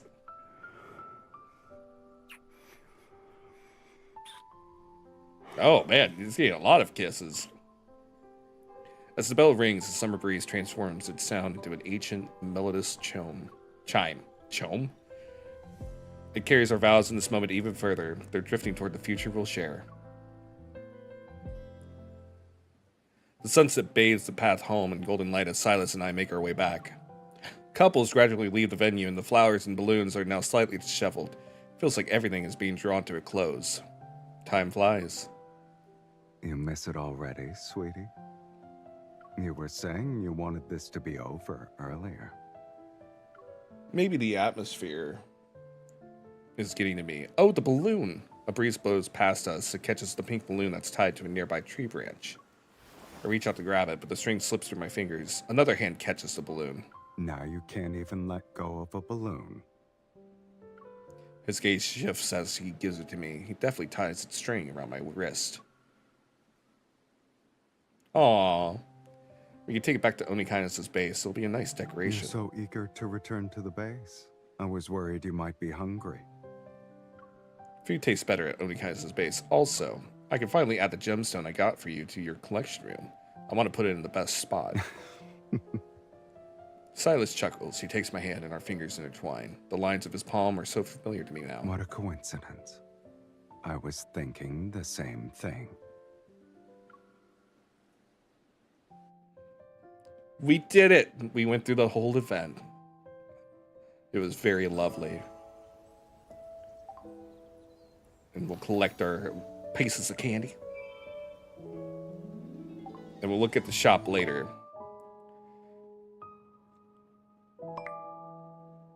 Got so many text messages. I've missed so many calls from all the boys. We'll look at it all later. Oh, thank you. I almost forgot my login. Oh, and let me give stamina to all you guys.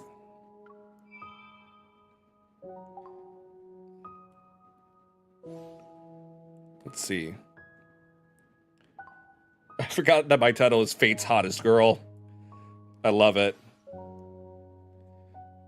Okay. Well, that was fun. I enjoyed that. I hope you did too. But now it's time for us to dive into Death and Rebirth. We're back at it, everyone. With Chapter 7, Soul Time. Or Story 7, I guess. Midnight, Velocity Vintage Cars. I thought finding a suitable hideout would take a lot of effort. But Sylus knows exactly where to go. He leads me to a vintage automobile repair shop near the arena.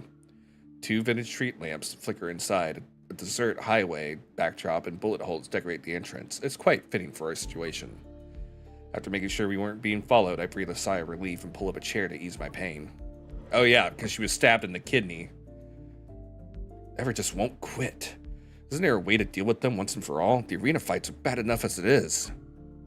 The ones we took out were only minions receiving commands. For signals to be distributed simultaneously, there must be a leader carrying the central control unit.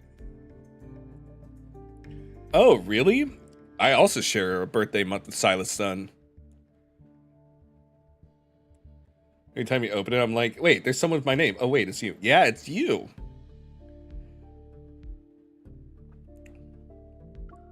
Take out their control unit, and we can disable the entire group. Speaking of which, I detected an unusual metaflux fluctuation when I encountered them. Sylus turns around to look at me. What makes it unusual? I'm not sure how to explain it. Maybe it's connected to that control unit you mentioned. They've really been busy behind the scenes. They're using protocores like they're toys. Sylus averts his gaze and turns away. He walks to a corner of the shop. Change of plans. We need to step up our game. What? Find the leader, neutralize them, and extract the control unit. We're going to do reverse tracking? That might work. I'll use those unique fluctuations to locate them. Sylus crouches down by the decorative bar counter along the wall. The sound of rummaging soon fills the air. What are you doing? Oh, are you looking for weapons? I'm hungry, so I'm looking for food. I stood up. My interest is piqued. Is this place one of your properties? Maybe. Those with refined tastes know how to seek out places that match their standards. The vehicles outside are enough to prove the owner's discerning eye. I spoke too soon. After retrieving a bag of food from the cabinets decorated like wooden crates, Sylus returns to the small table, a look of displeasure on his face. These are emergency rations. If you're not picky, try to eat as much as you can. Canned food? That's not too bad. I thought it'd be much worse considering how you acted. Weren't you the one who kept asking for more home comforts at the base? The base is for living, but this place is for surviving. The standards are different. But seriously, have you thought about making your chefs develop canned foods? With their skills, we could have gourmet canned food experience next time we end up in a situation like this. While I keep rambling, the cans are open and arranged. Sylus gives me a look but doesn't argue. What? How's your wound? No amount of talking will change that pain. I'm starting to think the medicine wasn't normal. It hurts even more now that I've stopped moving. I take a huge bite out of canned luncheon meat. I try to distract myself from the pain by chewing. As I reach for the energy drink, his hand hovers above the can. He sprinkles some medicinal powder over it. I stare in disbelief. Did you just spike my drink right in front of me? Are 2 painkillers going to be enough to knock out Lincoln's finest hunter? No. I know you want to stay alert. You're worried the extended release painkillers will slow your reactions. Keeping you safe for half the night will be easy. I'm here, which is more than enough. He picks up the can and moves luncheon meat aside before setting it down in front of me. The small table becomes a chessboard once again, but this time my opponent senses pieces into my territory to supply his queen. As for whether you want to let your guard down for half the night, that's up to you, Kitten. Don't call me Kitten. Also, I'm glad your appointment was from home. I'm really glad it went well. Drink it. Since you put it that way. Under his watchful gaze, I alternate between sipping my drink and eating. See, Caleb, if you're gonna do it in front of me. Oh my god, Lori. I quickly replenished my energy after consuming 3 cans of protein-rich food. The pain gradually dulls. Looking at my leftovers, I notice that Sylus has barely touched his food. With a questioning look, I waved the can at him. I'm full. You're a fool after eating 1 slice of meat. I don't want to eat. I don't like it. You're the one who said you were hungry. In the dim lighting, Sylus fidgets with the can opener. His gaze lingers on a particular vehicle, and his interest is evident. The last Slavernos in the world. This shop's owner really knows how to hide treasures in Caron. Sitting with a full stomach only makes me drowsy, so I get up and follow him into the maze of vintage cars. A distorted figure flashes in my peripheral vision. I turn around only to see my reflection in the glossy black door. Car door, The I mean. Phantom Zero, produced 60 years ago. Comfortable seats, spacious in the back. We love a big back seat. I mean, what? Anyway, thinking I'm interested, Silas turns back to stand beside me. Our distorted reflections merge on the car door. This model was always popular with young dreamers. Are you one of them? First of all, those young dreamers from 60 years ago should be elders by now. Secondly, this car is cool. I won't deny liking it even if you make fun of me. I wasn't. He does something I can't see, and the pitch black Phantom Zero's headlights suddenly turn on. They cast their beam on another car in front. I have daydreams too. Under the circle of headlights, the car stands like an actor, center stage, who's waiting for its story to begin. Silas steps into the light with one hand in his pocket. Unhurried, he leans forward with his hand on the car door to get a closer look. This is what you mentioned earlier, the Slaverno. Slaverno means explorer. It was the last model this company produced before going bankrupt. It sounds like they were exploring different methods to escape their desperate situation. Curious, I peer inside. A fine layer of dust has settled over the interior. The exploration might not have ended well, but at least the name shows they never gave up hope. You have a knack for spinning inspirational tales. He looks more relaxed as he's leaning to the side. Against the car door, he looks at me. In reality, there was no tale about surviving despite the odds. It was just an ambition that withered before its time. In their final moments, they poured their last defiant breath into crafting this car's body and soul. What stands before you now is an embodiment of ambition that died 60 years ago.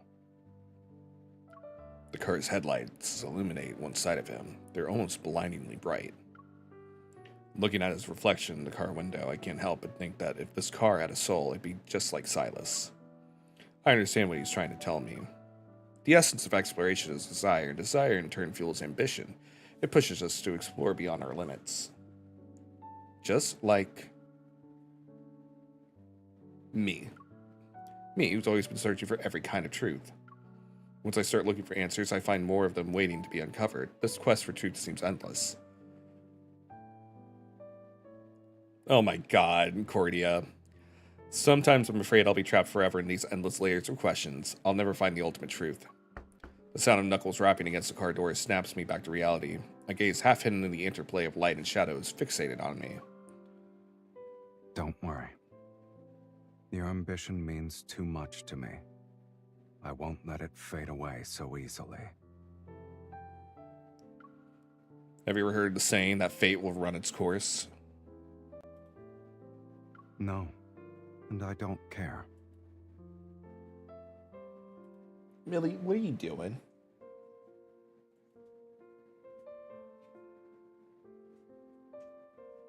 Seemingly done with the conversation, he stands up, takes my wrist, and leads me to the Phantom Zero. He opens the back door and tilts his head. Sleep here tonight. Sound good? The back seat is spacious, and the cushions are definitely soft enough. I turn, as expected. Silas chose a Slaverno. He reclines in the driver's seat, his legs propped up on the open door. Turn those lights off. Okay. The car lights are off, and darkness once again blankets our surroundings. As I lie down, I realize how much fatigue I'd built up from constantly fighting and running around. My head starts to feel heavy. Yet, at times like these, thoughts seem to surface more persistently, but it's beyond my control. Silas? Silas? I look up through the car window and see his foot resting on the door frame. It sways ever so slightly. I can tell you're awake. Listen to yourself. You sound like you're talking in your sleep. I struggle to sit up and lean against the window. I speak in a soft voice. I might be half asleep, but I know this plan will work. In 3 hours, it'll be dawn. People have their guard down after waking up. That's when we'll split up and make our move. You'll draw the Wanderers away and help me create the conditions for detecting fluctuations. I'll find a way to obtain the control unit the mass people's leader has. Move at dawn, splitting up. Are you really treating this like it's just another Lincoln mission? Lincoln never gives me this much freedom. I blink slowly and force myself to stay awake for just a little longer. I'm not playing around. I helped you deal with Ever, so you have to help me get the gold coin. Then I can enter the arena. And if I refuse? Well, you can think about it. Why you're really here. His foot stops moving. As I fight to stay awake, I see him stand up and approach me through my hazy vision. Then a large hand steadies my head and gently guides it down before giving it a pat. Get some sleep. Number 2. Very sweet.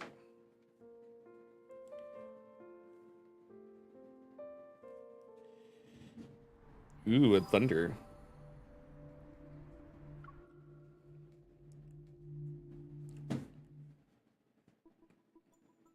Three hours later. Fog seeps into the abandoned factory as I nimbly leap onto a shipping container. I'm getting closer to the energy fluctuation I've detected. Soon enough, I spot approximately 10 motionless figures standing in a narrow gap between the containers. 6, 7, 8, 9. The rest of them are here. According to the plan, Sylus is dealing with the other contestants and wanderers to obtain the arena entry token, a gold coin. Meanwhile, I'm tracking down those masked figures, and that's why I'm here. I'll take down their leader first. Once I find out who's in charge, the rest will be a piece of cake. I close my eyes and attempt to channel the Spatium Core's energy.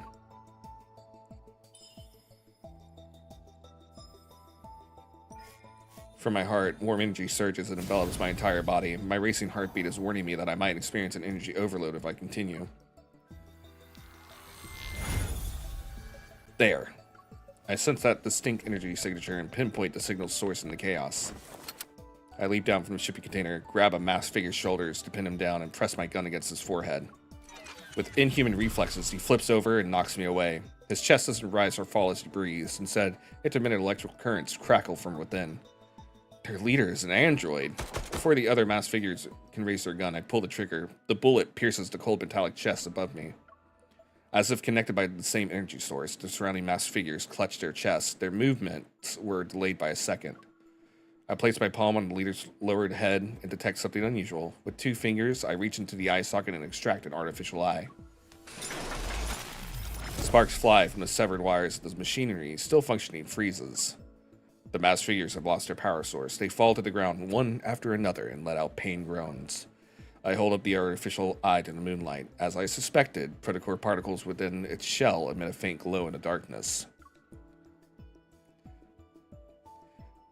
I'll be taking this. Elysium's neon lights shine as they always do as I arrive at its entrance. Won't you look at that? Someone's still alive. Hey, I'm ranked 2nd on the leaderboard. I can't let all those people lose their money because of me. You're too kind. I need to lay low here for her now, but how am I going to contact Sylus? I see something's troubling you. I like the MC too. You have a lot on your mind. You should treat yourself to a good meal. The body knows what it needs.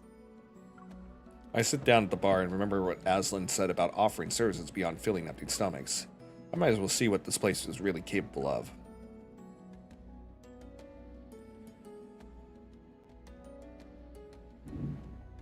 Can you connect me with someone? Can you help me get in touch with someone from the Zion Hunt? Aslan absently toys with the ends of her hair. She acts as if she didn't hear my question. Got a top 3 deal. Interested? I have a deal involving the players in the top 3. Interested? Aslan touches the corner of her mouth. She's apparently amused by my amateur attempt at sneaking in code. The connoisseur's meal, please. I'd like to look at the connoisseur's menu. The menu is promptly presented to me. My gaze sweeps across peculiar dish names one at a time until it lands at the last item. Sweet Evil Trap. Every dish in the connoisseur's menu tells a story from the N109 zone. But the story behind this one hasn't started yet. It's waiting for someone to order it. In fact, it's been waiting for a long time now. 10.5 grams of soul.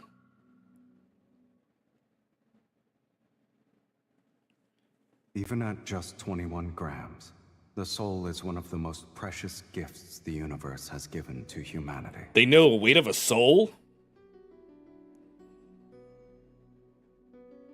No, you're totally fine, Amora. You don't have to ever apologize for, you know, making yourself, by taking care of yourself. Thanks for hanging out. Sylus practically has "I prepared something for you" written all over his face. Also, sorry, give me 1 second. My wrist is hurting and I'm trying to like work out a muscle that's very tight in my arm.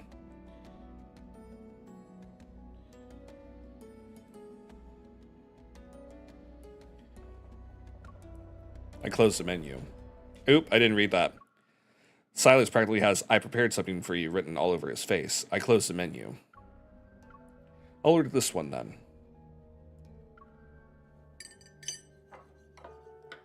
The red wine marshmallows are sweet, and the pomegranate juice dances across my tongue. How is it?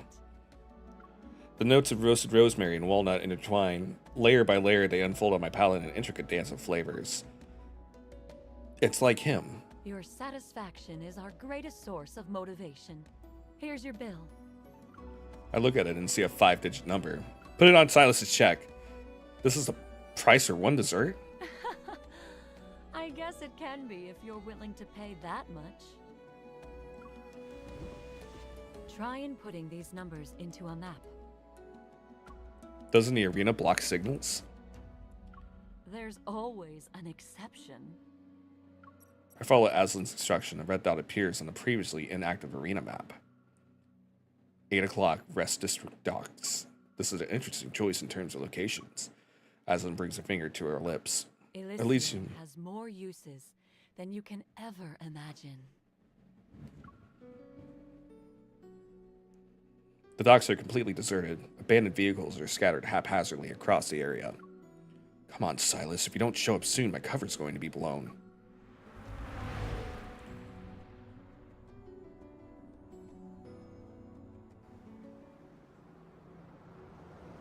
Cutscene. Let's go.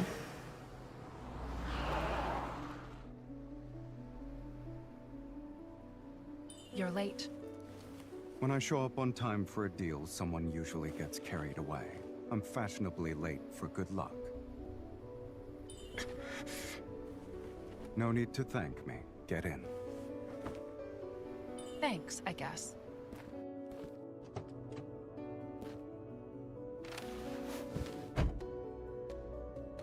Where is it?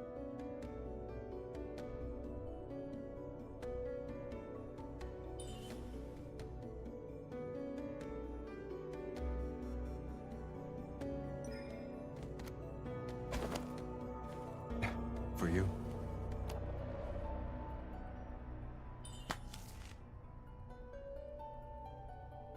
Empty.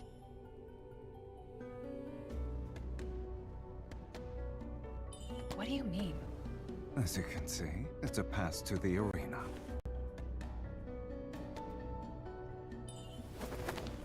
No time for jokes. Where's the gold coin? It was tampered with, so I fed it to a wanderer. We can't have loose ends, Kitten. You destroyed it? There are other ways to girl enter the boss. arena. I can guarantee that. I'm being honest. You know that.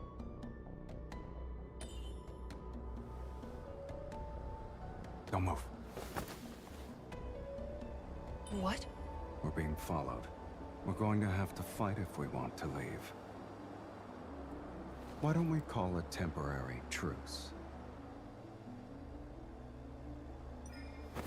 We don't know how many are still in hiding. What are the odds?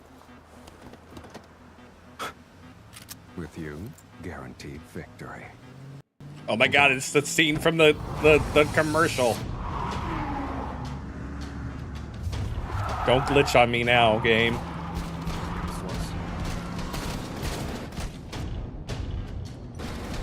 She wants to order. Evil Sylus.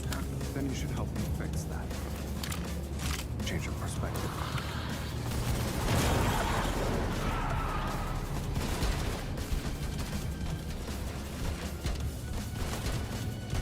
I'm charging extra for this. She's such a badass. Look at us.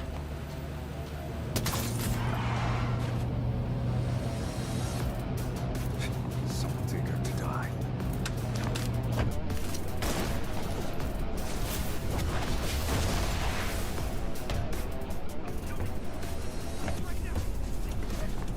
It's too late for regrets. Damn. Nice control. You're good at driving. Anyone ever told you that your driving stability needs some work?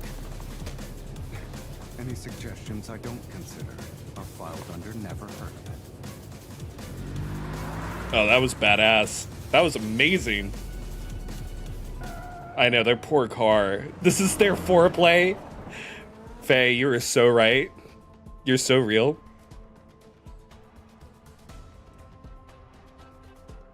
The car emerges from the tunnel and races through the streets of the killing zone. Please don't tell me you went for a joyride earlier. I didn't. I just grabbed a bite to eat.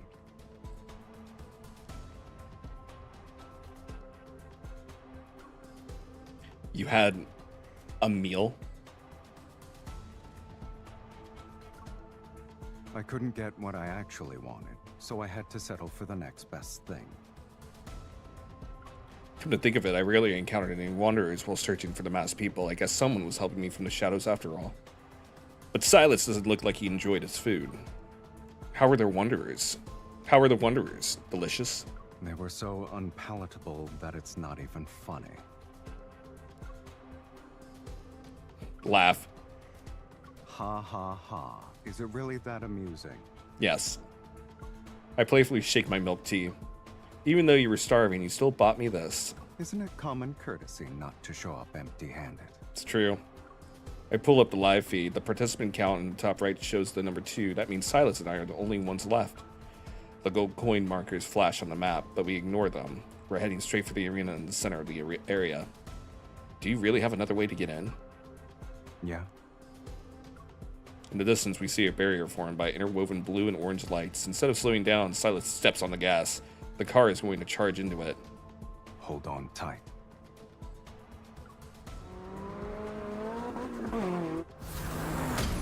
As soon as we hit the barrier, its violent energy tears our vehicle apart. It's going to be turned into heavy chunks of scrap metal. Sylus uses this as an opening. With his evol, he tears open the barrier. Your other way to get in was crashing into it? What? It worked, didn't it? Sylus pulls me to my feet in one fluid motion. I take a moment to steady myself before looking at our surroundings.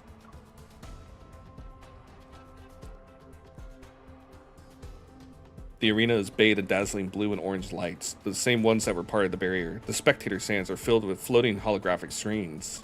Have a good day, digital. Have a good sleep. A luminous path extends beneath our feet. It leads to a central area where several metallic platforms stand beneath floating crystal structures. There must be some kind of mechanism here that will let us go underground. When we approach this part of the arena, we don't find any mechanism. However, a peculiar spot on the central platform catches my eye. Under normal circumstances, the gold coin would be the key to go underground and meet our Lord of Caron. Yeah.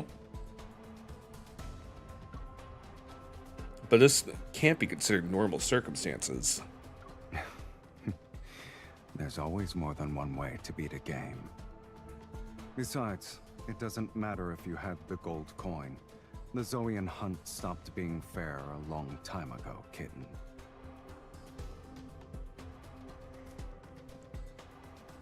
He didn't call me Kitten. I didn't hear it. I was about to go like, don't call me Kitten, but I didn't hear it. Did he call me Kitten? Because I didn't hear it if he did. I need to know if I need to be mad or not. Also, forgive me. I am checking the settings of one thing. before we continue?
There we go. Okay, sorry. I was noticing something was not working correctly on my end. Nothing that you guys would notice, but something that helps me out a lot.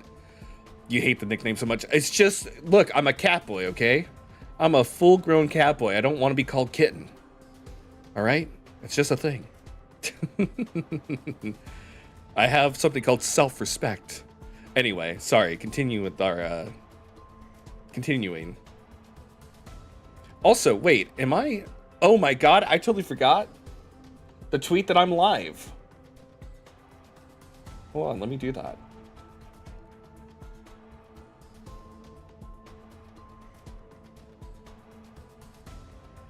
Forgive me, 1 second. Give me 1 second, chat. I totally forgot the tweet I was live.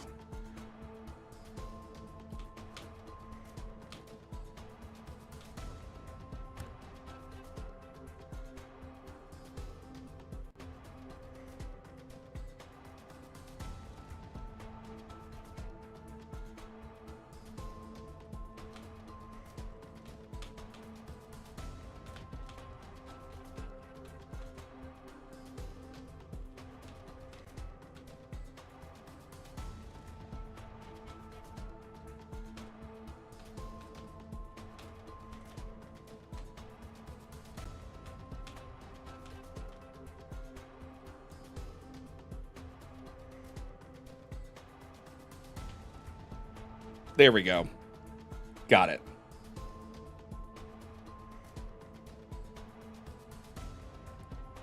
Whoopsie doodles. Every man who plays, respects, and loves the game is a hater to the Kitten nickname, VTuber or not. I mean, come on. I just don't want to be called Kitten, you know? Hello, chicken. How you doing? Yeah, it is too bad you can't opt out of the... Yeah, 4 hours later, I finally tweet that I'm live after tweeting that I was going to be late. I'm so good at this VTubing thing, the streamer thing. I'm professional streamer. Anyway, back to the game. Back to the game, my homies. He taps the ground with his foot. Listen. I can't hear anything, but I sense faint metaflux fluctuations. The metaflux is fluxing. Maybe we can do this. Black-red energy particles seep into the ground. A few seconds pass before the metaflux reading suddenly spiked to dangerous levels. The ground rumbles, and a horizontal crack appears in the central area to reveal a massive creature underneath. It quickly opens its eyes and leaps. It's a wanderer. The wanderer is encased in a massive shell and instantly releases a powerful burst of metaflux. Does the N109 zone prepare these kind of surprises? Of course not. I suspect this grand spectacle is their idea of a welcome party for honored guests from afar. Who's trying to mess with us this time? What did they want? I don't care. I've had enough of this game. And its endless amount of rules. He stands at the edge of a raised platform as black-red mist spirals up from his arms. It engulfs his entire body. Let's end this once and for all. Let's do it. Let's kick his butt. I think we're gonna fight.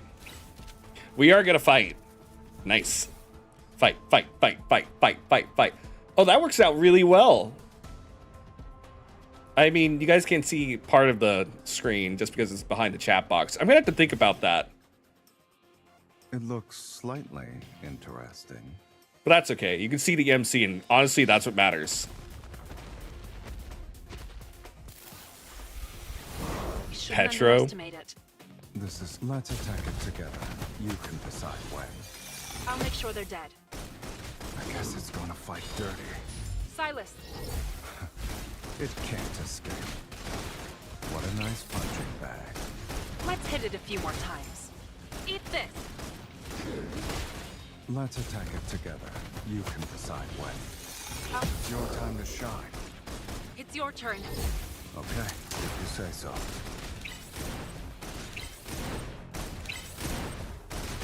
We're halfway there. If we're covered, be careful.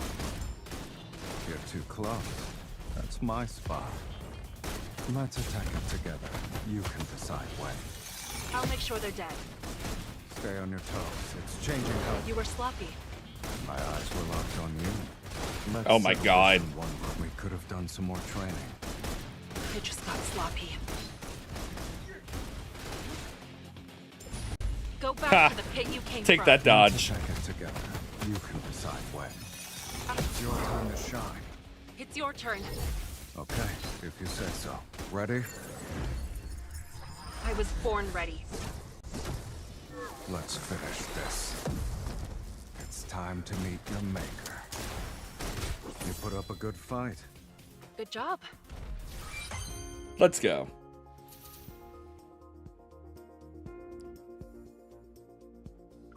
Easy. Easy clap. That actually works out really well. Is that the end? That can't be the end of the chapter. Okay.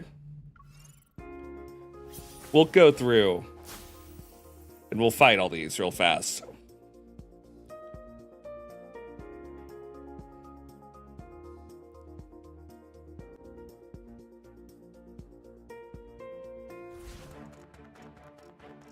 Zane, you haven't showed up in the story yet. Where are you? Easy. Here comes the dust. It is weak. Now's our chance. Bring it on. You won't escape. Keep your distance from it. It's minor. Whack it on the head. Nice and loud. Keep your distance, or else you'll get hurt. Everything went well. God. So powerful. My Zane is so OP for the story, which is exactly how I like to play games.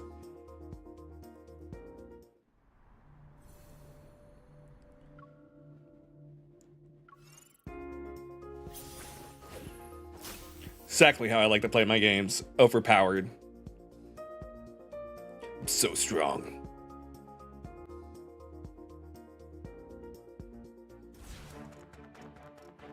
I'll head into battle with you by my side.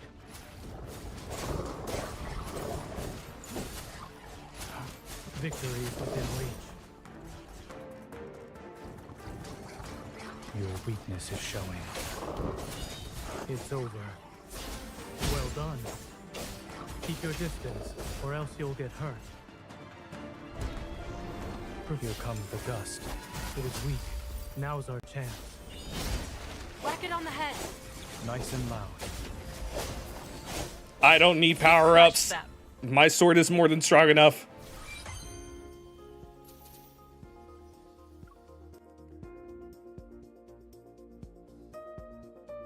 Yeah, this screen is working out so much better for my needs.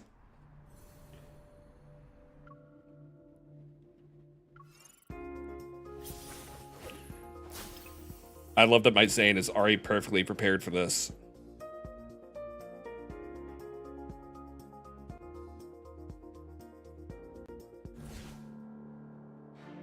clear your mind first.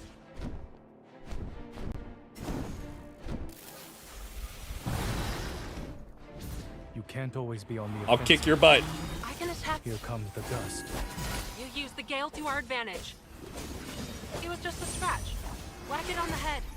Nice and loud. Again, I don't need any power-ups. Be careful. Try to stay back. I'm okay. Let's take it down first. Here comes the dust. Deleted. Threats are only temporary. Melting like snowflakes. Just get deleted, dragon.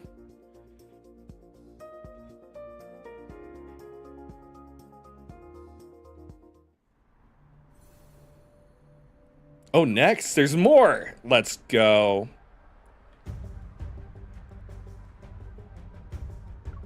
Welcome back. The new setup looks good. It's been a bit since I caught you live. Yeah, it's been a hot second now I think about it. I'm glad that you're back. Uh-oh. 1 second. My lad screen is messing up a little bit. Let me fix that.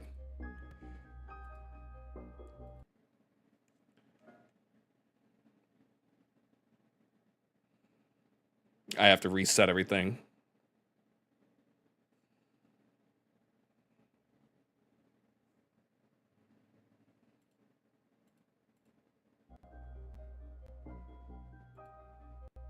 Okay. Readjusting.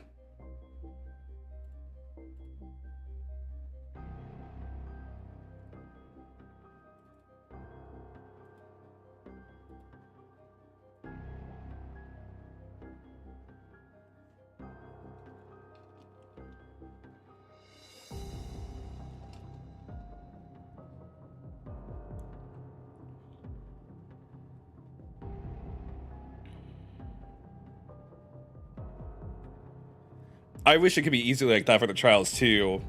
I need to actually do more of the trials myself. Okay, here we go.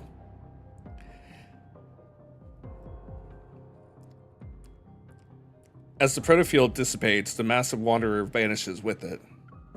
The modified shell is still present when I fall to the ground. The arena's floor gives way because of the impact. I plunge into the boundless darkness along with the debris. My descent ends with a violent crash. Clouds of dust billow around me. My entire body feels shattered. Waves of pain slam into me. My right arm, I can barely move it. Please don't be broken. Clutching my stiff right shoulder, I squeeze through the cracks of the broken shell. A beam of light streams down through the hole above. It illuminates my position and reveals I'm in the middle of a towering corridor. Where's Sylus? The floor was completely destroyed. I wonder if he also fell down. Sylus? Sylus? No response. I hope he's okay. Suddenly, I feel a faint tremor in my chest. I whip my head toward the end of the corridor. Its source is there. The vibration is soothing, and it gradually syncs with my heartbeat. My feet start moving on their own. I have not tried the hunter contest at all. I really do need to. Thomas recommended it, but I don't know if I'm powerful enough. Detected. Verifying identity. Verification complete. Welcome back. 0. The sudden system malfunction warps the announcement into eerie static. It echoes between the high walls of the corridor. Welcome back, researcher Wesley. Huh? Welcome back, researcher Dimitri.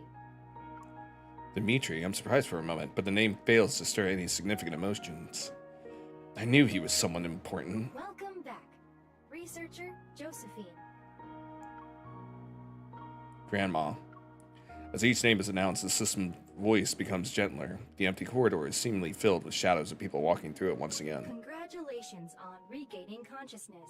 Subject 001. How are you feeling today? It's the most sustainable gen? Ooh, okay. The voice is quiet as though it's waiting for my response. Grandma's documents also refer to me as a subject, and the system addressed me with the numerical designation 001. It's me, right? The following has been detected in the test subject's emotional state: confusion, weariness, and anxiety. Physical pain signals are also present. Subject 001. Do not be afraid. The nearest researcher is located in the observation room for demonstrations. You are currently 126 meters away. Please follow the guidance lights immediately to receive assistance. A pale blue light materializes on the floor. Arrows pulsate one after another and beckons me to venture deeper into the facility. As I walk, more passages branch off from both sides of the corridor. Deep Space Signals Analysis Lab, Cosmic Archaeology Archives, Genetic Extraction Analysis Center. The Gaia Research Center's scope of scientific endeavors is far more extensive than I thought. I keep walking until I see Life in the Future, Backtracker. Savior? Life from a higher plane of existence, emissary of the divine. Life from the ancient ocean, Lemurian civilization. Don't tell me Raphael is also. The labels point to different corridors, and each corridor houses a unique specialized research team. Finally, I spot the sign for the Unicorn Research Team. It's pointing to the most prominent door at the end of the corridor. My heart pounds in my chest. The truth I've been waiting for is within reach, yet I'm hesitant. I'm suddenly afraid of facing my past. Maybe this is just a trap, but I've come too far to turn back now. I press my hand against the sensor in the center of the door. The resonance triggers a vibration, and blue light courses through the circuit. It illuminates the massive door that has been dormant for so long. The heavy metal doors slide apart and warm light pours in. I turn my head away and raise my hand to shield my eyes. What game are we playing today?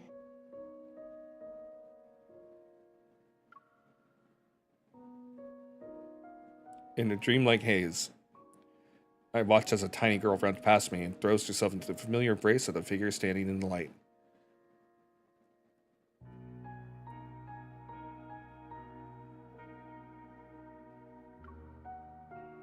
Grandma. I take half a step back and rub my eyes. The vision vanishes along with the warm light. Under the harsh blue LED lights, a figure stands behind the doorway. They slowly turn to face me. You. You're finally here. It's been a while, Subject 001. Our little bomb. What?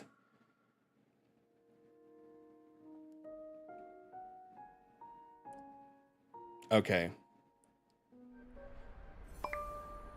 I think, my friends, I've been streaming for 5 hours now, and I think, oh, no, don't do it, don't do it, don't do it, don't do it, don't do it.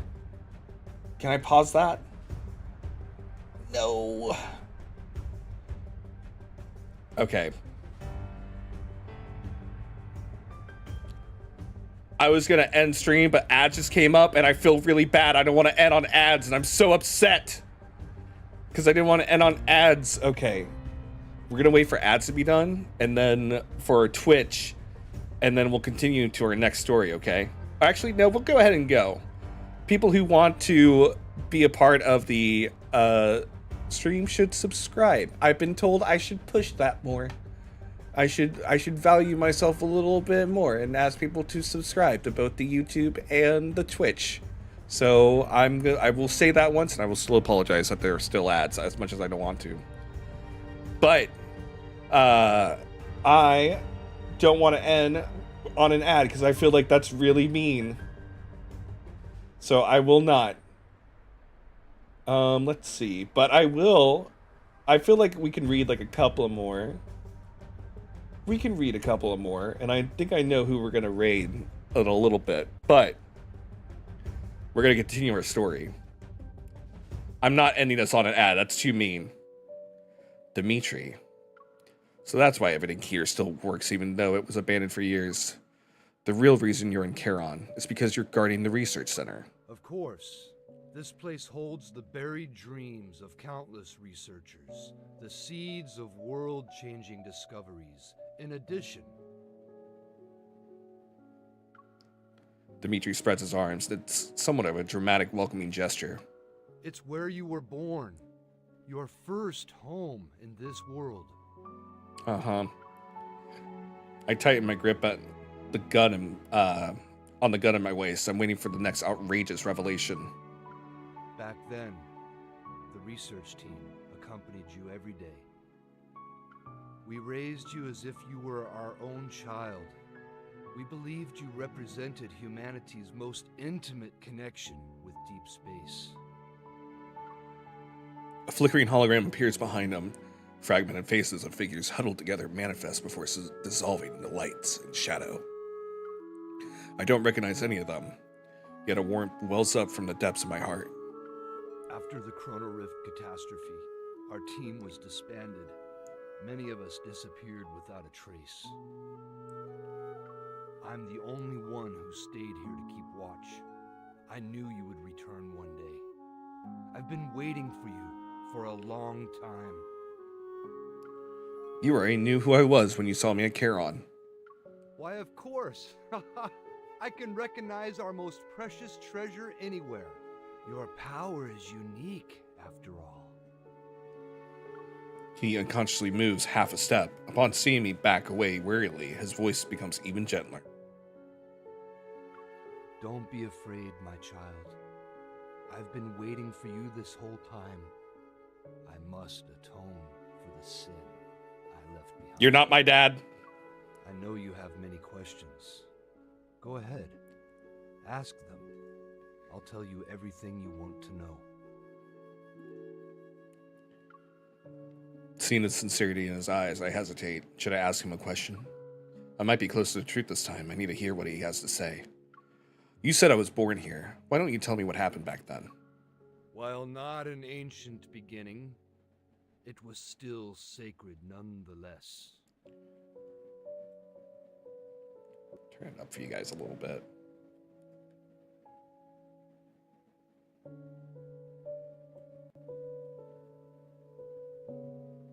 There we go.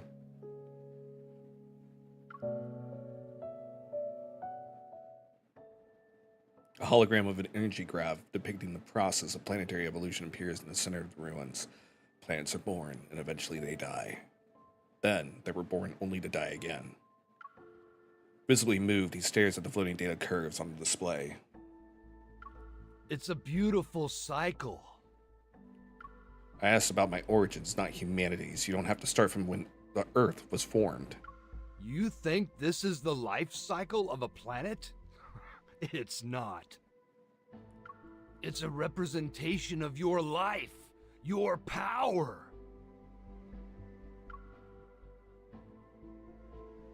Sorry, I'm adjusting something really fast.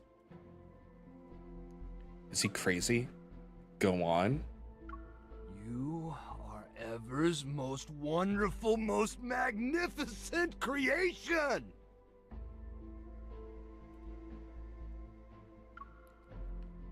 A blank expression appears on my face. I can't even pretend to play along anymore. But Dimitri doesn't care about whether his audience is responding or not. It began in 2034, when humanity received a faint signal from deep space. Once it was decoded, it revealed a story. It's Uncle Bruh, either it's nursing home or prison. I know, right? Time to take you back to bed, Grandpa. Oh, I'm not even on my YouTube chat. My bad. An ordinary planet achieved immortality by harnessing an inexhaustible cosmic energy source. They inspired us. And so, we conducted an experiment using collisions to recreate this inexhaustible cosmic energy. After several failed attempts, one proved to be a success. The energy manifested. Uh-huh. However, no one expected it to appear inside a child's body. And that child was you. That child was you, my guy. The powerful energy fluctuations we were waiting for. They came from you. The power was impossible to analyze and measure. It only grew stronger as time passed. Hmm. It grew like a planet and reached its peak on day 27. Then it started to decay on day 36. On day 41, it disappeared completely. This is very interesting. Then it was followed by an explosion. But shortly after, your power reconstituted itself and began to grow once again, just like a planet. Therefore, we believe the power of the Aether core within your body is equivalent to the energy of a planet. With growing intensity, his gaze gradually shifts from the hologram to me. It's as if he's seeking my confirmation. You're not sick in the head, right? In the dim lighting, Dimitri's fanatically contorted face becomes the very embodiment of his obsession, ugly and deeply unsettling. Despite my best efforts, I can't help but carefully phrase my next question. You're not sick in the head, right? I'm not trying to insult you, I'm genuinely curious. I believe the part about you being a member of the Unicorn research team, and as far as I'm aware, ever has been systematically hunting down their former members over the years. My grandma and other researchers were among those they killed. It's understandable that years of internal and external pressure have affected your mental state. You live alone in a place like the N109 zone. It's okay to get therapy. Dimitri's outstretched arms are slowly lowered as a look of dejection appears on his face. I mean, they killed my grandma! I don't blame you for being skeptical. Even we who witnessed your birth firsthand were at a loss. We didn't know if we should let you grow up like a normal person or use you as a resource. You are sick in the head. I felt bad for him looking dejected, but never mind. Ah, there goes that caring facade. Took you long enough.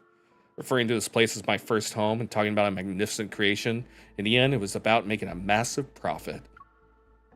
Even the ramblings of a madman, fragments of truth lie hidden beneath insanity. From his words, I could piece together whatever wanted to obtain via Unicorn. They desired a new kind of energy that was far more powerful and plentiful than Earth's natural resources and protocore energy. Maybe that was when Ever set their sights on the Aether core. You have no idea what kind of temptation lay before us back then.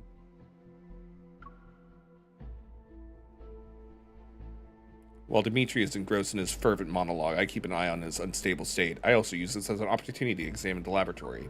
We had countless debates. The Chrono Rift catastrophe struck when we were in the middle of our endless back and forth. And then it happened. It will always be the most regrettable thing I've ever done. I can never make up for it in this life. My career, my dreams, my colleagues. Those days we spent to achieve our goals. Uh-huh. Something's wrong with him. My gaze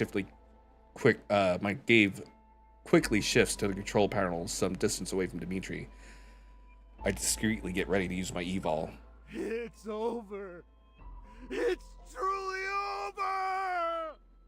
Seemingly drowning in penitence, Dimitri falls to his knees and triggers a hidden mechanism. A surge of energy rises from below. The large laboratory begins to shake as the rails rattle. Wait, it's not the laboratory that's shaking. Sensing movement beneath my feet, I quickly back away, but I slam into a wall instead of finding the door. A massive curved glass panel had silently descended behind me. Its cold surface blocks my escape route. I barely pulled out my gun when curved glass panels, previously suspended above and diagonally in front of me, descend. The panels are about to create the perfect cage. I'll be stuck inside the spherical chamber like an insect preserved in amber. It's a mechanical trap. I'd walked into the jaws of a beast as soon as I stepped through the laboratory doors. Go on now! Fix our mistakes! Go on! Go! With steady hands, I slip a small explosive charge into the last remaining gap before the glass panels seal themselves. Then I get down on the ground as fast as I can. Shockwaves reverberate throughout the spherical chamber. A strong force strikes my head. In spite of the pain, however, I hear the rails get jammed for a split second. I charge toward the explosion site without a second thought. Using my momentum, I smash my gun against the area where the glass panels meet. The impact forcibly opens a narrow gap, barely half a palm wide. I immediately raise my gun to shoot. The bullets hit the area near Dimitri's feet. They failed to stop whatever switch he activated. I aim my gun at him. A familiar energy emanates from darkness behind Dimitri. As he stands up, my instincts scream at the new threat. I open fire. The bullets hit him, but he seems unfazed as he pulls out a weapon and aims it at me. The powerful blast sends me flying and crushes what little chance of survival I had been desperately clinging to.